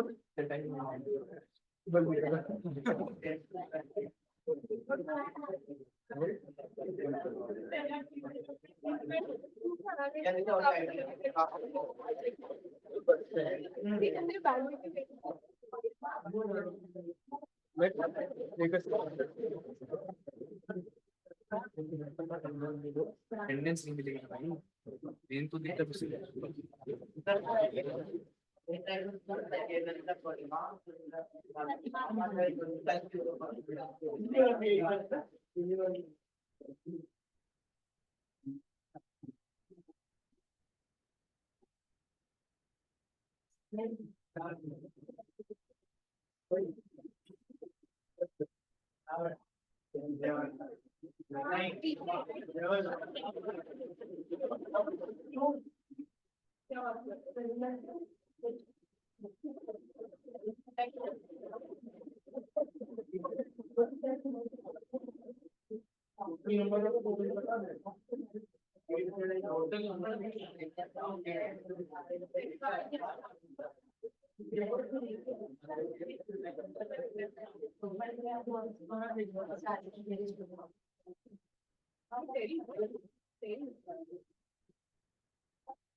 अटेंडेंस सबका ग्रीन और अच्छा है और 5 लोगों के लिए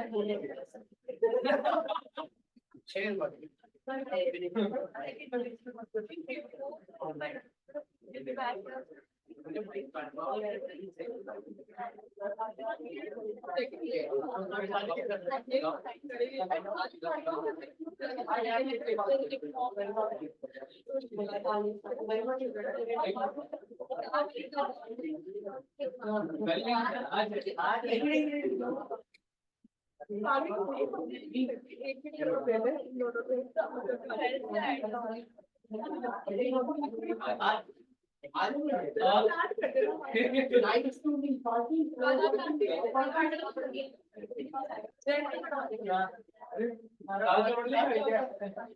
दाल चावल नहीं भैया दाल चावल कैसे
एक फोटो नहीं ले पा रहा हूँ।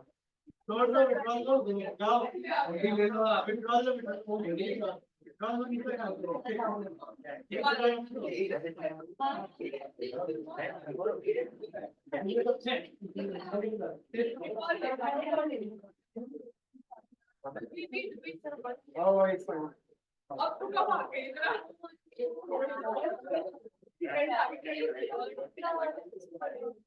So I and like he's learning different talents.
अरे ओटीपी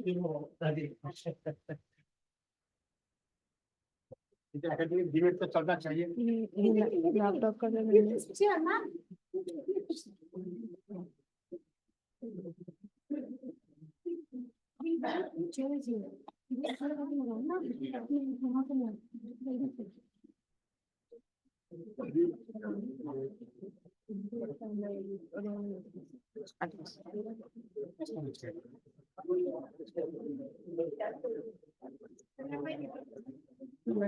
ये वहां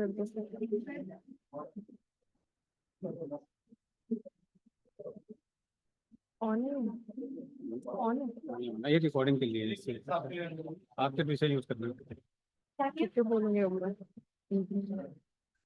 Is it evening? Wait, I have to like be like this here with then. You start inviting everyone to the dice. Quickly, quickly.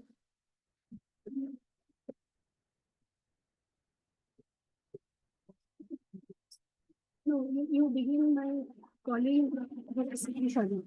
Okay.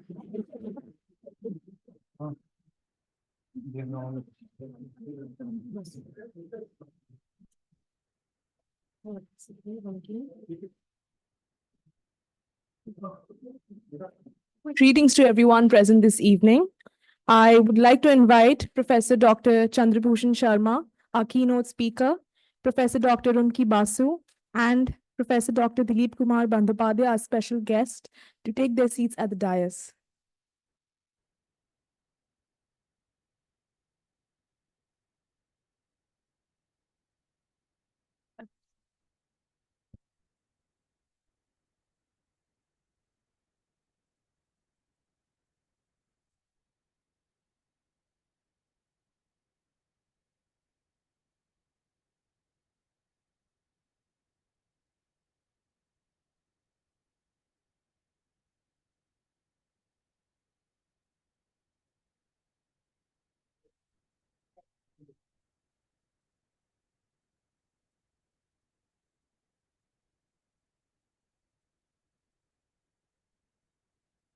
We also request Dr. Yogendra Singh, Acting Head of Amity Institute of Public Policy, and Dr. Bidisha Banerjee, Deputy Director of Amity Institute of Public Policy, to take their seats at the dais.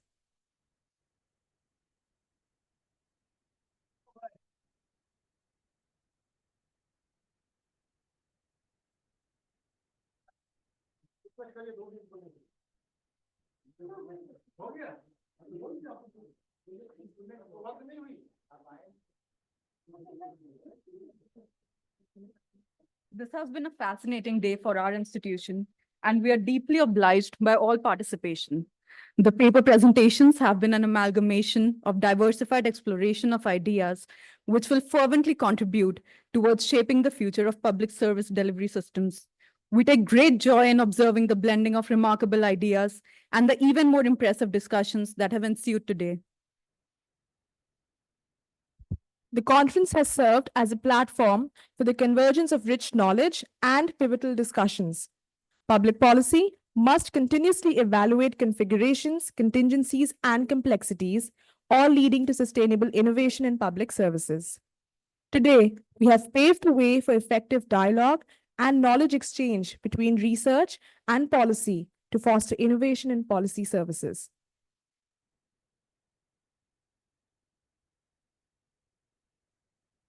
Our keynote speaker, Professor Dr. Chandrabhushan Sharma, is the chair of the National Institute of Open Schooling and a professor of education at Indira Gandhi National Open University.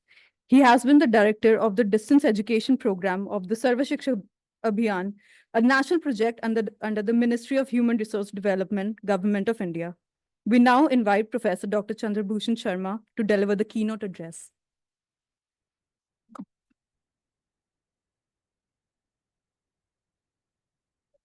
Thank you. Thank you so much.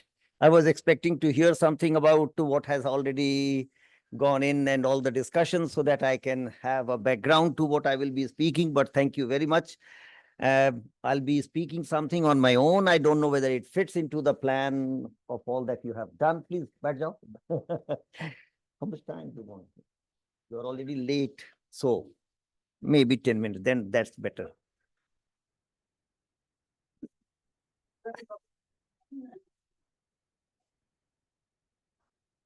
Chaliye. Thank you very much. I think I work in the area of education without any formalities, such and such, such and such, such and such. In fact, I don't even know the names. So I won't get into that trouble. Thank you very much. I work largely in the area of educational planning and educational policy making. And I would like to speak something around that. I must say, last 10 years, I have lived the national education policy. First 5 years, 2015, 20, I was in the process of planning, writing the policy. If you read the policy, which I guess you have not read, most people don't. They say, हाँ पढ़ा पढ़ा है. फिर हम कहते हैं 2 question पूछ लें. कहते हैं नहीं नहीं थोड़ा ध्यान नहीं है अभी, थोड़ा पढ़ा था. हम पढ़ते नहीं है पॉलिसी. पॉलिसी में सबसे पहली बात कहने की जरूरत है. We don't read policies. Policies are written for document and to be put in the ministries. We normally don't read. So whether it is a policy on health or education or public transport, we don't read. So when we started working on it, what was the issue before us. Policy change a whole nation and a generation. In fact, generations. So when we started working, there was a demand that we should have a new policy. But why? Everybody said, आजादी के 75 सालों में क्या बदला, क्या बदलना था? वहीं से हम बात शुरू किए कि क्या बदलना था और क्या बदला, नहीं बदला तो क्यों नहीं बदला? One is, did we really become independent in terms of thinking? Do we think like an Indian? भारतीय की तरह हम सोचते हैं क्या? क्योंकि नीतियां सोचने का तरीका बदलती हैं, जो मैकॉले के मैनर्स ने किया था भारत में, उसको बदलना था. All those who get good education, their destination is Silicon Valley. वो बदलना था. उनका destination वो नहीं हो. All those who get educated take pride in saying, I know very good English. In fact, I have said on many occasions, I sit on selection committees on various institutions as President of India nominee or Governor's nominee. And I have been saying, when lecturers for physics are selected, I tell the experts, I wouldn't be able to understand today, but at the end of it, I will say, let me give you a merit list. I give them a merit list that according to me, these are the 3 best. They said, how could you make out? I said, because I say normally, they said they spoke the best English. All these years, we have not been testing knowledge, we have been testing English, invariably. हम ये नहीं देखते कि कौन कितना विषय जानता है, हम ये देखते हैं कौन कितनी अच्छी अंग्रेजी जानता है. वो बदलना था. राष्ट्रीय शिक्षा नीति को पढ़ो, सबसे पहले ये बदलता है कि हम अपनी भारतीय भाषाओं को हम जब भाषा की बात करते हैं उसको राजनीति बना दिया. तुरंत भाषा के विषय में आंदोलन खड़ा हो जाएगा, क्योंकि भाषा सबसे ज्यादा वोट देती है हमको. हम भाषा के बारे में इतने इमोशनल हैं कि अगर ये विषय उठा दिया जाए तो वोट पाना आसान हो जाता है. ये बदलना था कि हम एक भाषा के लिए नहीं कह रहे हैं, हम भाषाओं के लिए कहें. हम ऐसे देश हैं जहां की तमाम 3000 ज्यादा भाषाएं हैं, 150 ऐसी भाषाएं हैं जिसको 10,000 से ज्यादा लोग बोलते हैं, और सब में ज्ञान संपदा है. हमको सबको बचाना है. I have hinted at 2 things. It's not the job of the politicians to decide on policies. It's not the job of the politicians to decide, because when they decide, they polarize. It's our job. Think in these terms. Have we made good policies in various sectors? At least not in education. And whenever we have made, we have not implemented them. Madam ने 10 minute दिया है, इसलिए मैं जल्दी अपनी बातें रख रहा हूं. इसको आप ध्यान से बाद में सोचिएगा. गजेंद्र गडकर कमेटी पढ़ो. Gajendra Gadkar committee was constituted in, I think, early 70s, and it was given the job to reformat the universities. And it said, when government doesn't want to do anything, it constitutes a committee so that it's prolonged, and the reports are shelved. They are never implemented. I hope, he was Vice Chancellor Bombay University and judge and all that. I hope my report doesn't meet that fate. That report also met the same fate. So policies are not implemented, not across the world. It's primarily in our country and developing countries. That's the process. But when I mention it's not the job of the governments to decide on policies,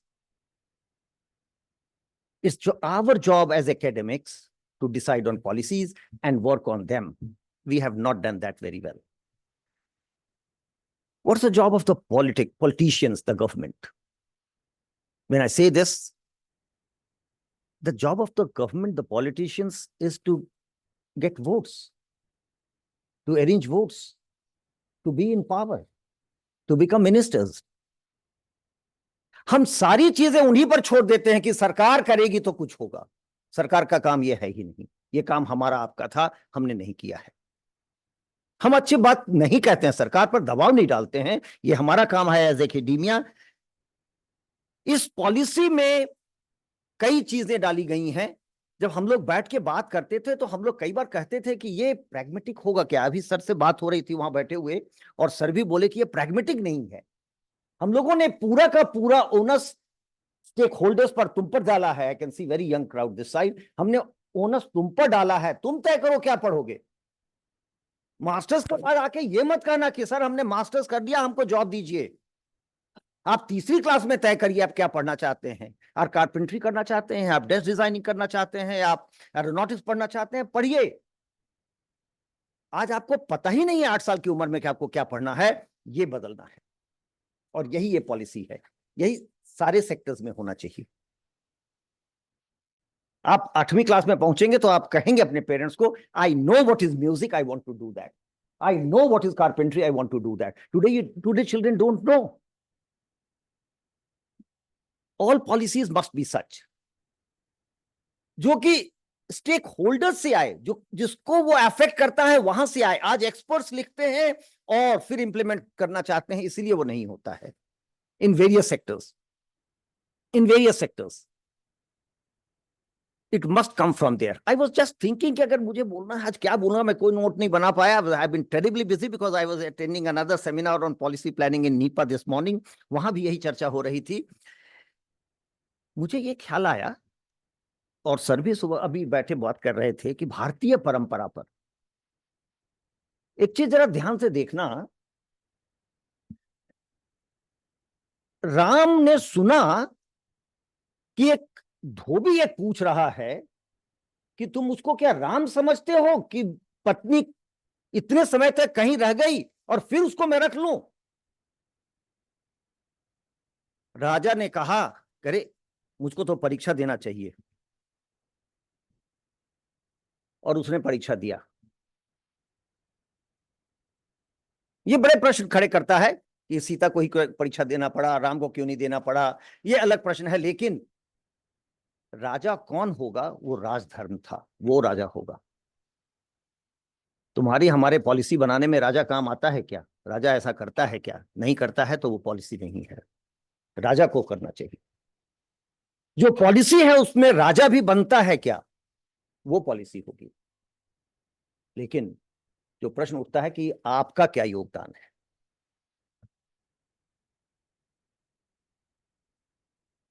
I believe policies has to come from people. There is a tradition globally. Who is the eminent minister for education if BJP goes out of power? If Congress comes to power, who would be the education minister? कुछ नहीं पता है। दुनिया भर में opposition का minister for education होता है। वो लगातार सरकार को बताता रहता है कि हम अगर सरकार में आए तो हम ये करेंगे। पीपल्स पॉलिसी होनी चाहिए। That is why I refer to Ram. जनता से आनी चाहिए। जो आज अवाम है वो बताना चाहिए कि हम क्या करेंगे अगर हम सरकार में आएंगे। हमारे यहाँ ट्रेडिशन नहीं। 1 2 there is a tradition of people's report. People, आज ही मैं बात किया, नीपा में आज बैठा था तो मैंने कहा कि आप केवल पब्लिक इंस्टीट्यूशन से कोलैबोरेट करते हैं, आप प्राइवेट से करिए। वहां एक भी प्राइवेट सेक्टर का आदमी नहीं था। And I have been saying that for a number of years now. The future belongs to private universities. Public universities are dead. That's a very sad reflection on education system. I'm very concerned about the poor, the less privileged. Where would they go if public universities don't survive? And they are dying. They will die. वहां इतना विरोध हुआ कि ये private वाले, prime minister ने parliament में वहां भी कोट किया। पार्लियामेंट में प्राइम मिनिस्टर ने कहा है पब्लिक प्राइवेट को साथ लेके चलो। Are you aware 75% of students today in higher education are in private. और आप किसी भी सरकारी मीटिंग में बैठिए, सब यही कहते हैं प्राइवेट वाले डिग्रियां बेच रहे हैं। पढ़िए 15.2 नेशनल एजुकेशन पॉलिसी का, वो कहती है 10,000 कॉलेजेस भारत में केवल डिग्रियां बेच रहे हैं, कोई पढ़ाई लिखाई नहीं कराते हैं। ये भारत सरकार की नीति कह रही है। तो बंद क्यों नहीं किया इनको? बंद करना चाहिए। अगर सरकार की नीति कह रही है कि डिग्रियां बेच रही हैं तो बंद क्यों नहीं किया? नीति कहती है ये बेईमान है और आप उनको चलने दे रहे हैं। क्यों चल रहा है? तो नीति और देश का कोई संबंध ही नहीं है। मुझे लगता है इन सब चीजों पर लॉन्गर डिबेट होना चाहिए और इस पर आपको document lana chahiye. I have been promoting this and I have been telling many people, if you really think about policies, have you contributed? Are you concerned about any one sector? Make a people's committee. In 2012, we were not very happy with what was happening in education. And we made a people's committee. Professor J.S. Rajput, Professor Kapil Kapoor, Professor J.S. Khandelwal, Professor Ambast और मैं 5 लोग इस committee के members थे और हम नया policy लिख रहे थे देश के लिए as people's report. There is a tradition, people's report on basic education एक है, छोटा डॉक्यूमेंट है, पढ़िए उसको निकाल के. आप लिखिए पॉलिसी, सरकारों पर मत छोड़िए. बर्नार्ड शॉ ने बहुत अच्छा लिखा है, politicians can do anything to remain in power. Politicians can do anything to remain in power, even think for the nation. अपने देश को अगर बचाना चाहते हो, तुम इसमें भाग लो.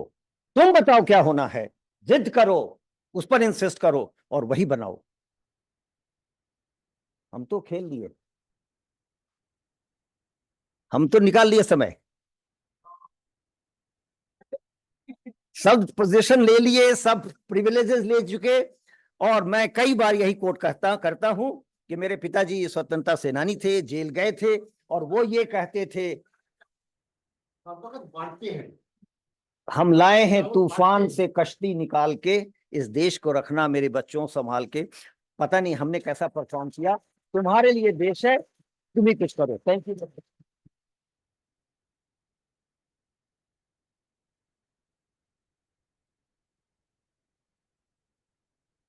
Thank you for those insightful words, Professor Dr. Chandrabhushan Sharma.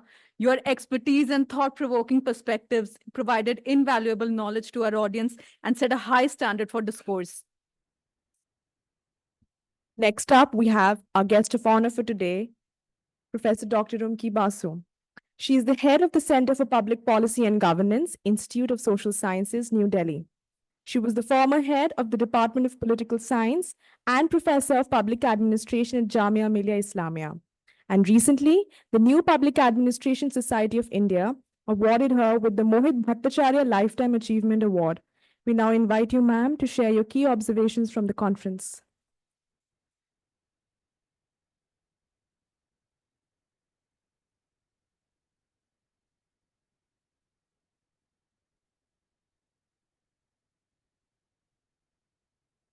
I have been given 5 minutes now. I have already spoken in the morning, in which I think I've set the parameters of the discussion on rethinking public services,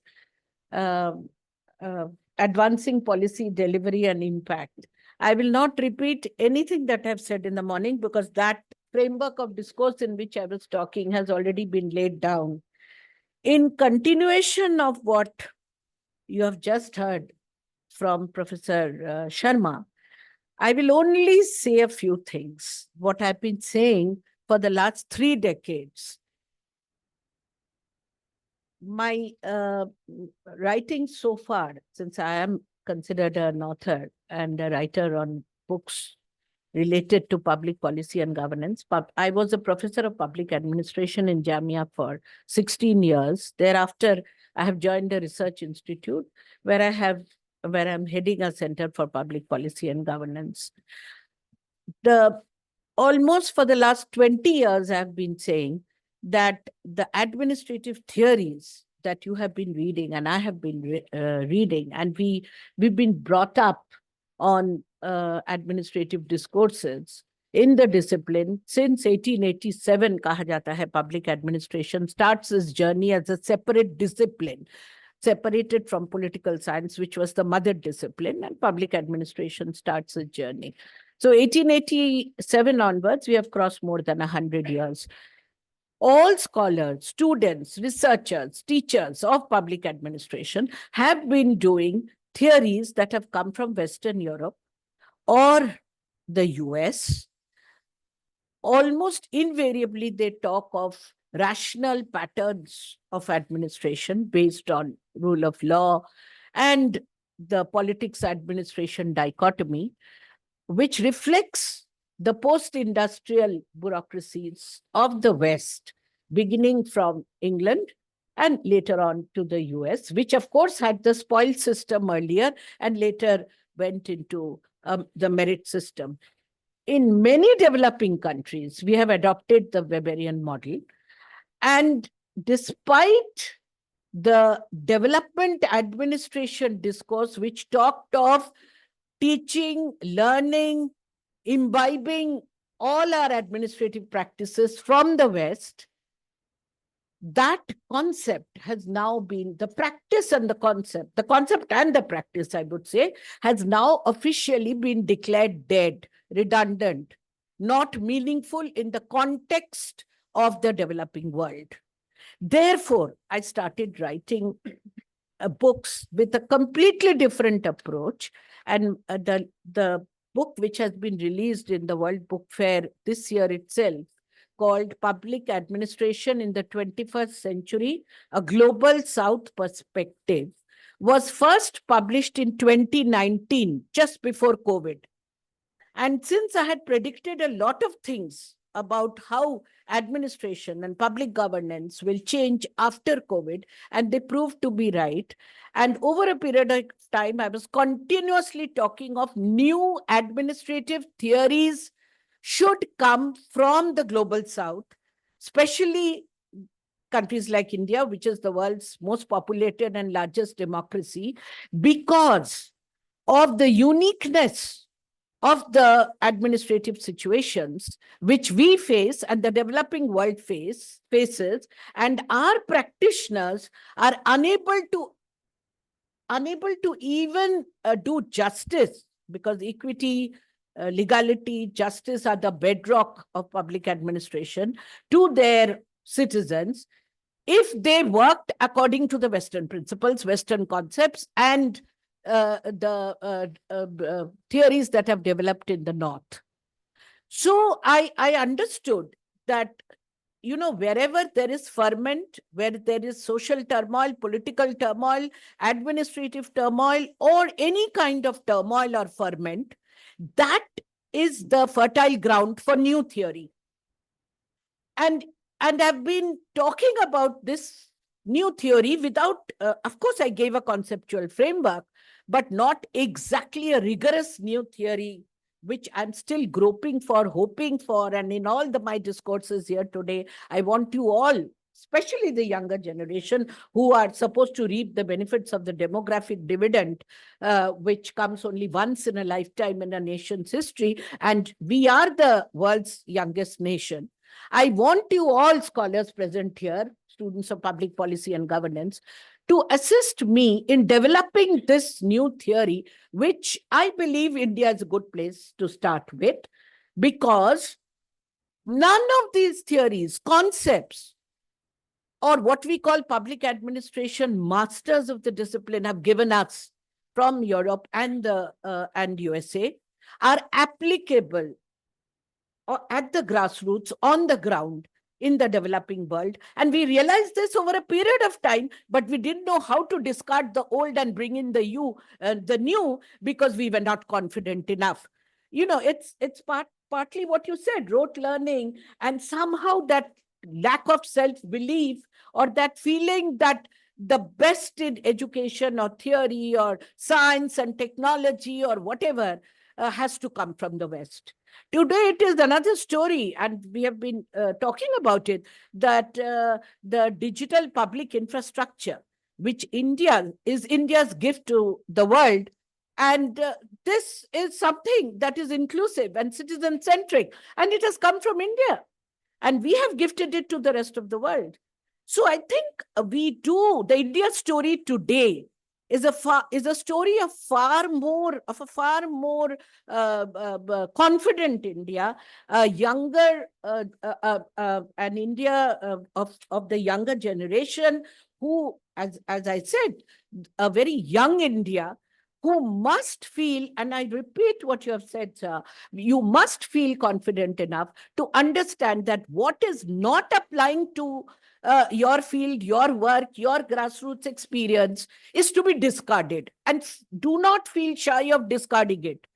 So I'm glad to say that my 2019 book, in which I was still groping for, I titled it, of course, Public Administration in the 21st Century, a Global South Perspective. And of course, maybe that old psyche still existed, and I gave it to Rutledge, Francis and Taylor to publish, and they immediately published, and they said, ma'am, is pe kaam karte rahiye, because this is throwing up new ideas from the South, which is what we want. So after 2019, I'm glad to say the 2025 publication, abhi book fair mein release hui hai. And the reason was, I felt that whatever I've said has been sort of validated by many scholars, even in the West. This book went, it has traveled globally. It is a Francis and Taylor book. It's by one of the best publishers in English. Of course, I write in English still, though I do write poetry in Bangla. Let me, almost like in a confessionary mode, I must say I'm also an old poet writing in Bangla, but maybe for professional reasons, one is so used to writing in English in one's discipline that I do still write always in English, though my books have been translated in several Indian languages, Marathi, Bangla, Hindi, and so on. But I'll end with this. Please, the 2025 publication, actually, I do try to put in a framework of ideas in which, by showing that the best practices that India has presented or gifted to the developing world or the North regarding public policy and governance are unique, one of a kind, and definitely there are elements of uniformity if you look or collate these best practices to be able to be called theory. Because, you know, if you say you're making new theory, you have to stand the test of theory. And theory has some very rigorous parameters, which are called scientific parameters. And they have to be tested, validated on the ground. They have to have uniform common elements, which can stand the test of time and a country or situation or whatever. So with these words, I will say that I personally have tried to understand why is it that we need to adopt everything that is Western by way of theory, science and technology, and not even try to make new theory in our country, which is where all the challenges of public administration, public policy, and governance lies. And when all the challenges are lying somewhere, you must realize they are societies in transition and ferment.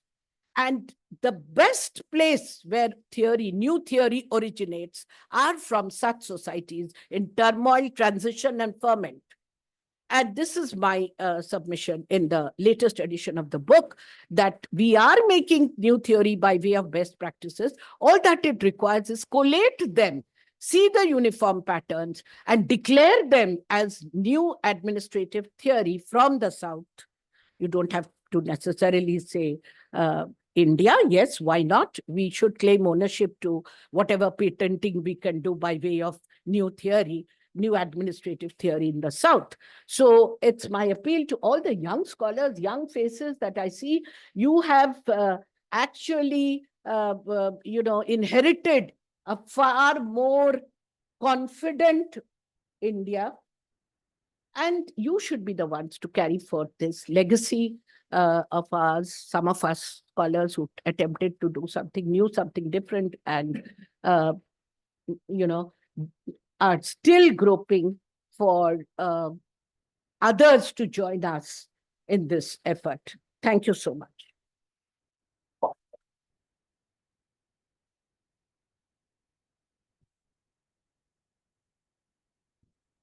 Ma'am, your contribution, your passion has left us all in awe. It has sparked meaningful discussion and new ideas in our heads for sure. Thank you so much, ma'am.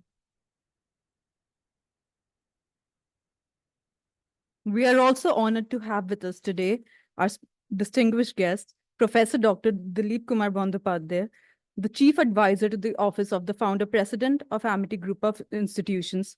He was the second Vice Chancellor of the Guru Gobind Singh Indraprasth University. We invite you, sir, to share your perspective.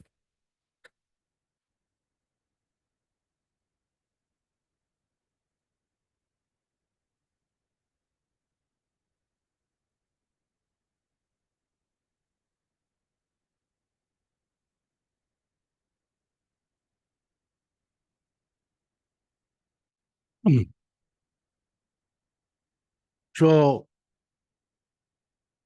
last day or at the last means last session of today, all of you are looking forward to go out. You have heard Sharmaji, what he spoke. He generally speaks from his heart. You must have seen it. Many of us speak from our head, but he speaks from his heart. That means चिंतन मंथन प्रक्रिया को सबको करके उन्होंने बोलती हैं. And then we have also heard Madam, very passionate, and with a lots of research, she speaks. But candidly, I admit that I am not a man of policy. But I have implemented some policies. I have taught sometimes somewhere a course on business policy. That business policy has got two components. One is policy formulation, another is policy implementation. Our policies are formulated very, very, very right way with all data taking place. But problem lies over there in problem implementation. Policy implementations. Problem lies in the implementation. Now coming back, technology, we have seen it. Every disruption of the technology has created new job opportunities, has created new policies. Every types of new diseases has created new opportunities and also has created new policies. Every source of industrial progress has created different types of environmental hazards. Again, we have created different policies. But why these policies? What is the fundamental of these policies? The fundamentals of the policy is that how the citizen of the nation, whether developed or developing or developing developed countries, how much equality you are able to provide, how much justice you are able to provide, and how much equity you can provide. If you go a little bit back to the history, Stone Age, might is right. Is to be one person, is to rule. Whatever he says has to be abided by. If you don't agree, fight with him, either you get killed or he kills you. There came the Kopila structure of governance. Similarly, that structure get converted to monarchy structure. And gradually, kings and other things started forming up for governance. Governance means whatever they wanted to do that. And we have seen different types of revolutions that has taken place. In India, we have seen the revolution that has taken place. The way Britishers were trying to implement their policies or was to formulate the policies, the countrymen did not like it, and they revolted, and they got together and changed the government. It was not an easy task. So policy implementation is the most important dimension. And if we just look at policy formulation stage, mainly three important things they take into consideration, whether Eastern or Western. What are the three? Utilitarian theory. And it was a great philosopher who proposed it, that is Bentham. What he says? He says, maximum pleasure, maximum satisfaction. This I essentially talked in some other forum. That means wherever large number of people will be benefited, go for it. But another philosopher, he started talking about Professor Kent. What he said? He said, no, the person standing in the last queue must also be satisfied. That means it's a categorical that you are giving to give the justice, and also you are giving the equality to the every people who are there available with you. And now all those policy formulations, if we just look at, starting gradually with the different types of model, economic model they come up, whether it is a Keynesian model or the market-driven forces model, all policy formulations, if we look today, it is all essentially trying to do the best good for the people, not categorical. But what is our Indian contribution? Our India's contribution is virtuous theories. All our get Indian saints, they talk about virtues. Whatever your virtue is telling, follow it. And let collectively believe in that, the virtuous theory. And this virtuous theory will give us different types of self-satisfaction and provide the satisfaction to others. It's a governance.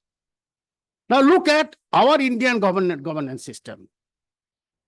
People elected create the policy, parliament or assembly, and implement. Who is implementing them?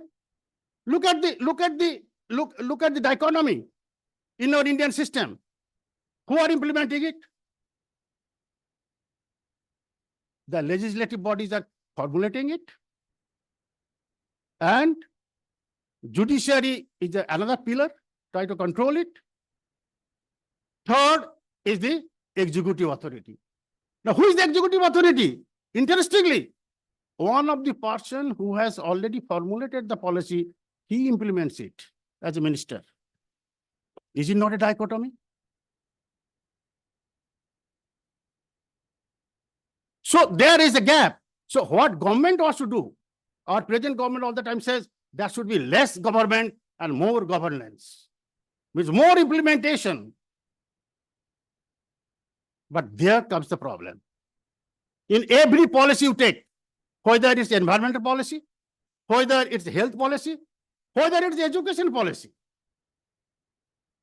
every policy what is being determined into India today.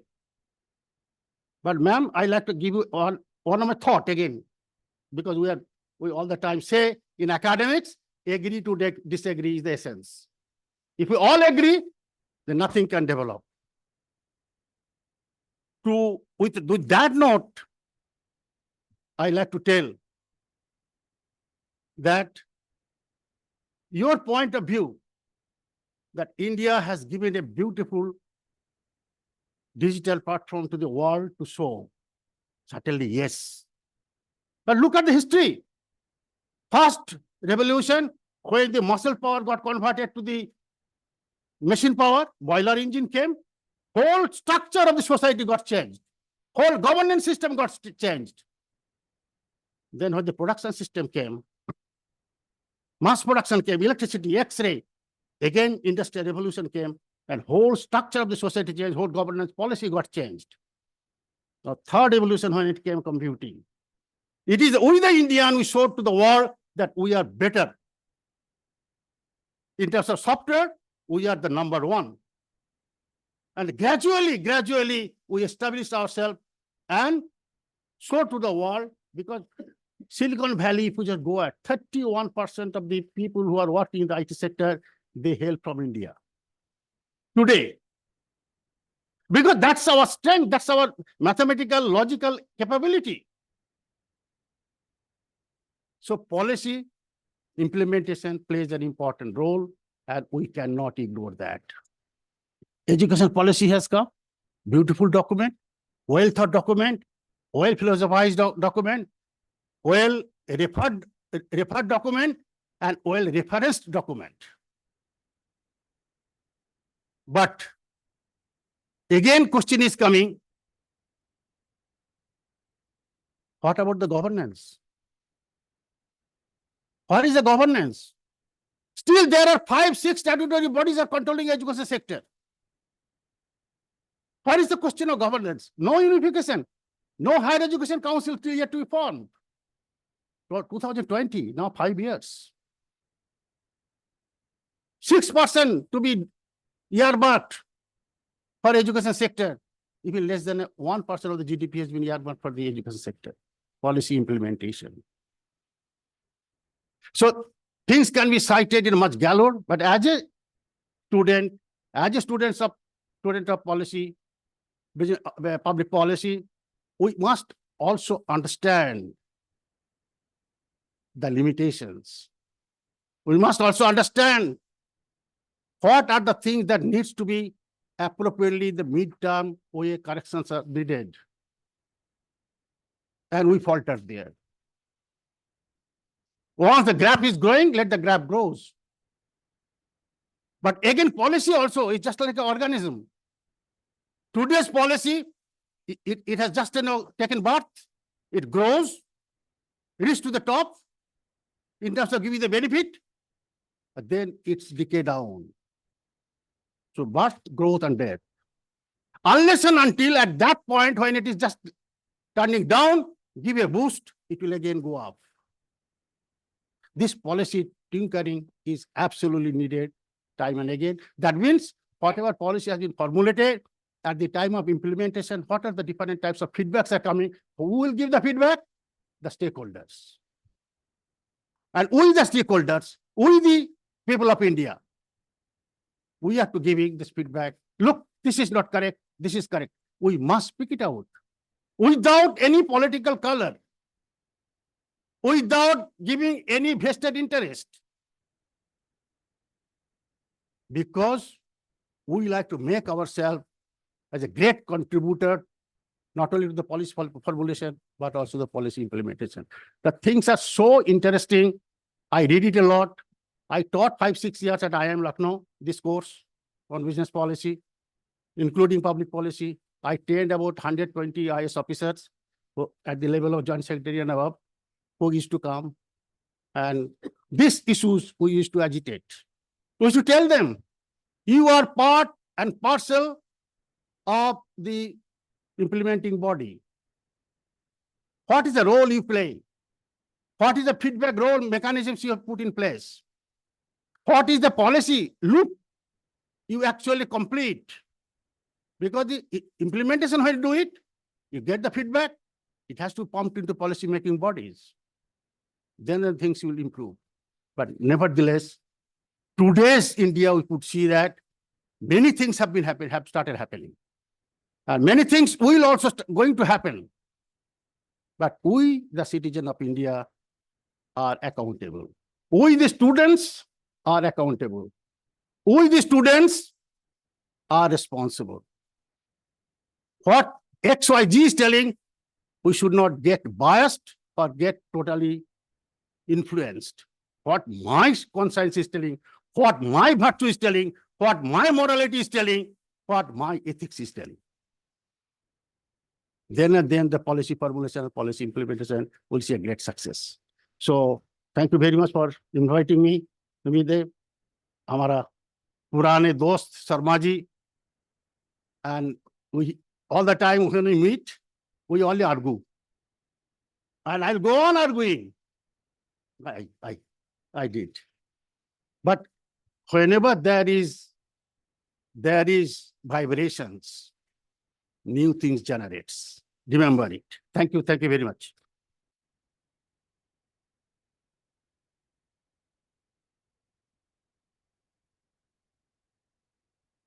Thank you for those words, sir. Your depth of knowledge, eloquence, and ability to engage the audience with thought-provoking insights were truly remarkable. To express our deepest gratitude, we request Dr. Bandyopadhyay to felicitate Professor Dr. Chandrabhushan Sharma and Professor Dr. Rumki Basu.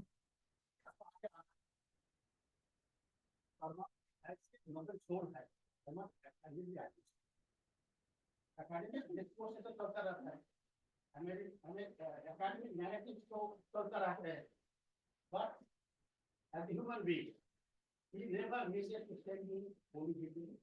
He never misses to send me divine meeting, puja meeting, Vijayadashami meeting, never forgets. So it indicates the level of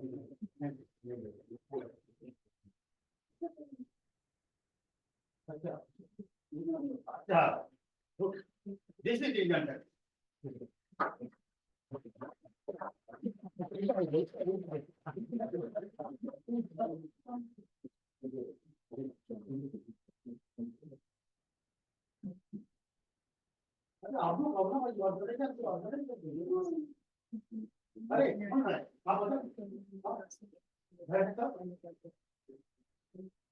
आप दोनों मिलके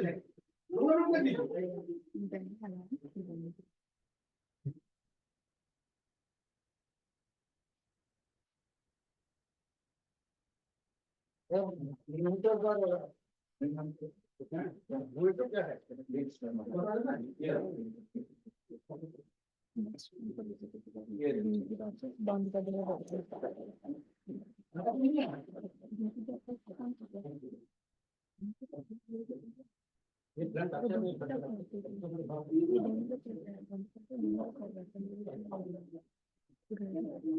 already got it.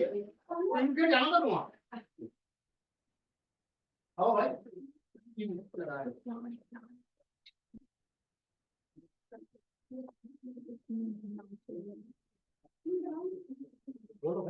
Okay, we request Professor Dr. Rumki Basu to felicitate Dr. Bandyopadhyay. Oh, it's already done. Dr. Bandyopadhyay to felicitate Professor Dr. Rumki Basu.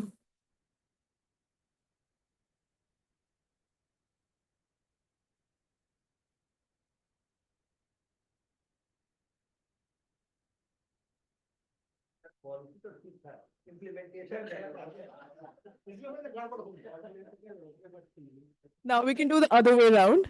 We request Professor Dr. Rumki Basu to felicitate Dr. Bandyopadhyay.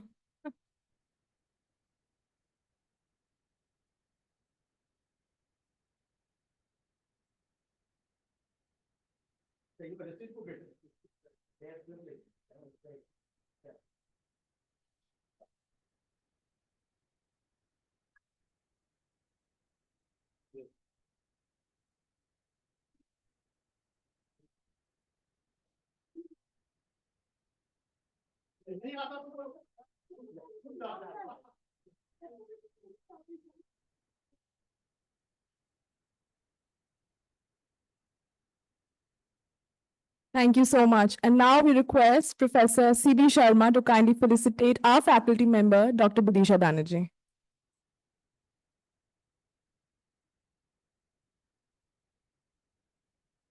Ganga पूजा होगी. Exactly.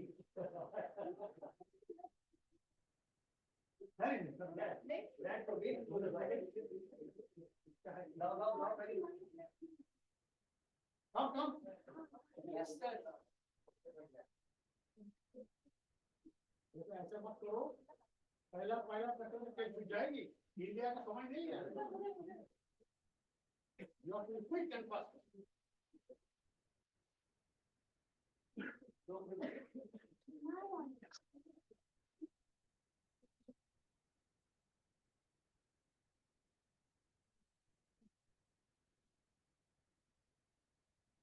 Wow.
And now, the moment has arrived to highlight the most distinguished papers from each of the 4 tracks.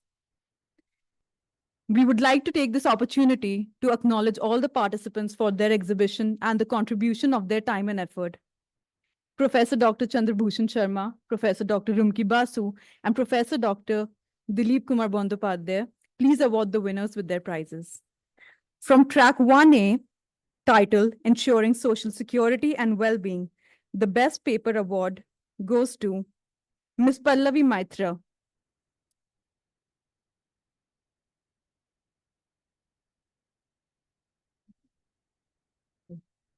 The second best paper from the same track goes to Ms. Santushti Tyagi.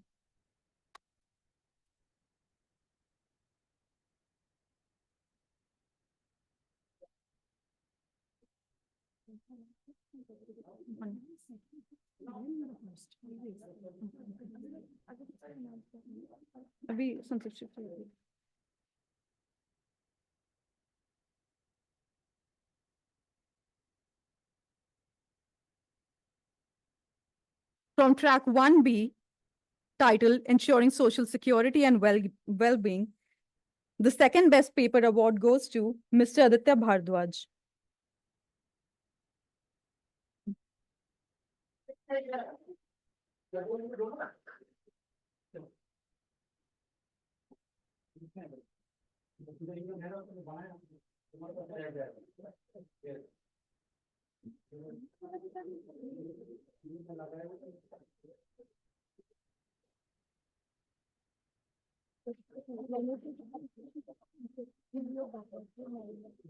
From track 1B, the first best paper goes to Ms. Charu Midha.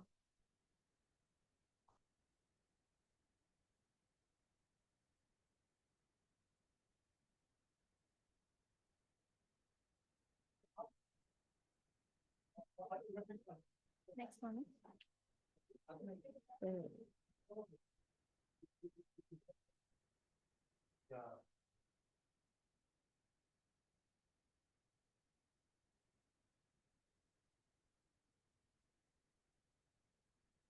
From track 2, titled Financing the Public Service Delivery System, the second best paper award goes to Dr. Sunny Vadvania.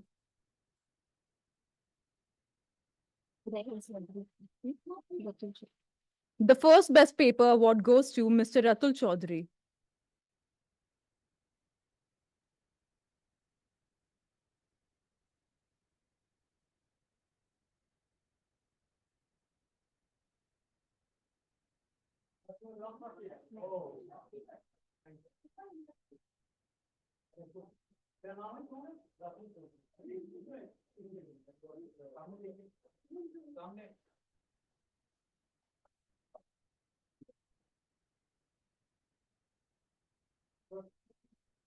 For track 3, titled Technological Innovations in Public Service Delivery Systems, the second best paper goes to Shaurya Gupta.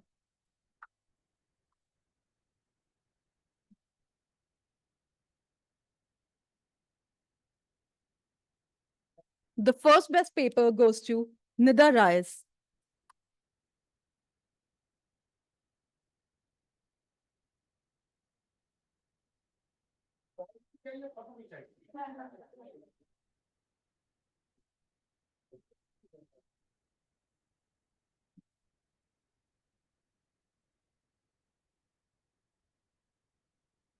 For track 4, titled Civic Engagement and Social Entrepreneurship, the second best paper has a tie between Ms. Shalini Sharma and Ritika Chaudhary.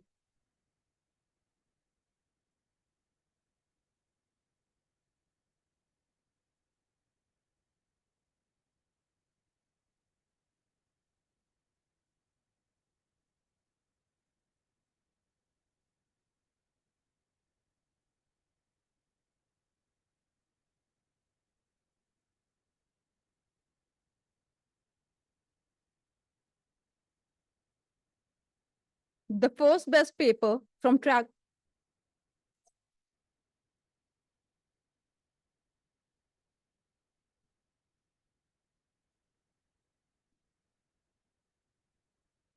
The second best paper goes to Ms. Shalini Sharma from track 4.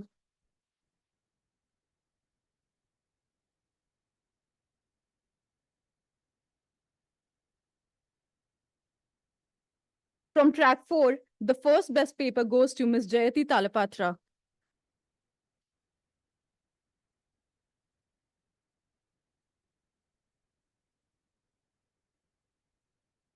One more. From track 5, which was for our AIPP students, the best paper goes to Ms. Sanya Gupta.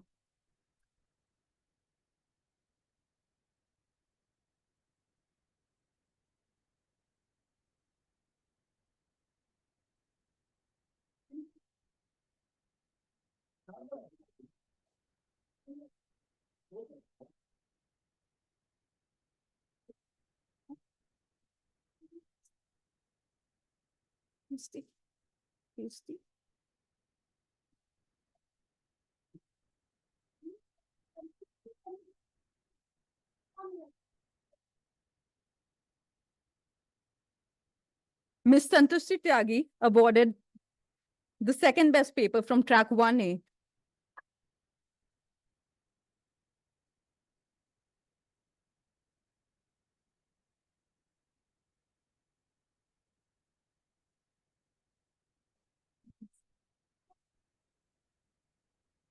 Yes, ma'am. Yes, ma'am.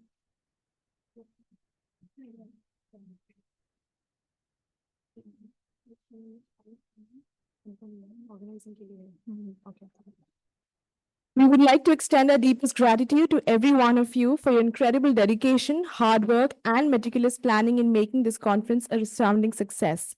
From coordinating logistics to ensuring a seamless experience for our speakers and attendees, your efforts did not go unnoticed. The certificates will be presented to the organizing committee members, and it includes Ms. Vibhu Bajpai, Ms. Aditi Guha Thakurta, Ms. Neha Saji, Ms. Kesia Kunjmon, Ms. Anna Maria Biju, Ms. Rosie Burman, Ms. Jasmine, Ms. Jaya Jatia, Ms. Tanya Chauhan, Ms. Bhabana Chakma, Mr. Kushagra Bahuguna, Mohammed Ayan Rathore, and Ms. Ayushi Chaudhary.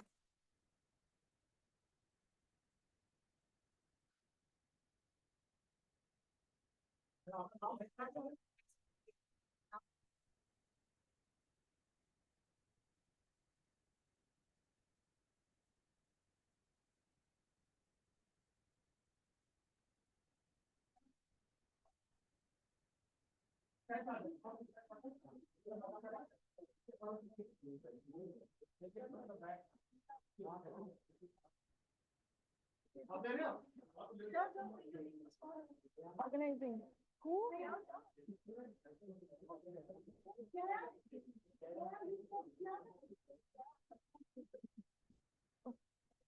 Everybody should hold the certificate. Yes, that's it.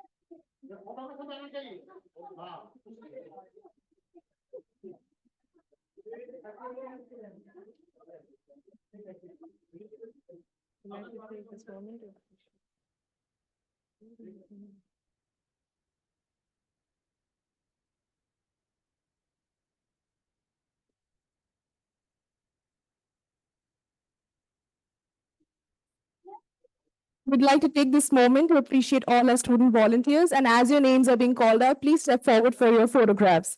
The volunteers include Som Sujo Ganguly, Malvika Ajit Kumar, Madhavan, Mannat Khalko, Sanjam Singh, Priya Rajput, Vyusti Radha Naik, Joram Papu, Zoran Mavi, Vaishali Nagar, Muskan Sharma, Jiti Haloy, Kajal Bhati, Utkarsha Sinha, Gunter Daniel Das, Ayush, Satyam, and Pratyush Raj.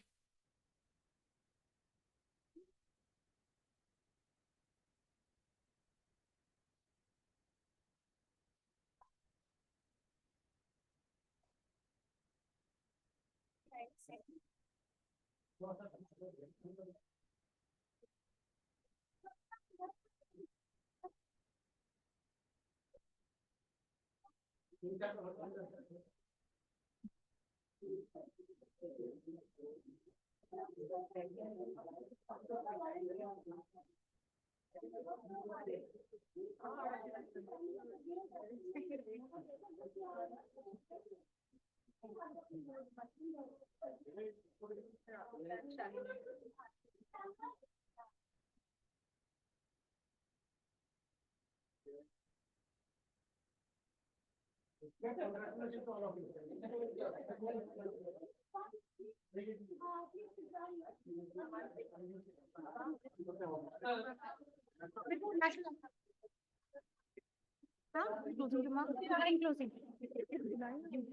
it's okay. We are not leaving. We are not leaving. We need to close the conference. Please stay here for a moment.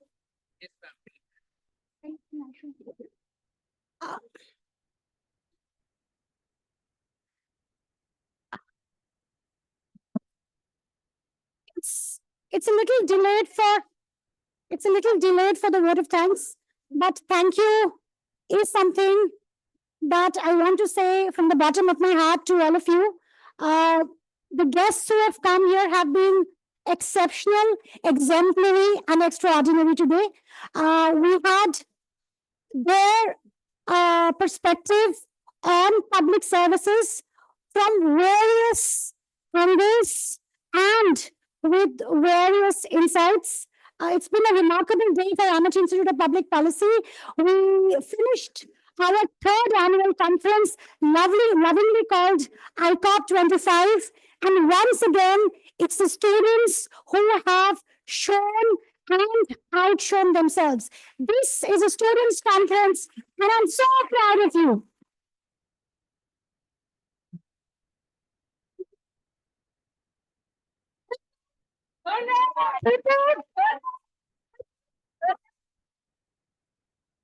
It's really wonderful, and we hope we can keep doing better every year with your support, dear students. We are closing now. ICOPP 2025 comes to an end.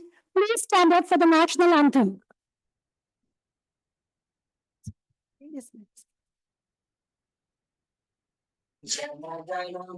अधिनायक जय हे भारत भाग्य विधाता पंजाब सिंध गुजरात द्राविड़ उत्कल बंगा विंध्य हिमाचल यमुना गंगा उच्चल जलधि तरंगा तव शुभ नामे जागे तव शुभ आशीष मांगे गाहे तव जय गाथा जन गण मंगल जय हे भारत भाग्य विधाता जय हे जय हे जय हे जय जय जय जय हे